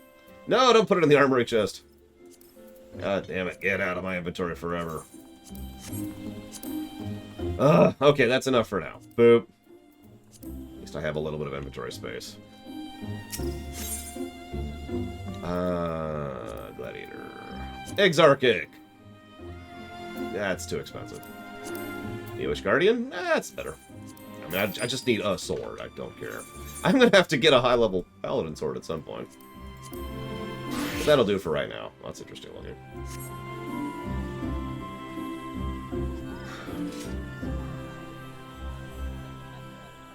Where's my thing?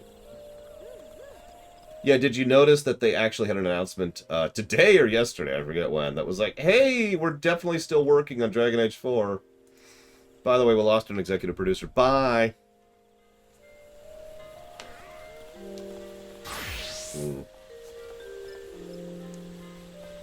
What is this woman wearing? The one in front of me. I don't think I want to know.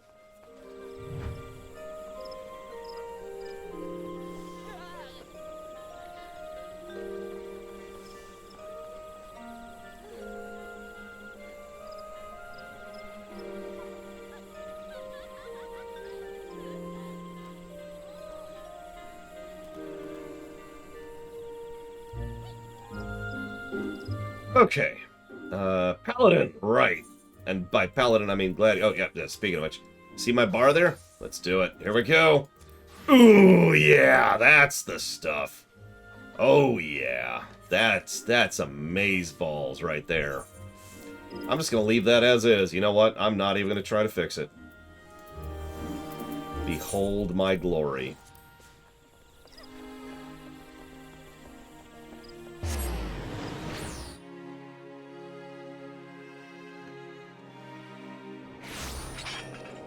Should probably start the thing here.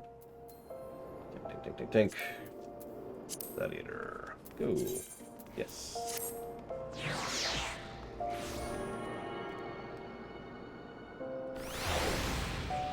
Okay. So, we want to be a gladiator. I bet you can guess what this story arc's going to be about. Do I even have tank stance at this level? Do I have tank stance, period? Let's see it on my bar.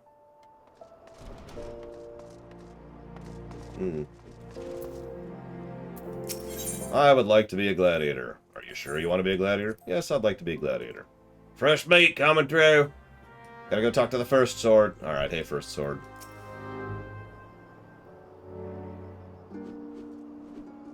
I heard. So you're Lore Runner. 'Tis a good, strong name. On behalf of the guild, I welcome you. I'm Maella, the guildmaster. So you wish to study our arts. I presume you have your reason for choosing the sword over all other weapons. Perhaps you think it's the easiest to learn. Sword, really? I mean, honestly, Paladin's kind of one of the easier tanks to learn, but that's neither here nor there. A sword is a simple weapon. To wield a blade is anything but simple. Yeah, let me ask my Dark Knight or my Samurai about that. Bear in mind before you answer me. Have you the strength to live by the sword and die by the sword? I am Darth Vader.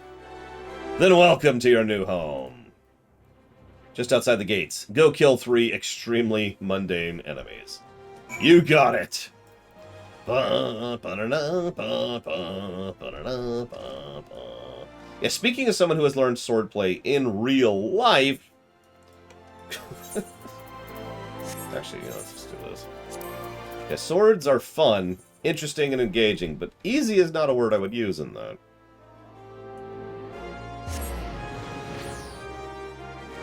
Let's see. Why we go kill some random stuff? Where is my freaking... There it is. There's my tank stance. God, I still have my chocobo on this character. Sorry, no whale of shame.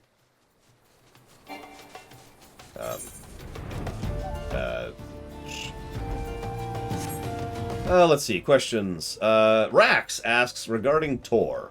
Why are you answering this question when I'm away from the keyboard? Well, you see, Rax, it's because I'm stupid. Let's skip that for a second. Was FF6 a Star Wars scenario or Jurassic Park? Jurassic Park. Final Fantasy VI was some of the best JRPG makers of all time in their prime, working together like smooth, beautiful clockwork. That is not exaggeration, and I'm not saying that just because I'm biased or whatever. Many interviews by the developers of FF6 have said the exact same thing. All the talent was there, and all the pieces clicked. There is, quite frankly, only one other game by Square which follows that qualification, and that's Chrono Trigger. Mostly the same team, too, funnily enough. Do I have a ranged ability at this level? As a gladiator? Oh, there it is, Shield Lob. Why is it on G? Whatever.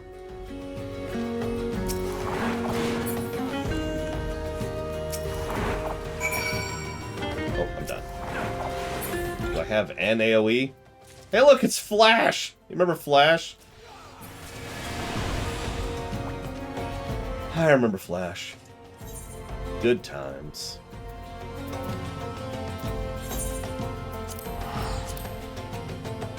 Lord Harrimont says, from a dark side Jedi story in Tor, would a nice Jedi that goes completely against the traditional code work?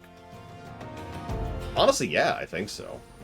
But remember that in Tor specifically, the dark side is not evil. That's another thing I like about Tor, by the way. So, there's nothing wrong with using Tor's, take on the dark side. Having the lights, having the dark side Jedi Knight being, you know, a good Anakin, for lack of a better way to put it. Like you say, you know, someone who is completely anti-traditionalist, far more aggressive, far more active, but still clearly a hero. Chaotic good, if you will.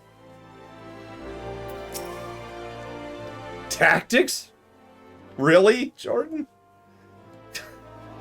Welcome back. I take it you've dispatched the beast with ease. Oh, yeah, obviously. Here's a hunting log. Thanks. So, okay. Let me explain that a little bit. First of all, Jordan, Final Fantasy Tactics was not a smooth production by any measures.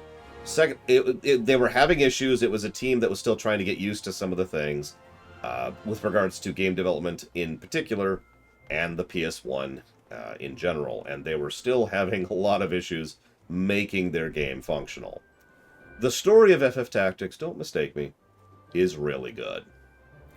The gameplay, not so much. It's very clear they were trying things out, and, well, they didn't really know what they were doing in several ways. Great story. It does have its issues, though. There would still be negatives to the story. Although, I mean, is there such a thing as a large-scale story that doesn't have negatives to story? So that's not saying much. So, we now must learn how to tank. This is what aggro is. So, there's a gang of Leminson marauders who have paraded into town and begun harassing people. Men like these prey on the weak, but will turn tail and flee at the first sign of violence. You don't need to resort to violence. Just show them you're not afraid of them. So go /say to them. Okay, I can do that. Sorry, I thought you were joking, Jordan, because yeah, FFT had a pretty notoriously bad production cycle. Just a stumble, stumble, stumble, and here's the game kind of a thing. Which is really sad, because a lot of the Evil East games have had that same problem. Yes, Von Falkenstein, several of the same people. /say me. No, hang on. Me. There we go. You know your friends are here as a 12 damn cheat. Thinks he can charge us more because we're foreigners. But I'll get his own back. Mark my words. Are there more? No, there are more.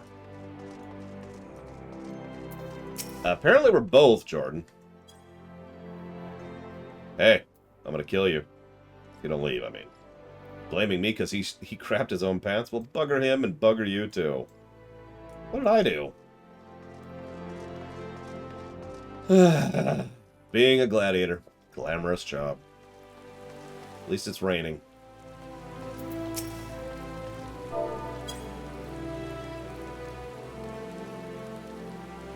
You know, you'd think it would be easy to make a good Paladin story arc. I mean, they did it in FF4. And yet... So, some of you already know this, but for those of you not aware, the Paladin quests in this game are so bad that they stop being Paladin's quests, and they go back to being Gladiator quests. Not making that up. How's your problem? Maybe she likes her men rough. I will kill you if you don't leave her alone. Is that your problem enough for you? Jesus Christ, dude.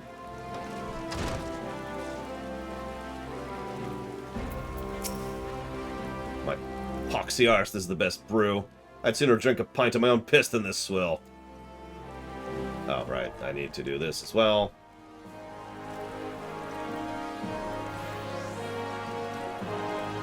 Just who the hell do you think you're speaking to, maggot? I'm Farmfile, the Driven, and me and my bloody marauders have been reaving so long, mothers scare their children with tales about us. Don't believe my words, then let my axe do the talking. Oh, it's ridiculous, USN Corp. Oh, this is lively, even for the quicksand. You two gonna put on a show for us?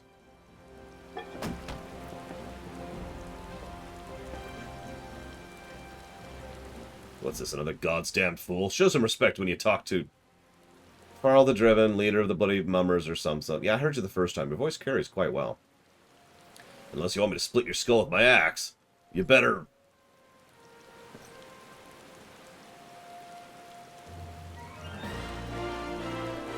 That sword, it couldn't be Frenzy.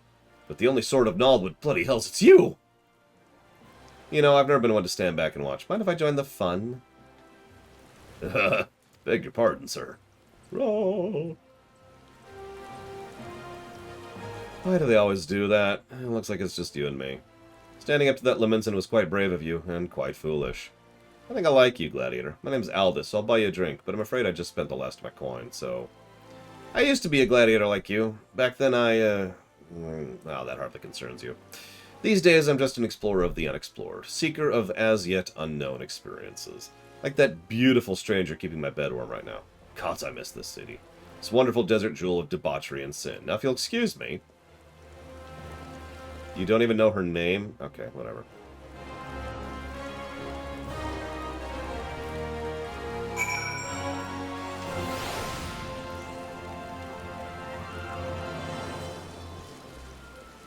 Got rid of most of the trash. I swear, if we hadn't seen Aldous with my own eyes, I'd believe it was him. Everyone thought he died years ago. Listen, do me a favor, don't tell Myella about meeting Aldous, okay? She doesn't need the drama. You know what? I'm with you on that. Nothing but drama, these llamas. Ross asks, what are the best written classes in STO? That's an interesting question, Ross. Did you know there's not really classes in STO? I mean, there kind of are, but there's no classes in STO. So what you're asking is which is the best written race, but the problem is the races merge at a certain point too. So that's not really a thing either, although the answer would be Romulan, by the way.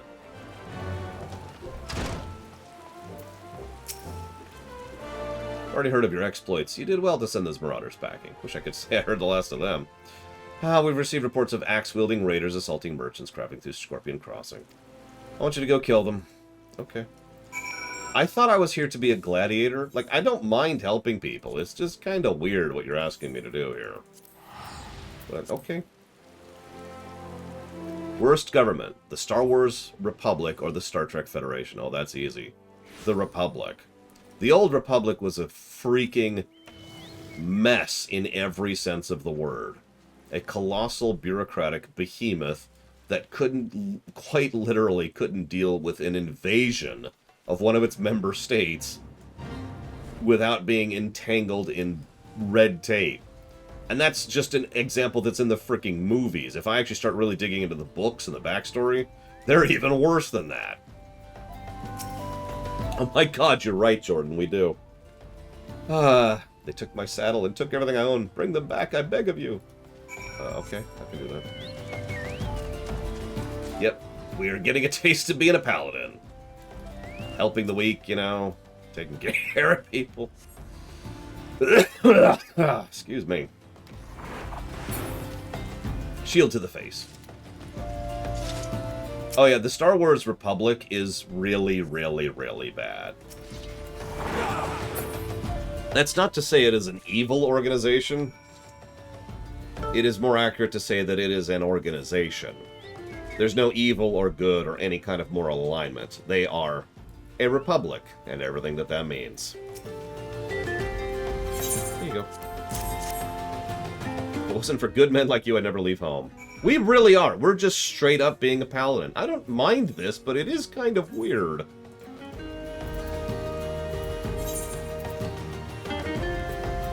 Yeah, so what's funny is both in the EU and the AU, they reforged the Republic. It's just, in the EU, they reforged the Republic and tried to do better, and if they succeeded or not is a little bit of a matter of opinion, but I think they did do better. I think they were on their steps to making the Republic a decent organization.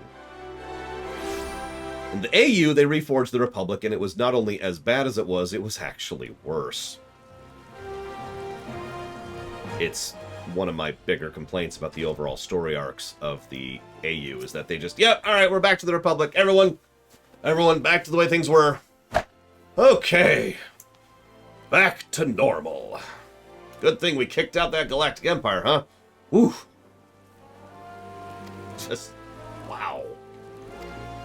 Anyways.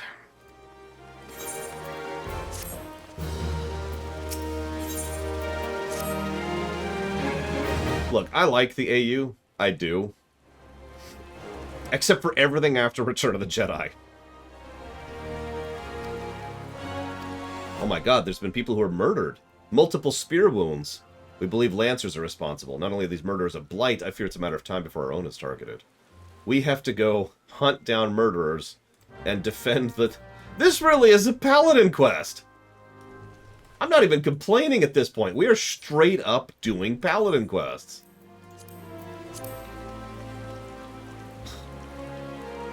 Lore absolutely despises the Yuzun Vong. I think the Yuzun Vong are the worst thing ever added to Star Wars. I mean that with sincerity. You're probably thinking, but the holiday special! The holiday special is a stupid 45 minutes or whatever it is of just nonsensical drivel that was thrown together by idiots who are trying to cash in on something that they thought was a dying franchise.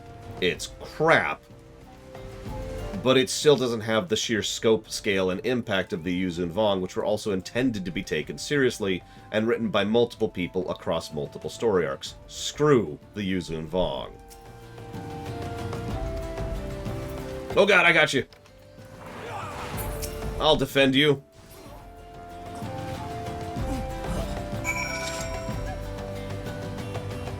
Are you okay, sir? Oh, thank you, thank you. They appeared out of nowhere, asked me if I was Aldous at Spear Point. I said no, but they attacked me anyways. What did I do to deserve this?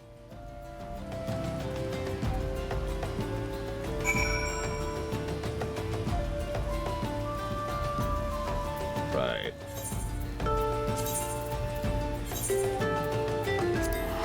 Hey, Rax. Alright, so I can answer your question now. Regarding Tor, what would be a third storyline you'd recommend playing besides Dark Side Sith Warrior? Actually, Light Side Sith Warrior. And Agent. If you have to pick a third storyline, the answer is obvious. Inquisitor. Whether you go Dark or Light, Inquisitor is a good story arc. I have seen both of that one. I did Light and my friend Charlie, because I played most of Tor with Charlie. Oh, okay. Did Dark. So Inquisitor's good both ways. After that, I would recommend Bounty Hunter. After that, Smuggler. After that, it's a pretty clear order of quality in terms of the storytelling, writing, etc. So they were indeed the murderers we sought. But what brought Duskwhite freelancers all the way through the Black Shroud? And why are they murdering Huron men with swords? First sword. What is it? Lancer's first sword. A gang of them hiding in the tunnel south of the Blackbrush Station. Oh, looks like we not got rid of them. Laura, go finish what you started. Bruce, accompany Laura. See that he doesn't die. I can't keep the bloke from getting skewered, but I'll patch him up best I can. Laura, defend Bruce. He knows powerful healing magics, but he can't employ them unless this is a tanking tutorial. Hold aggro. By the way, if you're paying attention, that makes for a grand total of 3 separate tutorials in this game for how to tank. There's the one in the, I forget what it's called, but the tutorial hall thing. There's one in the Guildhest, which is all about tanking. And then there's this quest right here. I'm pretty sure Marauder gives one too, actually. No excuses. Hall of the Novice, that's the one. Okay, next question. What was your favorite event in the classic 80s and 90s TV show American Gladiators? I only remember one. And that's when they're on a big pole thing with these kind of staffs, and they have to knock each other off the pole. It's the only thing I remember, so I'm going to go with that one. Zactef says, I'm sure Hydra would try to recruit Wesker. You know, I'm not actually sure they would. I mean, ignoring the obvious fact that Hydra is kind of all, we're supremacists and we're dumb. I also think that, like, Wesker would... Well, yeah, no, I guess that's valid, so... You know what, I take it back. I could see them trying to recruit him, and failing, because Wesker would be like, no. Why would I join you? Do I not have a ranged... Okay, I don't have a ranged ability at this level, that's funny.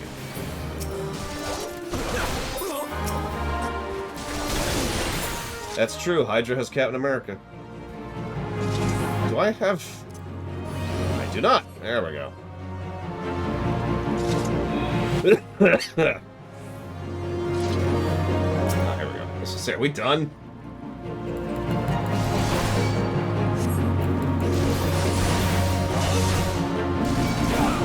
Let's see. Wenlock says, you've been given the task of making a playable faction story for Romulans and STO.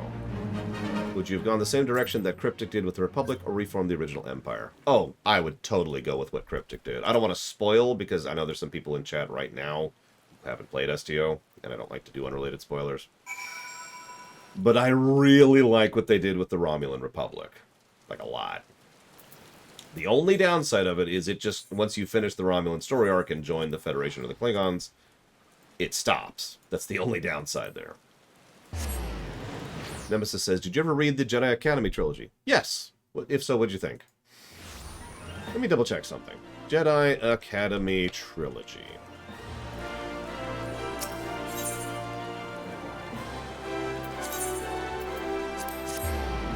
Kevin J. Anderson. Yep, that's the ones. So, how do I say this as nicely as I can? Kevin J. Anderson sucks. There we go. Yeah, I think that's the nicest way I can put that. Congratulations on a job well done, Laura. Bruce says you acquitted yourself well. You've shown tremendous growth, and though it pains me to do this, you've earned the right. I grant you leave to join other guilds. As you doubtless know, Ul'dah is home to the Pugilists and the Thaumaturges. However, there's other guilds you might join, in other nations. I respect your decision, as long as you are, above all, a gladiator. You now have class to the armory system. You unlock the armory system? God, I forgot about that. Bruce believes the freelancers were out for a bounty. What's your opinion? They were tracking a man named Aldous. Aldous? You certain that's the name you heard? He's alive? But how? Oh. You asking me, lady? Hail, Laura. You came at a good time. I've unlocked another task. The Immortal Flames and the Brass Blades have both requested the guild's assistance in maintaining security. We're a paladin! What?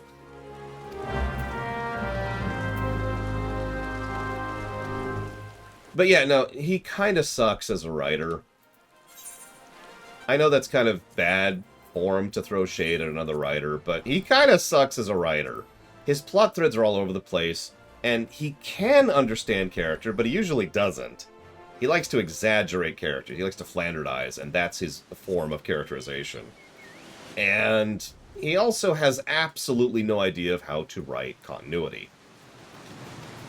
What I mean by continuity is, let me use a made-up example. This is barely an exaggeration. So let's say I'm a big ol' level 50 paladin, and I've got 200 level 50 paladins with me, and we're charging through this area right here to go attack someone. Rawr. Oh, there's some mines, though! 50 of us are now dead. But the rest of us charge! Rawr. We win! Now, you're probably thinking, what's the issue with that? Please do keep in mind that what I just wrote is kind of exactly how he writes combat. He has absolutely no idea how to write anything approaching an action scene, or a battle scene, or logistics, or statistics, or understanding the strength or value of anything. That's why I say he doesn't write continuity. He just writes whatever, and it doesn't matter. It's like a bad episode of Star Trek. By the way, the example I just gave is not a made-up one. It's from the Darksaber novel, specifically. Some of you probably know this specific novel, or the specific scene I'm talking about. Now, in the interest of fairness, Kevin J. Anderson does do one thing right. And he does. It is actually one of the reasons why I've read his book several times. He's a great idea man. I know we all say George Lucas is a good idea man, but no. Kevin J. Anderson, good idea man. Secret installation in a series of black holes, which was Grand Moff Tarkin's personal stronghold for doing weapons research. Good idea. One of the most powerful of the Hutt cartel, trying to build a broken down version of a Death Star in order to use it, in order to expand his power within the Hutts and the cartels. Good idea. Ancient proto-Sith who is locked away in Yavin 4 and trapped there by the patterning of the Force that is in that area, the locuses of the Force that are keeping him there, and so forth. You get my idea, right? There's actually some really cool ideas that he has. And then he has a starfighter that can take a direct shot from a Death Star laser that can also blow up suns. So not all his ideas are great. Anyways, sorry for the long answer. I apologize, Nemesis. That's my opinion on Kevin J. Anderson. I've read worse. In Star Wars, I've read worse. But Kevin J. Anderson is not what I would call a good author. I know XR Kun wasn't his idea, so I don't know how much credit he gets for that.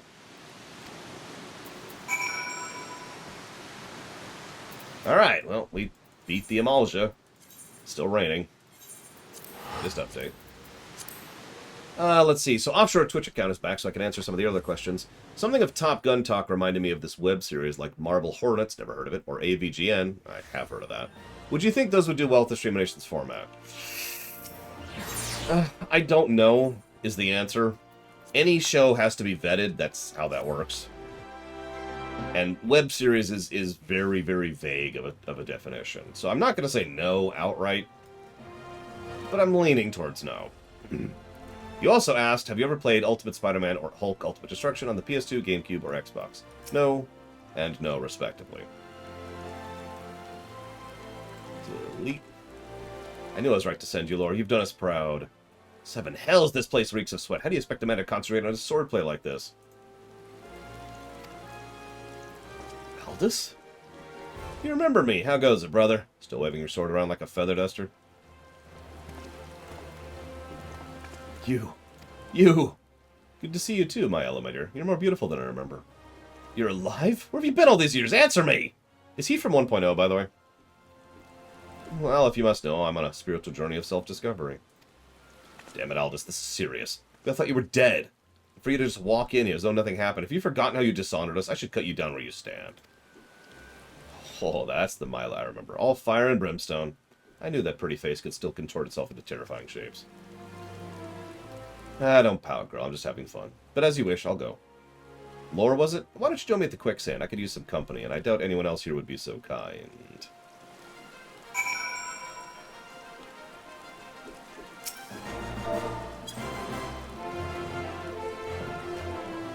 By the way, it probably says something about me, but that my go-to hello emote to people is /bow. Don't make fun. No, you can make fun. It's okay. I can take it. I read YouTube comments every day. I can definitely take it. Was the novelization of Nemesis better than the movie? Okay, so... yes. The answer is yes. Wait, why is bowing an ooh thing? I like to bow. I do it in real life. I do it in a lot of other MMOs, too. Especially WoW.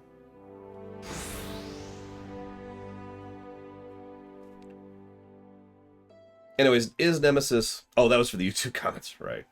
Is Nemesis novel better than Nemesis movie? Again, the answer is yes. But let's be clear.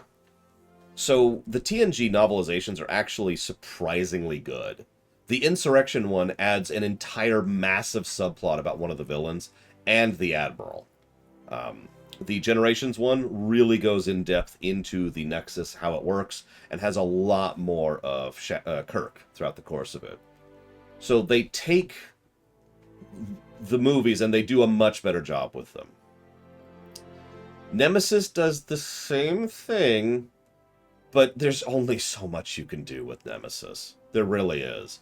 The biggest additional subplot that Nemesis adds in the book was this whole thing about the, I forget what his name is, the Viceroy, the head Reman. And it's still kind of stupid. So... anyways, sorry I had to witness that little reunion between me and Mila. Ah, the Sword of Nald, back from the dead. You think I'd be greeted by throngs of adoring fans, not threats of violence. Listen, Laura, you're good with a sword, that's plain to see. But more than that, you've got a purpose. Well, I am a paladin. As a former man of conviction, I recognize a kindred spirit.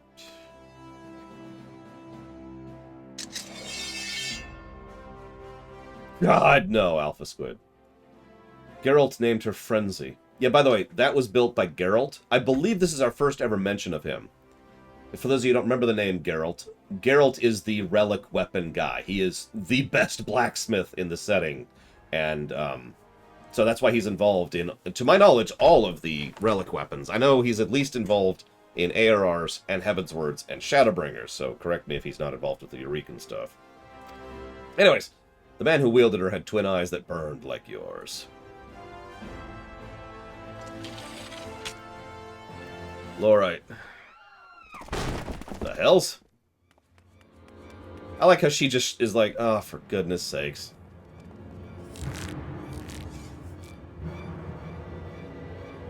So all this sort of knowledge, we've come for your head. If you do that, how the hell am I supposed to enjoy my ale? Arrogant fool, prepare to meet your maker.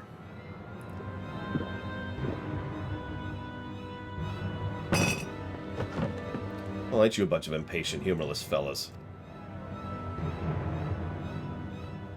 Up for a bit of fun, Lore? I'll lead, you follow. Yeah, sure thing. Let me just shove Excalibur through your chest.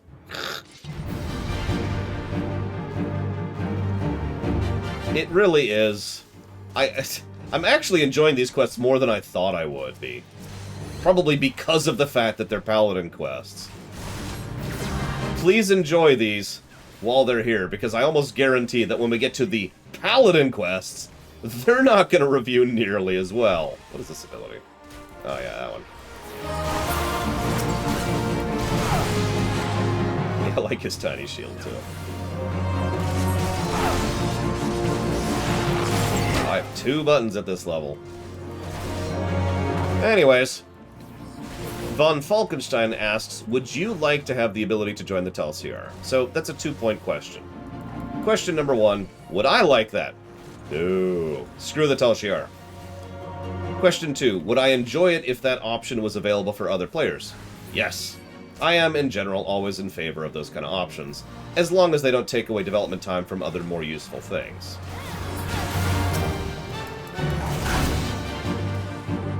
Agreed, Alpha's good. Like, I will never get my Eurekan elemental weapon, and I've just kind of accepted that.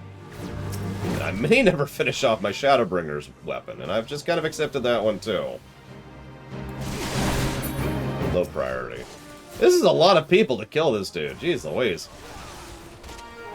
Ina Mishao says, did you ever read the Jedi Prince books in the EU? Really? I have, in fact, read them. You'd honestly be hard-pressed to find a book in the EU I haven't read. But my answer to you for what I thought of them is just going to be, really? Offshore Twitch account has asked, is there any case where Flanderization made you like a character more?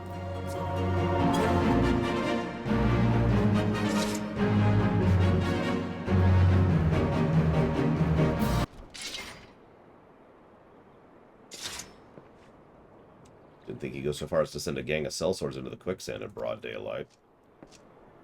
Was it ever a bevy of beauties? Because they have enough of a brain not to go after someone like you. I need to find a new place to drink, one with more attractive company than this sorry lot. Yeah. Any road. So this is going to sound strange, but I do actually have a thought on a specific character that was Flanderized, and I kind of like the Flanderization better than the original character. And that character would be Flanders. No, I'm serious. Homer was ruined by Flanderization. Turned from a likable, understandable, hardworking, loving father and husband who was an everyman into an aggressively assholic moron. Flanders went from the guy next door, no other characterization given, to the deeply conservative religious type, but without being a dick about it. Do you know how hard that is to write? Do you know how hard it is to make someone like that, but just make them just a nice guy? I think they did a good job with Flanders. They even had some good story arcs with him over the years.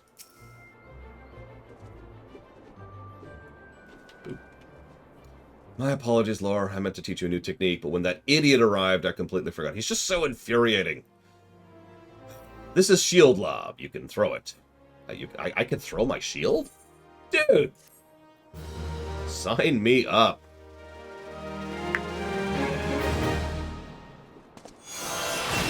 I can now throw my shield. Flunk. Alright, let's push through this. We got like 3 more quests here. So, one of our members has been attacked and gravely wounded. I need to go and help him. I suspect this is the work of bounty hunters. It may even be a trap. Nevertheless, we cannot ignore our comrade's plight. When he last contacted us, he'd said he'd seek shelter at the coffer and coffin. You got it. I got this. We got this. Yeah, Flanders' finally snapping episode is a good episode. Legit.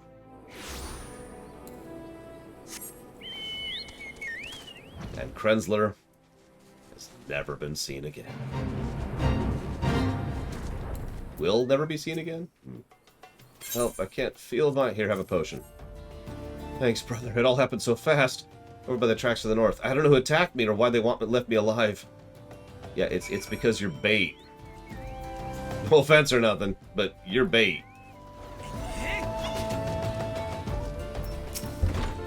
Fellow outside? Yeah, I saw him stumble in when I left the bar to take a piss.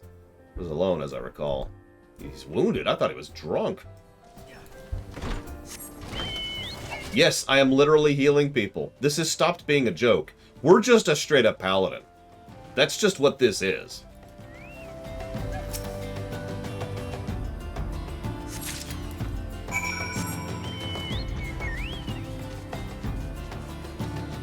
I know we joke a lot in this show, but this is ridiculous.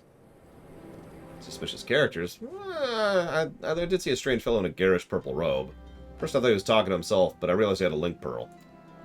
Yeah, you remember when people first started using the earbuds and the headphones? And they're like, oh my god. They're talking to themselves. They're crazy. Oh no, they're on the phone. Purple robe? That sounds familiar. That was him. Did you find anything else? Yes, a scorpion ring. Well, it might as well belong to the bastard. Can't say I've seen it before. Might be Wymond could tell you more. I know who Wymond is, thank you.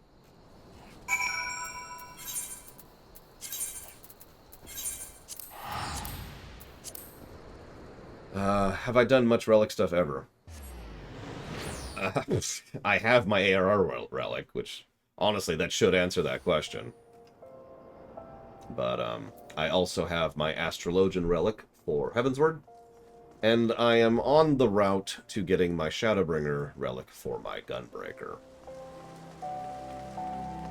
And, that's it. I never touched the Eureka stuff, because every time I looked into the Eureka stuff, I looked right back out of it.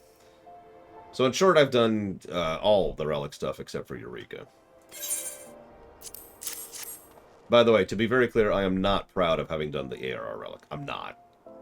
That quest was such a goddamn waste of my time. Those quests, that quest chain. I did some of it before it was much easier, and then I did the rest of it when it was a lot easier. You don't recognize the sigil? Fool. Before you go stumbling around in the brush, you ought to know what kind of venomous bastards are lurking within. It's been a long time since Ul'dah has seen a criminal organization rise from obscurity to notoriety as quickly as the Alakran. Word is they've got connections to the Brass Blades, the Syndicate, and God knows what else. But you didn't hear that from me. I don't want any part of whatever mess you and your mates have gotten yourself into. Understood? Yeah, sure thing. Thanks, Wymond. Yeah, it's a shame. I like Kryl. She's one of my favorite Tataros. She's one of my favorite Tataros. She's one of my favorite Lalafels.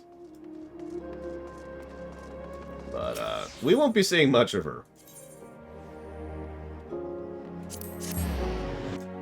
Ross asks, which is the most effective organization? Section 31, the Tal Shiar, or the Obsidian Order?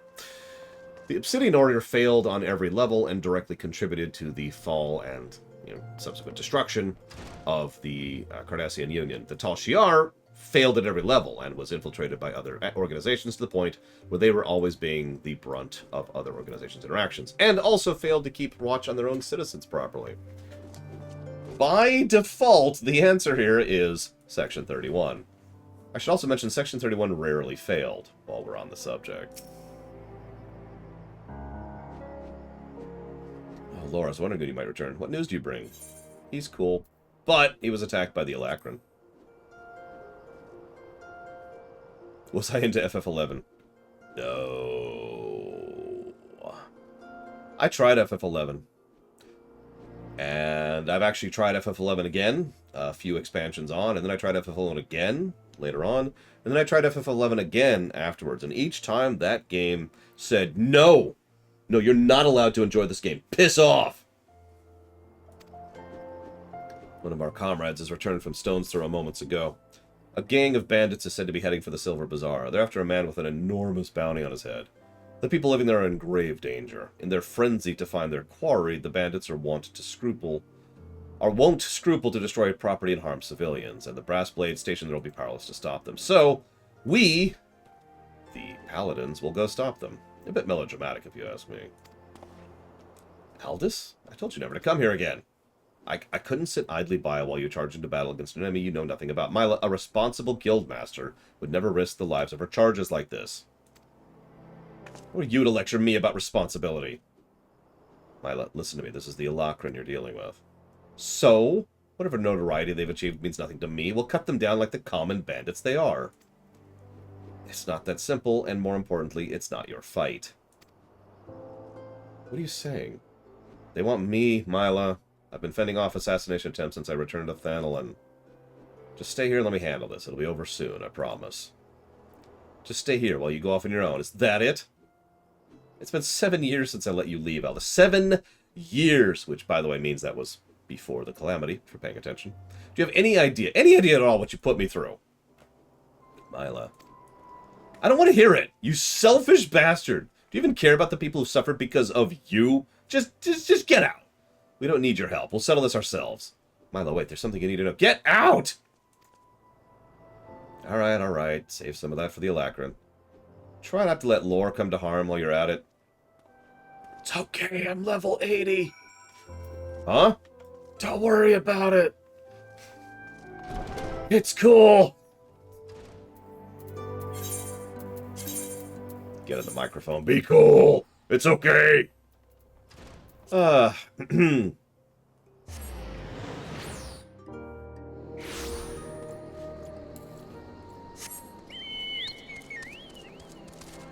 Listen, we all know the first rule of being in love with someone is not telling them that you love them. Duh! Sorry. I'm actually liking these gladiator quests more than I thought I would be. This is weird. We've got a returning character who's obviously got layers to him and has a mysterious past, which they're hinting at properly, and that past is being properly exposited upon between her and him, and we're fighting off a criminal organization helping save and protect the locals. This is kind of fun. It's not perfect, but I'm actually leaning towards positive territory, which is weird. But here we are. I can't wait to do the actual Paladin quests, where they will be much worse. Do I have an AoE at this level? No. Of course I don't.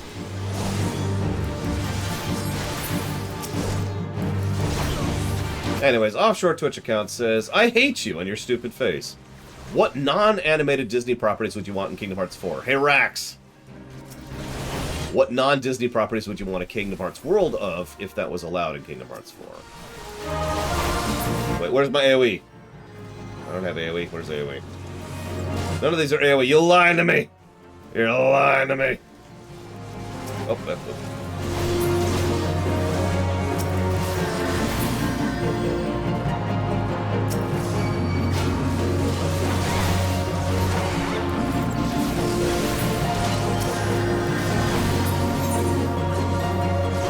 Why is that not on my bar? He asks redundantly of a class he literally hasn't played in 9 years. I mean, Paladin was the second class I leveled in this game. I got to 30, turned into a Paladin, and that was the last time I played a Gladiator. So, it's been since ARR. Which is why I had Flash still on the bar. If you're paying attention. It's not now, I just got rid of it. Bulwark is there. Shield swipe.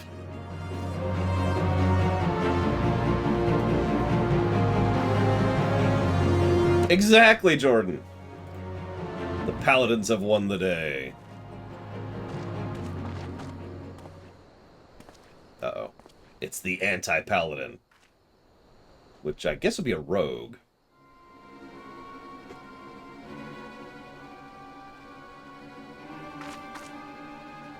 A little over a year, Ross. I can answer that one quickly.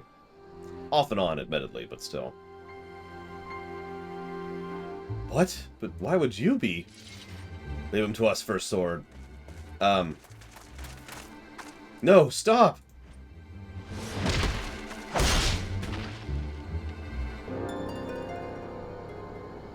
Such brittle blades, so easily broken. Perhaps the First Sword is made of stronger steel. Leave her, Xana. Our business here is over.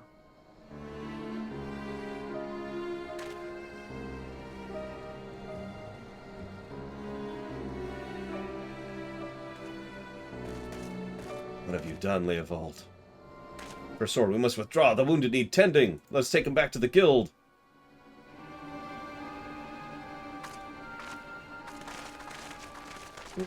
I would agree with that, Jordan.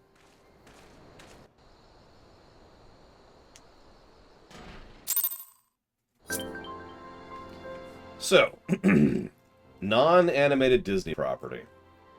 That means I gotta think of a non-animated Disney property. Let's just Google that. Hang on. Non-animated Disney property. What do we got? What do we got? List of Disney resort hotels. Not what I was going for. Yeah, Pirates is already in Kingdom Hearts, though.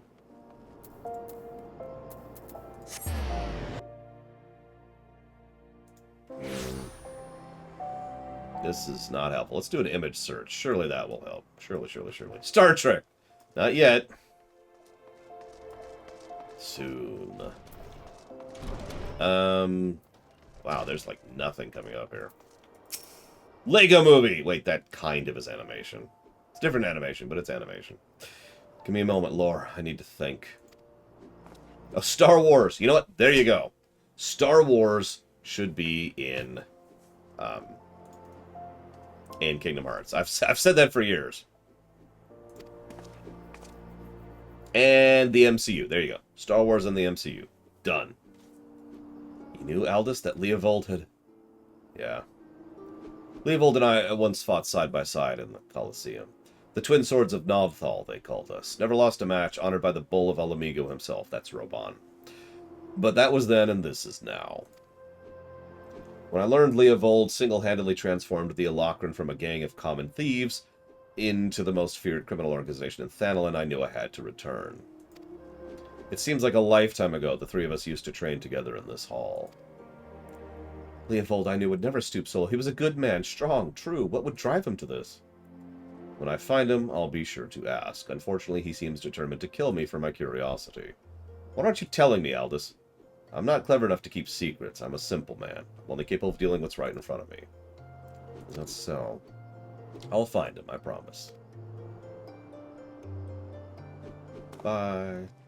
I love his buckler.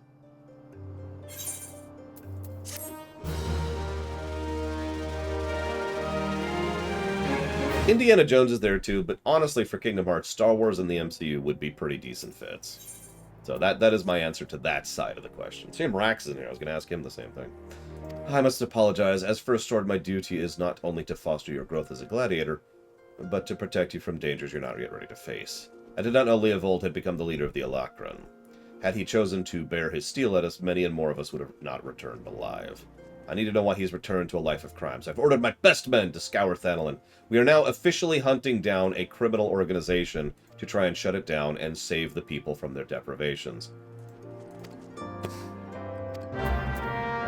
So, some of you might be wondering why we keep making fun of the Paladin quests once we actually get to them. So, the Paladins in this particular game are the Sultan Sworn. You know them, we've actually interacted with them several times already. The Sultan Sworn, as the name implies, are quite literally the personal bodyguards of the upper nobility and the royalty. of Thanalin, of Ul'dah. That's it.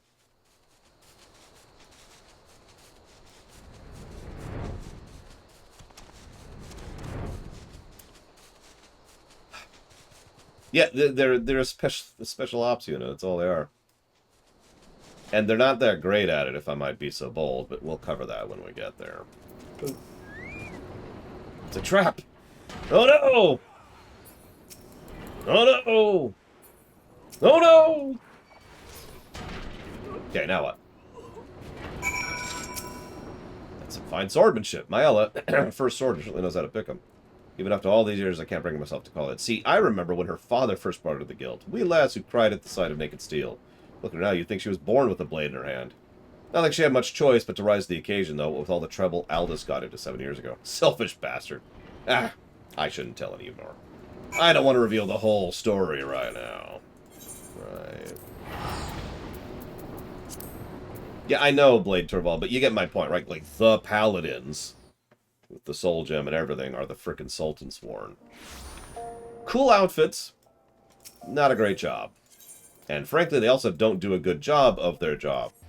We have already literally seen 2 separate and distinct individuals infiltrate the Sultan Sworn. Already, just in ARR. We haven't even joined them yet.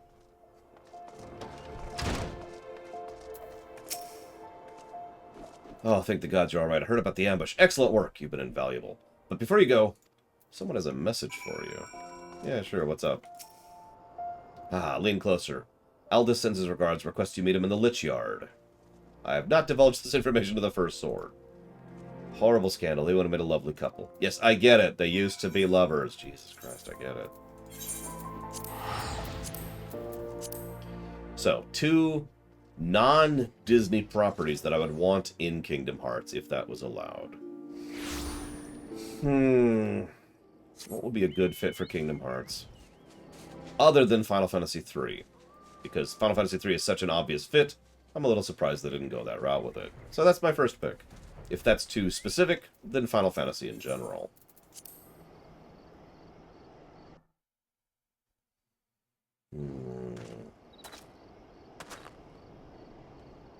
The other pick would probably be Chrono Trigger. Where have you been? Busy drowning in some sweet young thing's eyes? If that's the case, I understand completely. How could they even see my face? It's been 7 years since Maella's father was laid to rest here. He was mean and stubborn, an old goat through and through, but gods, when he danced with a sword in his hand, it was pure poetry in motion. Maella's right. There's no way I could know what it was like for her back then, forced to replace her father under such terrible circumstances. Oh hey, it's the pugilist. Who might you be? Another Leovold's lackeys? Master Leovold has been most distressed since learning your return. This is unacceptable. Your master doesn't deserve your loyalty, kitten. When you've outlived your usefulness, he'll dispose of you like so many others. Believe me, I speak from personal experience. Say what you will, I will not be swayed. I think you will. From this and this. I call this one stabby and this one smashy. Which one would you like first?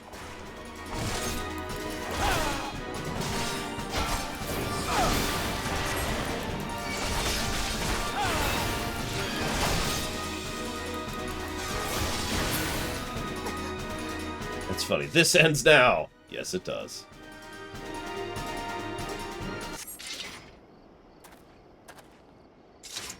You've gotten good. I'm glad Maella has a man like you to rely upon. I'm not interested in her. She's her father's daughter, a leader of men, a true warrior, and an obstinate woman who let her feelings cloud her judgment. Which is why she needs to be surrounded by dependable people who will give her good counsel and keep her temper in check. Stick by her. She needs you more than she knows. Thanks. But she needs you, dummy. I just noticed I have metal ear guards on this armor. Haven't you listened to a word I said? She needs dependable people.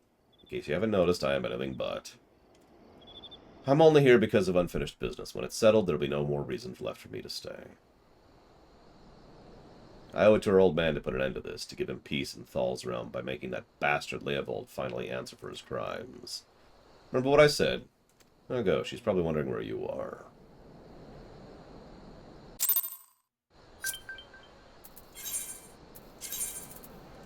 want to pretend like Krenzler does not exist. Stab. Oh, lol, Bregman. This. Trying to finish this quickly. So I'm already 10 minutes over my cutoff time. But I would kind of like to finish the gladiator stuff, and we've only got like 2 quests left. In fact, I think we literally have 2 quests left. I'll see in a second. This is the 24 one. You're behaving oddly. Well, I've got no news, so keep your blade sharp. Yeah, sure. Nope, we've got 1 quest left. It's Aldous. He's been arrested by the Brass Blades. They claim he was plotting to assassinate the Sultana. That's nonsense. He had no motive to do so, and whatever I've said about the man, he would never resort to using poison. The Alakra must be behind this. They failed to kill him time and time again, and now they're reaching out to their monetarist allies. I don't want to believe my Wymond when he said they had such influence, but wait, that's it! Go to Wymond! Really? He specifically asked us to keep him out of this. Oh no, we'll finish Vanilla tomorrow or Thursday, guaranteed. Inamisha. We're actually, I know it doesn't feel like it, but we are actually homing in on the end of ARR here. I've lined it up very specifically so that the last bit of ARR content we will do will be the main story quest, and that'll go directly into Heavensward. Wait, tomorrow's Thursday? Is it already Wednesday? Tomorrow or Friday, then. The only question is how long the other class quests are going to take. That's something I'm not sure about. So, why would Aldous surrender himself? You really don't know, do you? Well, best I start at the beginning, then. Hi, Grouchy. The extant is my setting. It's my term for my setting. It's everything I've ever written and constructed and designed all exists within the same continuity. The extant. That's what that is. Also, hi. Welcome to the stream. You really don't know, then. Well, Aldous is something of an enigma. He and Leovold were 2 of the greatest gladiators ever to grace the Blood Sands, but he threw all that hard-fought glory away for a few gil more. See, the average Ul'dan loves a good Colosseum fight, and what better way to make a gladiatorial spectacle more entertaining than wagering on the outcome? So, when it got that Aldous was orchestrating a match-fix scheme of untold proportions, you can imagine the shock and anger the people felt. He was expelled from the Colosseum, and his wins were stricken from the record. Your guildmaster got the worst of it, though. Not only was her friend exposed as a fraud, but at the same time her father fell ill and passed away. There were other oddities surrounding his death, too. 'Twas rumored he took his own life out of shame for his disgraced pupil, or he might have been murdered by the man. Baseless conjecture, really, but it made Aldous look worse. In the end, Myala lost 2 of the most important men of her life, and was forced to take charge of the guild alone. Leovold, he tried to go it solo on the Blood Sands, but it wasn't the same without Aldous. So, his career was finished. Now you know the nature of the man you so desperately want to save, although, judging by the look in your eyes, you're a paladin! Fine, then. It's a vile poison, rare and expensive. Only the Corpse Brigade knows how to make it. Gods only know why they gave it to Aldous. I have an aversion to direct confrontation, but you don't, do you? By the by, should you save his bastard's life, tell him we're even. I hope it was worth it. Yeah, sure.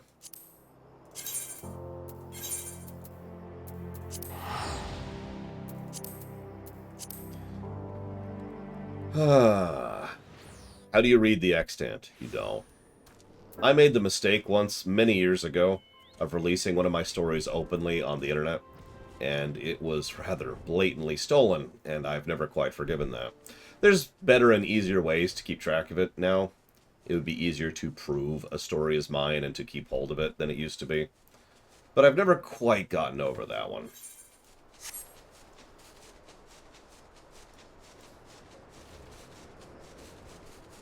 So, generally speaking, I don't release finished stories anymore. Hopefully someday I'll be able to do more of that. But that seems unlikely, since right now, I can't even work on anything other than streaming. So there's a bill of sale. Oh, hello. Really?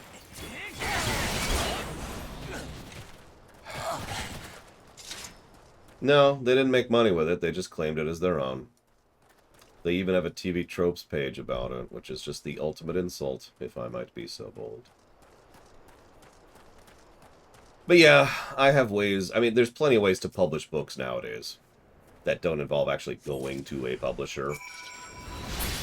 I mean, even if you really want to just go down to it, Amazon has a self-publishing thing, which is really simple and easy to do.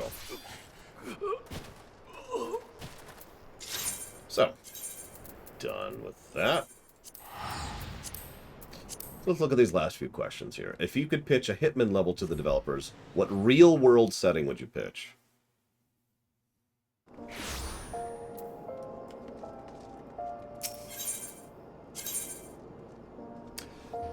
A convention. Doesn't have to be a geek convention. It could be a gun convention. It could be a car convention. But a convention. Lots of people. Lots of, like, displays and events happening. All sorts of stuff like that, right?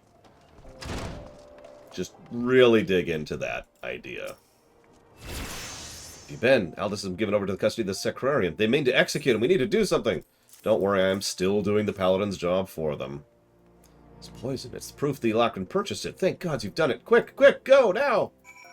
Why am I doing this and not you? I mean, I don't mind helping. I am a paladin, after all.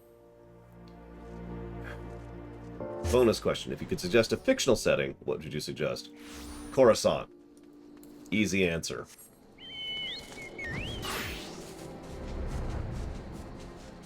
Final crossover question. You're playing a game, you see a door, and you go through it, and you're now in another game, but the same mechanics and main character the first. What games would you be most excited to leave and arrive in with this scenario? FF14 and Chrono Trigger, respectively. Write it down.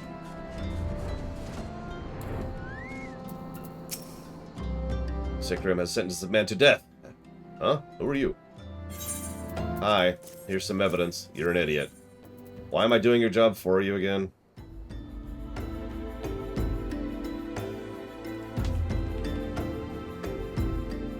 These are bold accusations you make, adventurer. However, the Sacrarium has found the prisoner guilty in the eyes of the gods and men, and he will be executed. Regardless of evidence. Don't waste your breath, Laura. With all scales, I've been yielded wealth above all else, and Leovold spent a fortune to secure my sentence. Silence, criminal. And you, what are we waiting for? Do it! Okay, boss. Where did that... All this? Ugh. Just couldn't stay away, could you? Well, at least I don't have to steal the headsman's axe. I mean, I'm right here.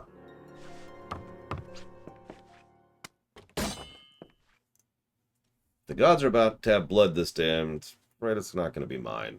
Since you two are so devout, maybe you'd be willing to offer yourselves in exchange. Mercy! Aw.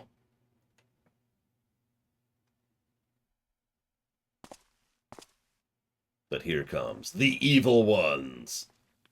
Interfering with the law is a heinous crime. In fact, I believe it's punishable by death.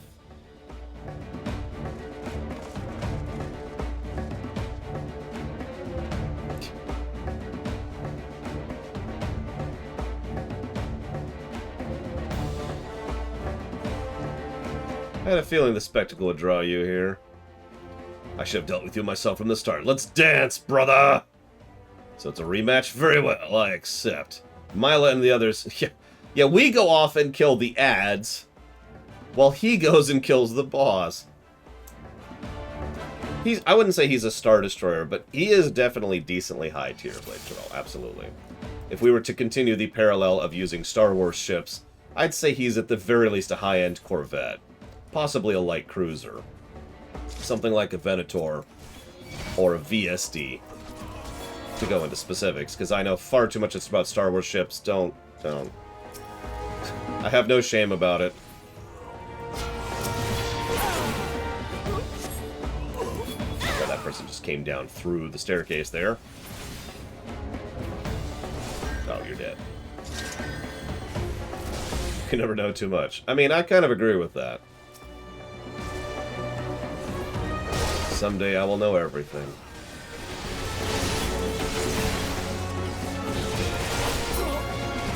I could see a gladiator, ironically. It is. You'll notice that what we're doing here is we are going off and helping the person who needs help. Aldous doesn't need our help. Maella and her ads, you know, the gladiators who are honestly being outclassed here, they need our help. So I should probably be tanking these. I just really don't care. I'd rather kill them. You can see I have got the heart of a gunbreaker, because I'm playing like a blue DPS here.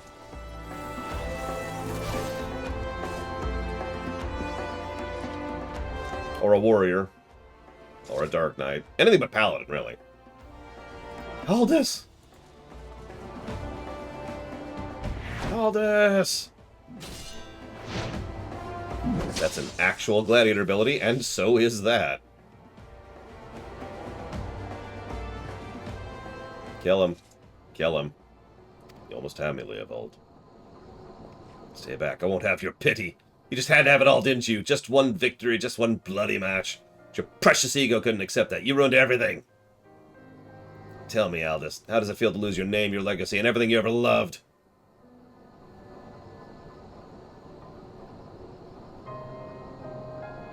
I want to know how much you suffered. Let it go, Leovold. It's over.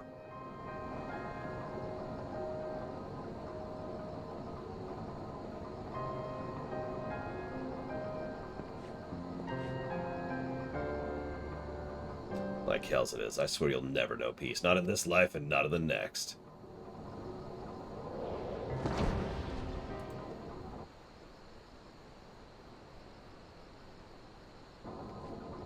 He's fine. I've seen FF7.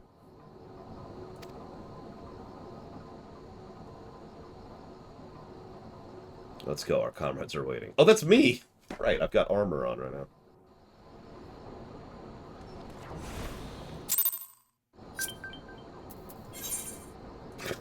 Shut up. I can erase any movie, but at the cost of having to erase one of my favorites, too. Which two do I pick? I don't know.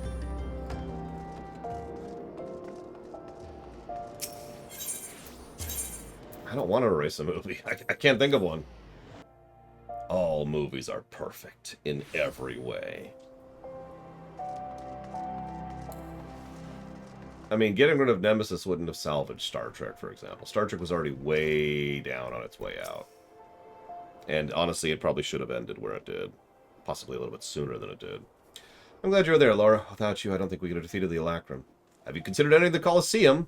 You mean becoming a gladiator? You'd make a wonderful attraction. Of course, you'd need a title that befits your prowess. Oh, that's over. You'll be staying, won't you? No. Leovold may be dead, but the Alacron are far from finished. I'd rather not linger and give them a chance to regroup and seek revenge.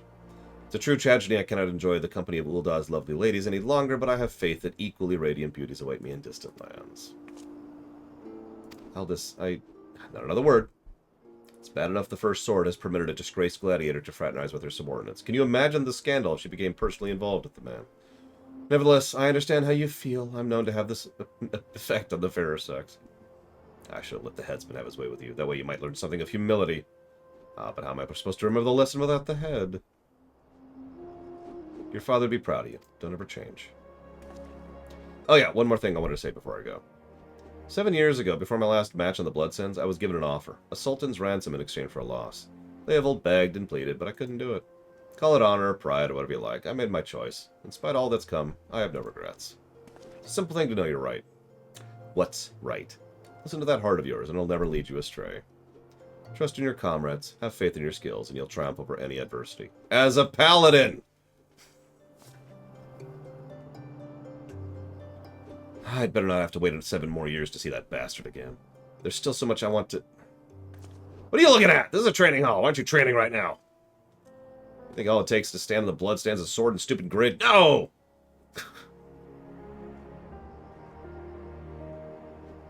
So go! Yeah! Go trade.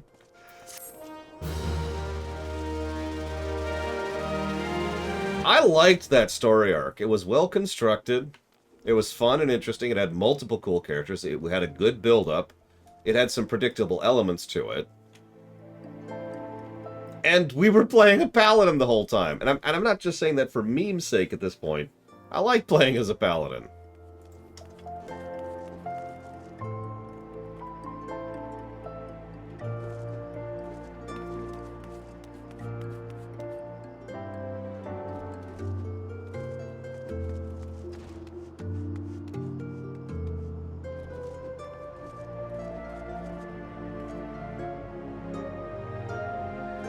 Anyways.